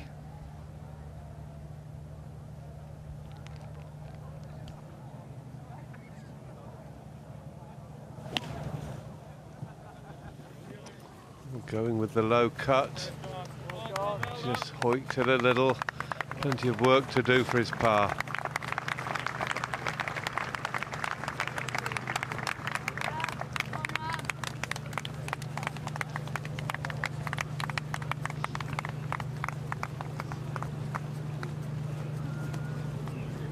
He appears to have everything, doesn't he?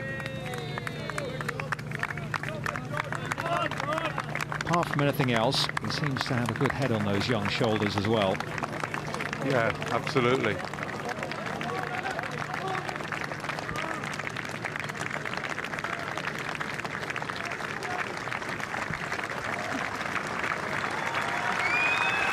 Now listen to the reception.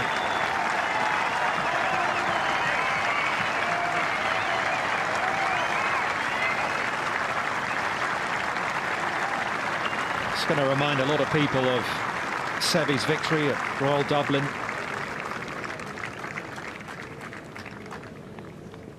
They love their golf in this part of the world, and they appreciate a champion like this.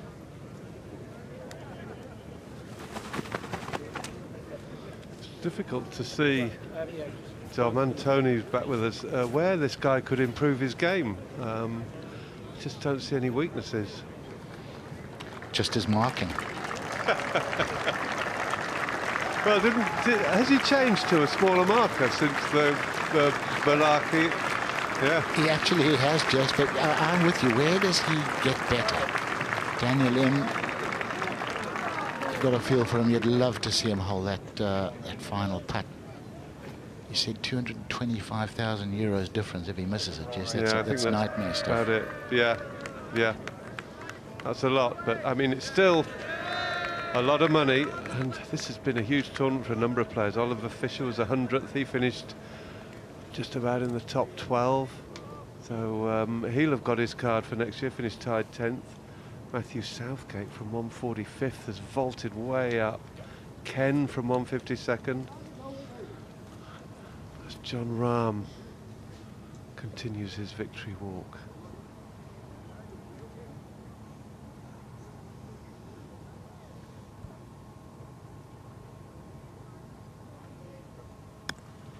He's got a couple of swales to deal with. Down it comes. Oh, surely not. Surely not. He just does everything so fantastically well.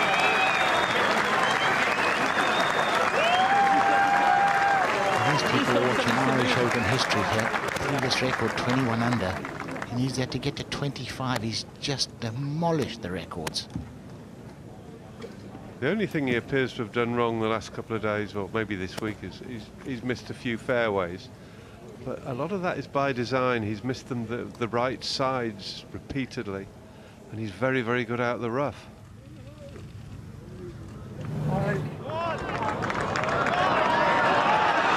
Little smile. He knew when he was halfway there it's got a chance. Stunning stuff.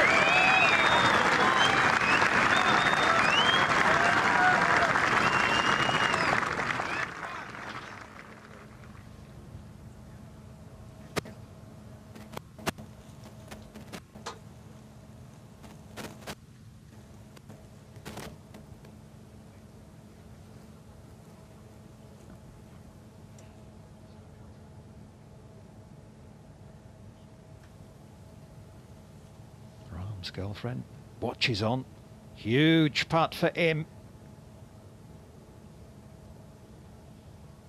I'd love to see this go in. He's worked extremely hard.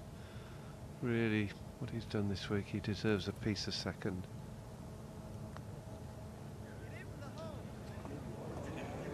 Oh, no.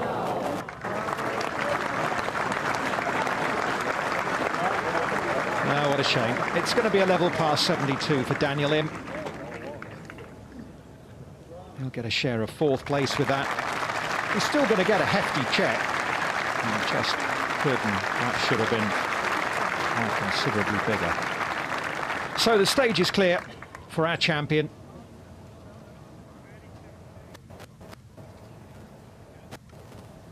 Well, Richie Ramsey and Southgate, they've just made 100,000 each from that.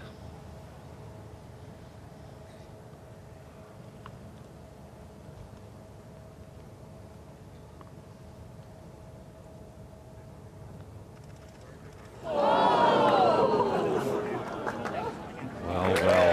it doesn't matter, because Jon Rahm makes his mark on the European Tour. He follows in the footsteps of the Spanish greats, of Ballesteros, of Olafable and Garcia. And now Jon Rahm too is an Irish Open champion. 6 shots in the end, the winning margin. It's a closing 65. Girlfriend Kelly gives him a big old bear hug.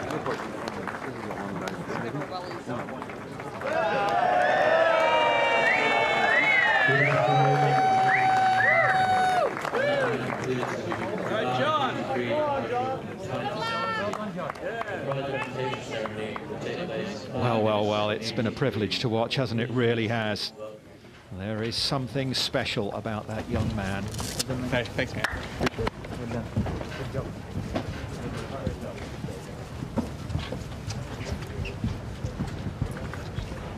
Oh, the only real shame is that the sun isn't shining, but or maybe there's a rainbow. He must feel as though it is.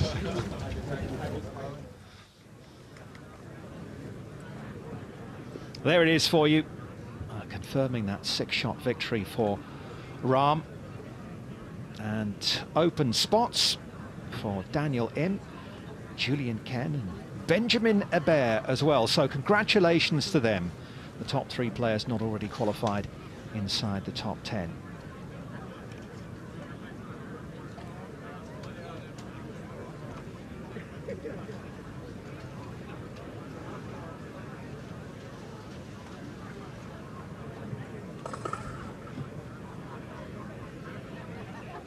It's all 3 spots going again. I think they all went in France last week as well. Gavin Moynihan finished 14th, finished hours ago. Great performance from him. Matsuyama disappointing ultimately. Some pretty solid golf this week. Good week for Duncan Stewart.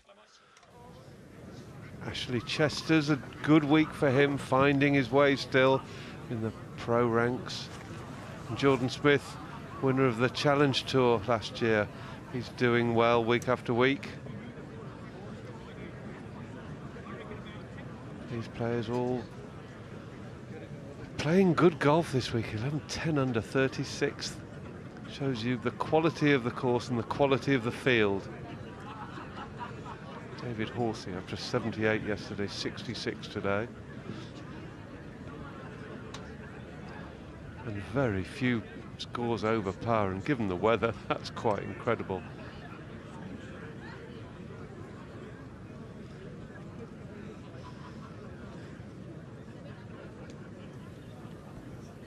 Right, I just quickly need to correct something, because Im, Ken and Abel, I'm afraid, are not off to the Open Championship because they've already put the claret jugs in. So it's Richie Ramsey, Matthew Southgate, and I think David Drysdale as well. Maybe Ryan Fox will clear that up for you. But if you haven't been to this part of the world, we've had a wonderful week here, and among the many wonderful sights we've seen has been the Giant's Causeway, a natural volcanic phenomenon formed about 50 million years ago.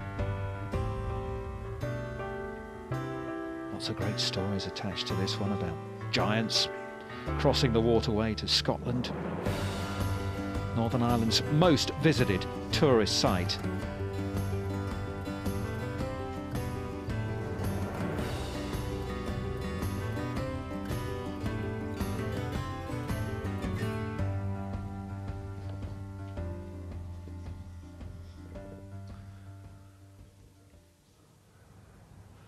Back to the course as the drizzle continues to fall, as the updated Race to Dubai rankings, and Rose up to 5th, taking a spot off Fisher and Wiesberger, and Tanihara swapping with Peters.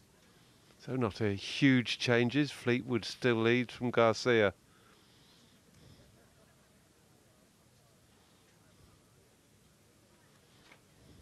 Richie Ramsey moves inside the top 20. Zanotti makes gains as well. And a few Race to Dubai points for Matthew Fitzpatrick as well. Matthew Southgate from nowhere up to 617,000. What a move he's made. Ryan Fox as well, finished tied 4th. Boy, they'll be happy bunnies this evening, and quite rightly so.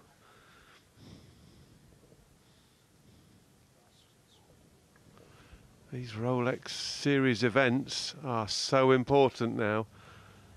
These players making huge moves. Now off to Scotland next week. Dundonald for the Scottish Open. Then it's on to the Open itself. This was Rahm's 3rd shot into 18, which he very nearly holed. It would not have been a surprise either.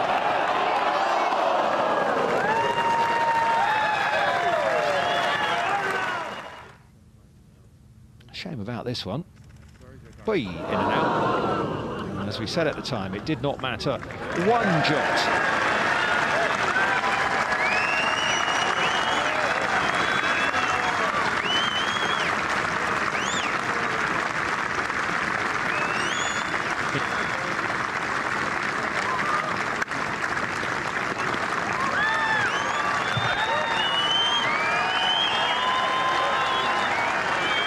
Well, it's a day he's going to remember for a very long time.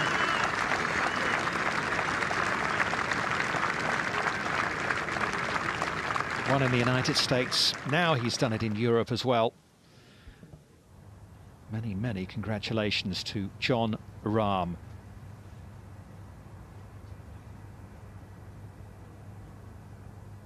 And just to clarify that the Open situation slightly confused me with the jugs already going on there, the claret jugs. Richie Ramsey, David Drysdale and Ryan Fox are the three players inside the top 10 who have qualified for the Open, who were not already qualified. Matt Southgate came through qualifying at Cinque Ports earlier in the week. Jon Rahm already in, so is Justin Rose and Tommy Fleetwood.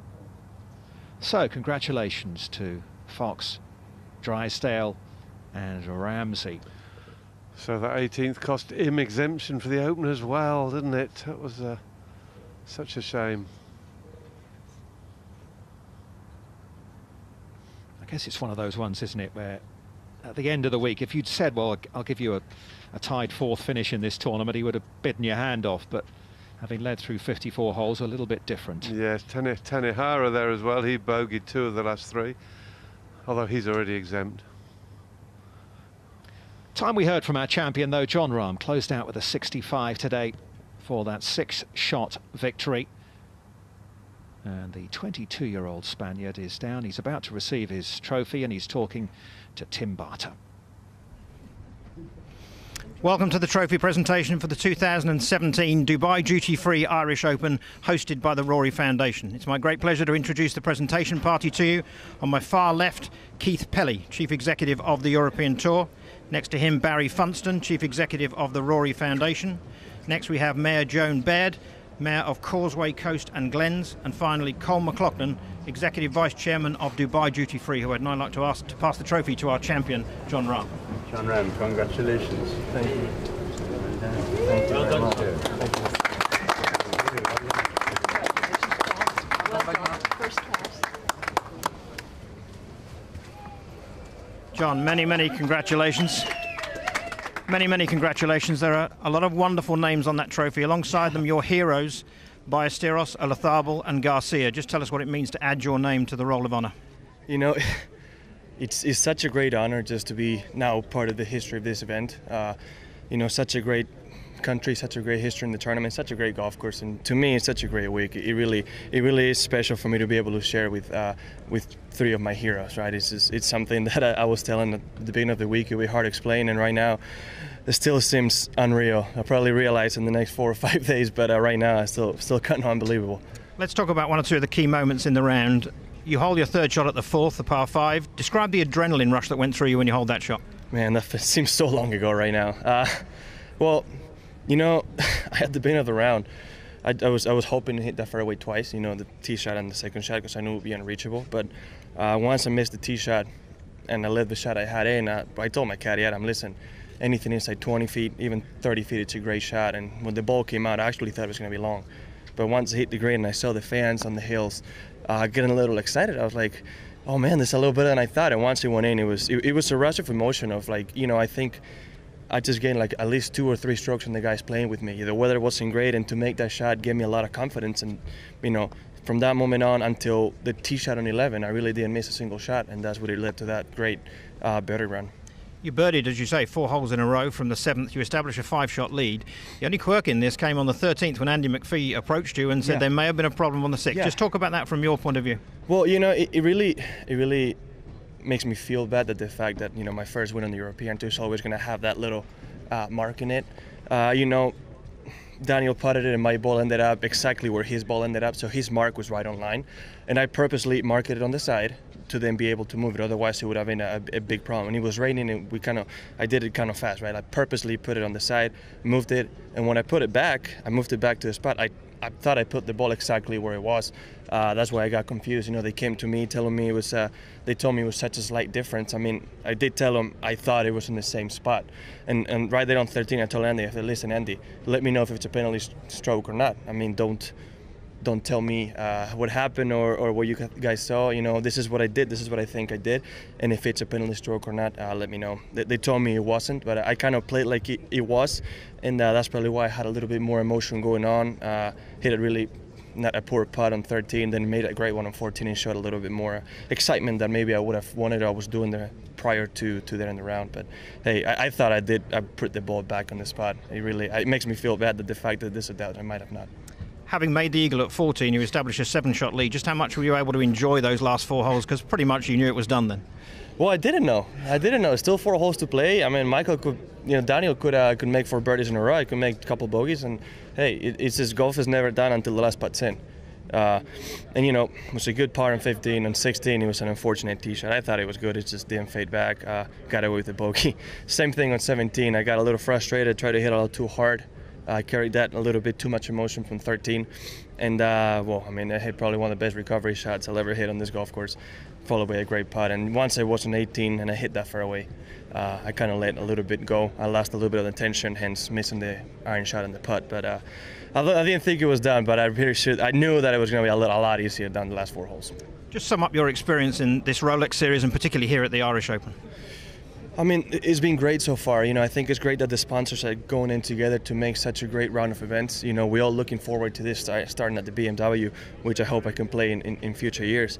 And to go to France and get the reception and the welcome that I did, and play the way I did, it was amazing. And to come here, and, to Ireland, Links Golf, where I kept saying I haven't played my best golf, and shoot 24 under and get with a 6-shot lead.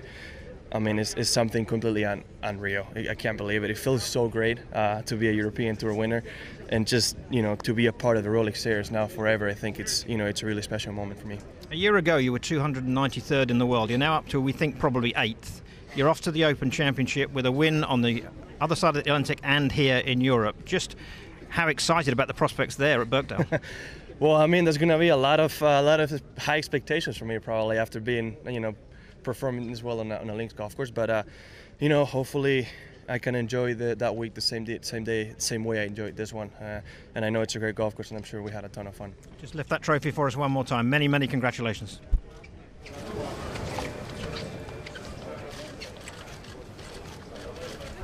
Just keep it like this. It's in great shape.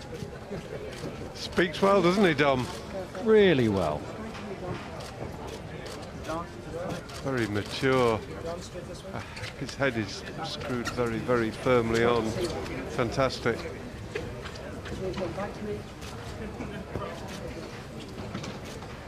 What a final round he put together. Interesting to hear his thoughts on the 6th there as well. Very honest and open about that. If I'm going to get a penalty, then give it to me. Let's not discuss this. You make the call. Well, he opened up with a par at the 1st. This was at the 2nd. Also for par. Slippery one down the hill. Just about enough to find the bottom of the cup.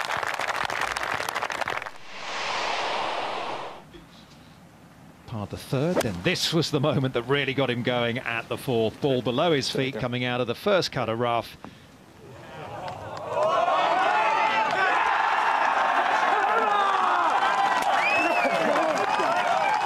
All sorts of excitement as he holed out for an eagle 3. That was amazing. The adrenaline rush there would have been huge, as Tim and he were saying.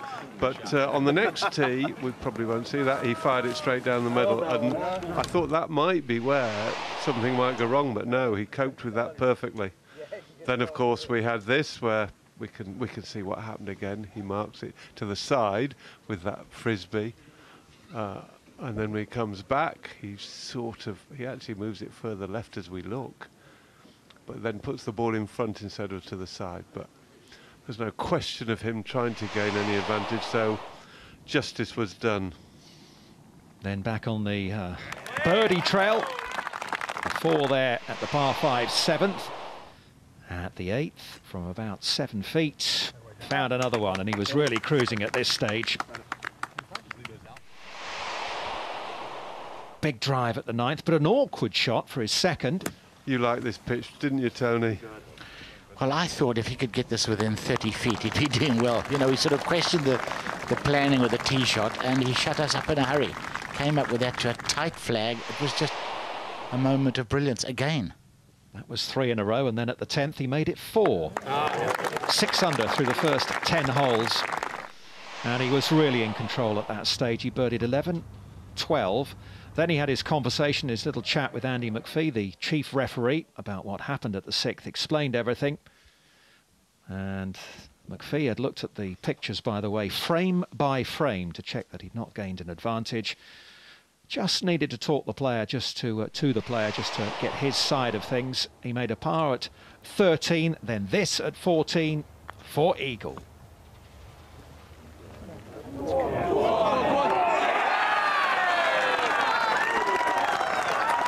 That was incredible. Second eagle of the round from long range, and it's difficult to say he didn't deserve it.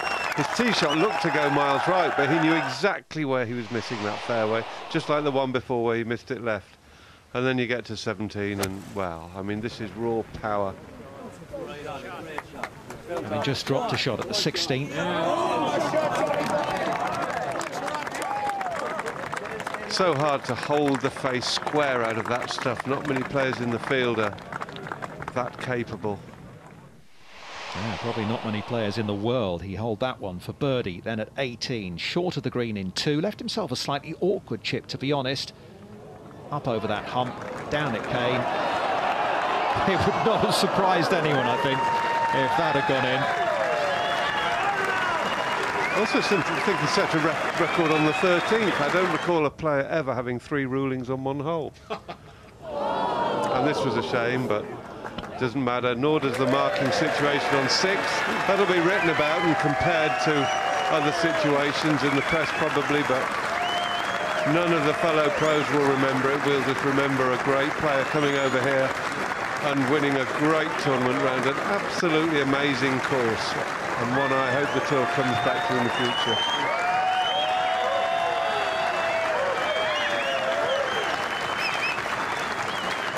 Next year we're off to Ballyliffin at Donegal and the Lashidi Links, just along the coast really. Another beautiful part of the world, another great course. 2 very happy people.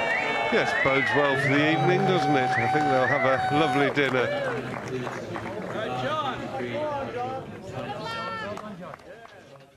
Well, he's had steak just about every day this week, hasn't he? Except he had to have lamb one night when the steaks weren't big enough. I wonder what's on the menu tonight. Jon Rahm, 24 under through 4 rounds at the Irish Open. 4 rounds in the 60. He started with a 65 and he closed out with that number again.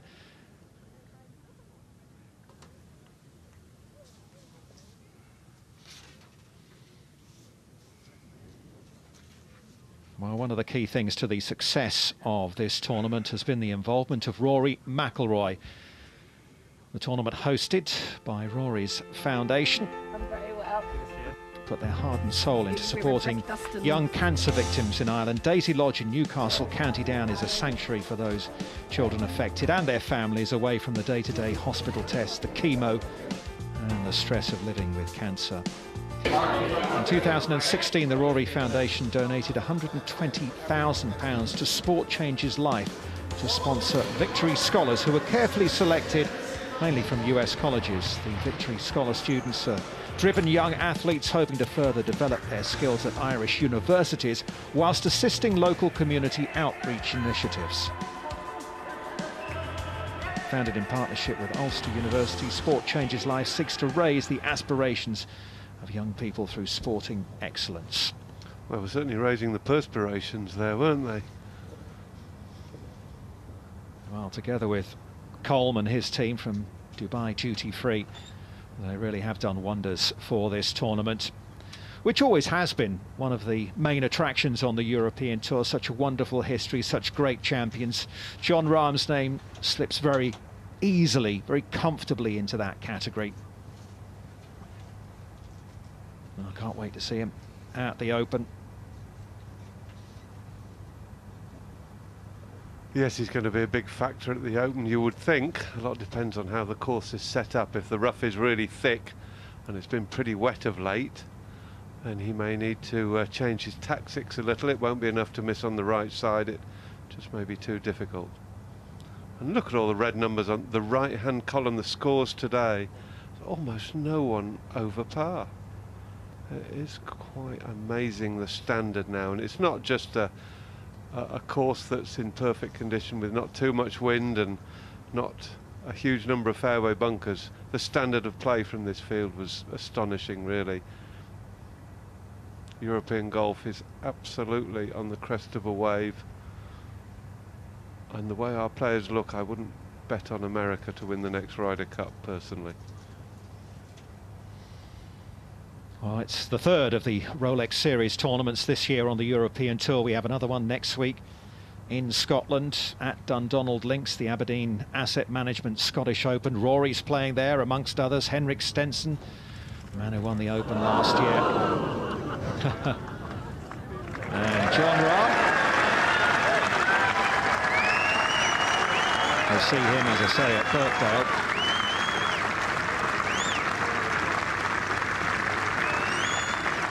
It's been fun to watch, it really has. It's one of those moments where a special talent comes along. Very exciting for the future of European golf, for world golf, really. 2017 Dubai Duty-Free Irish Open champion is Spain's Jon Rahm. To watch another European Tour video, click here, and to subscribe, click here.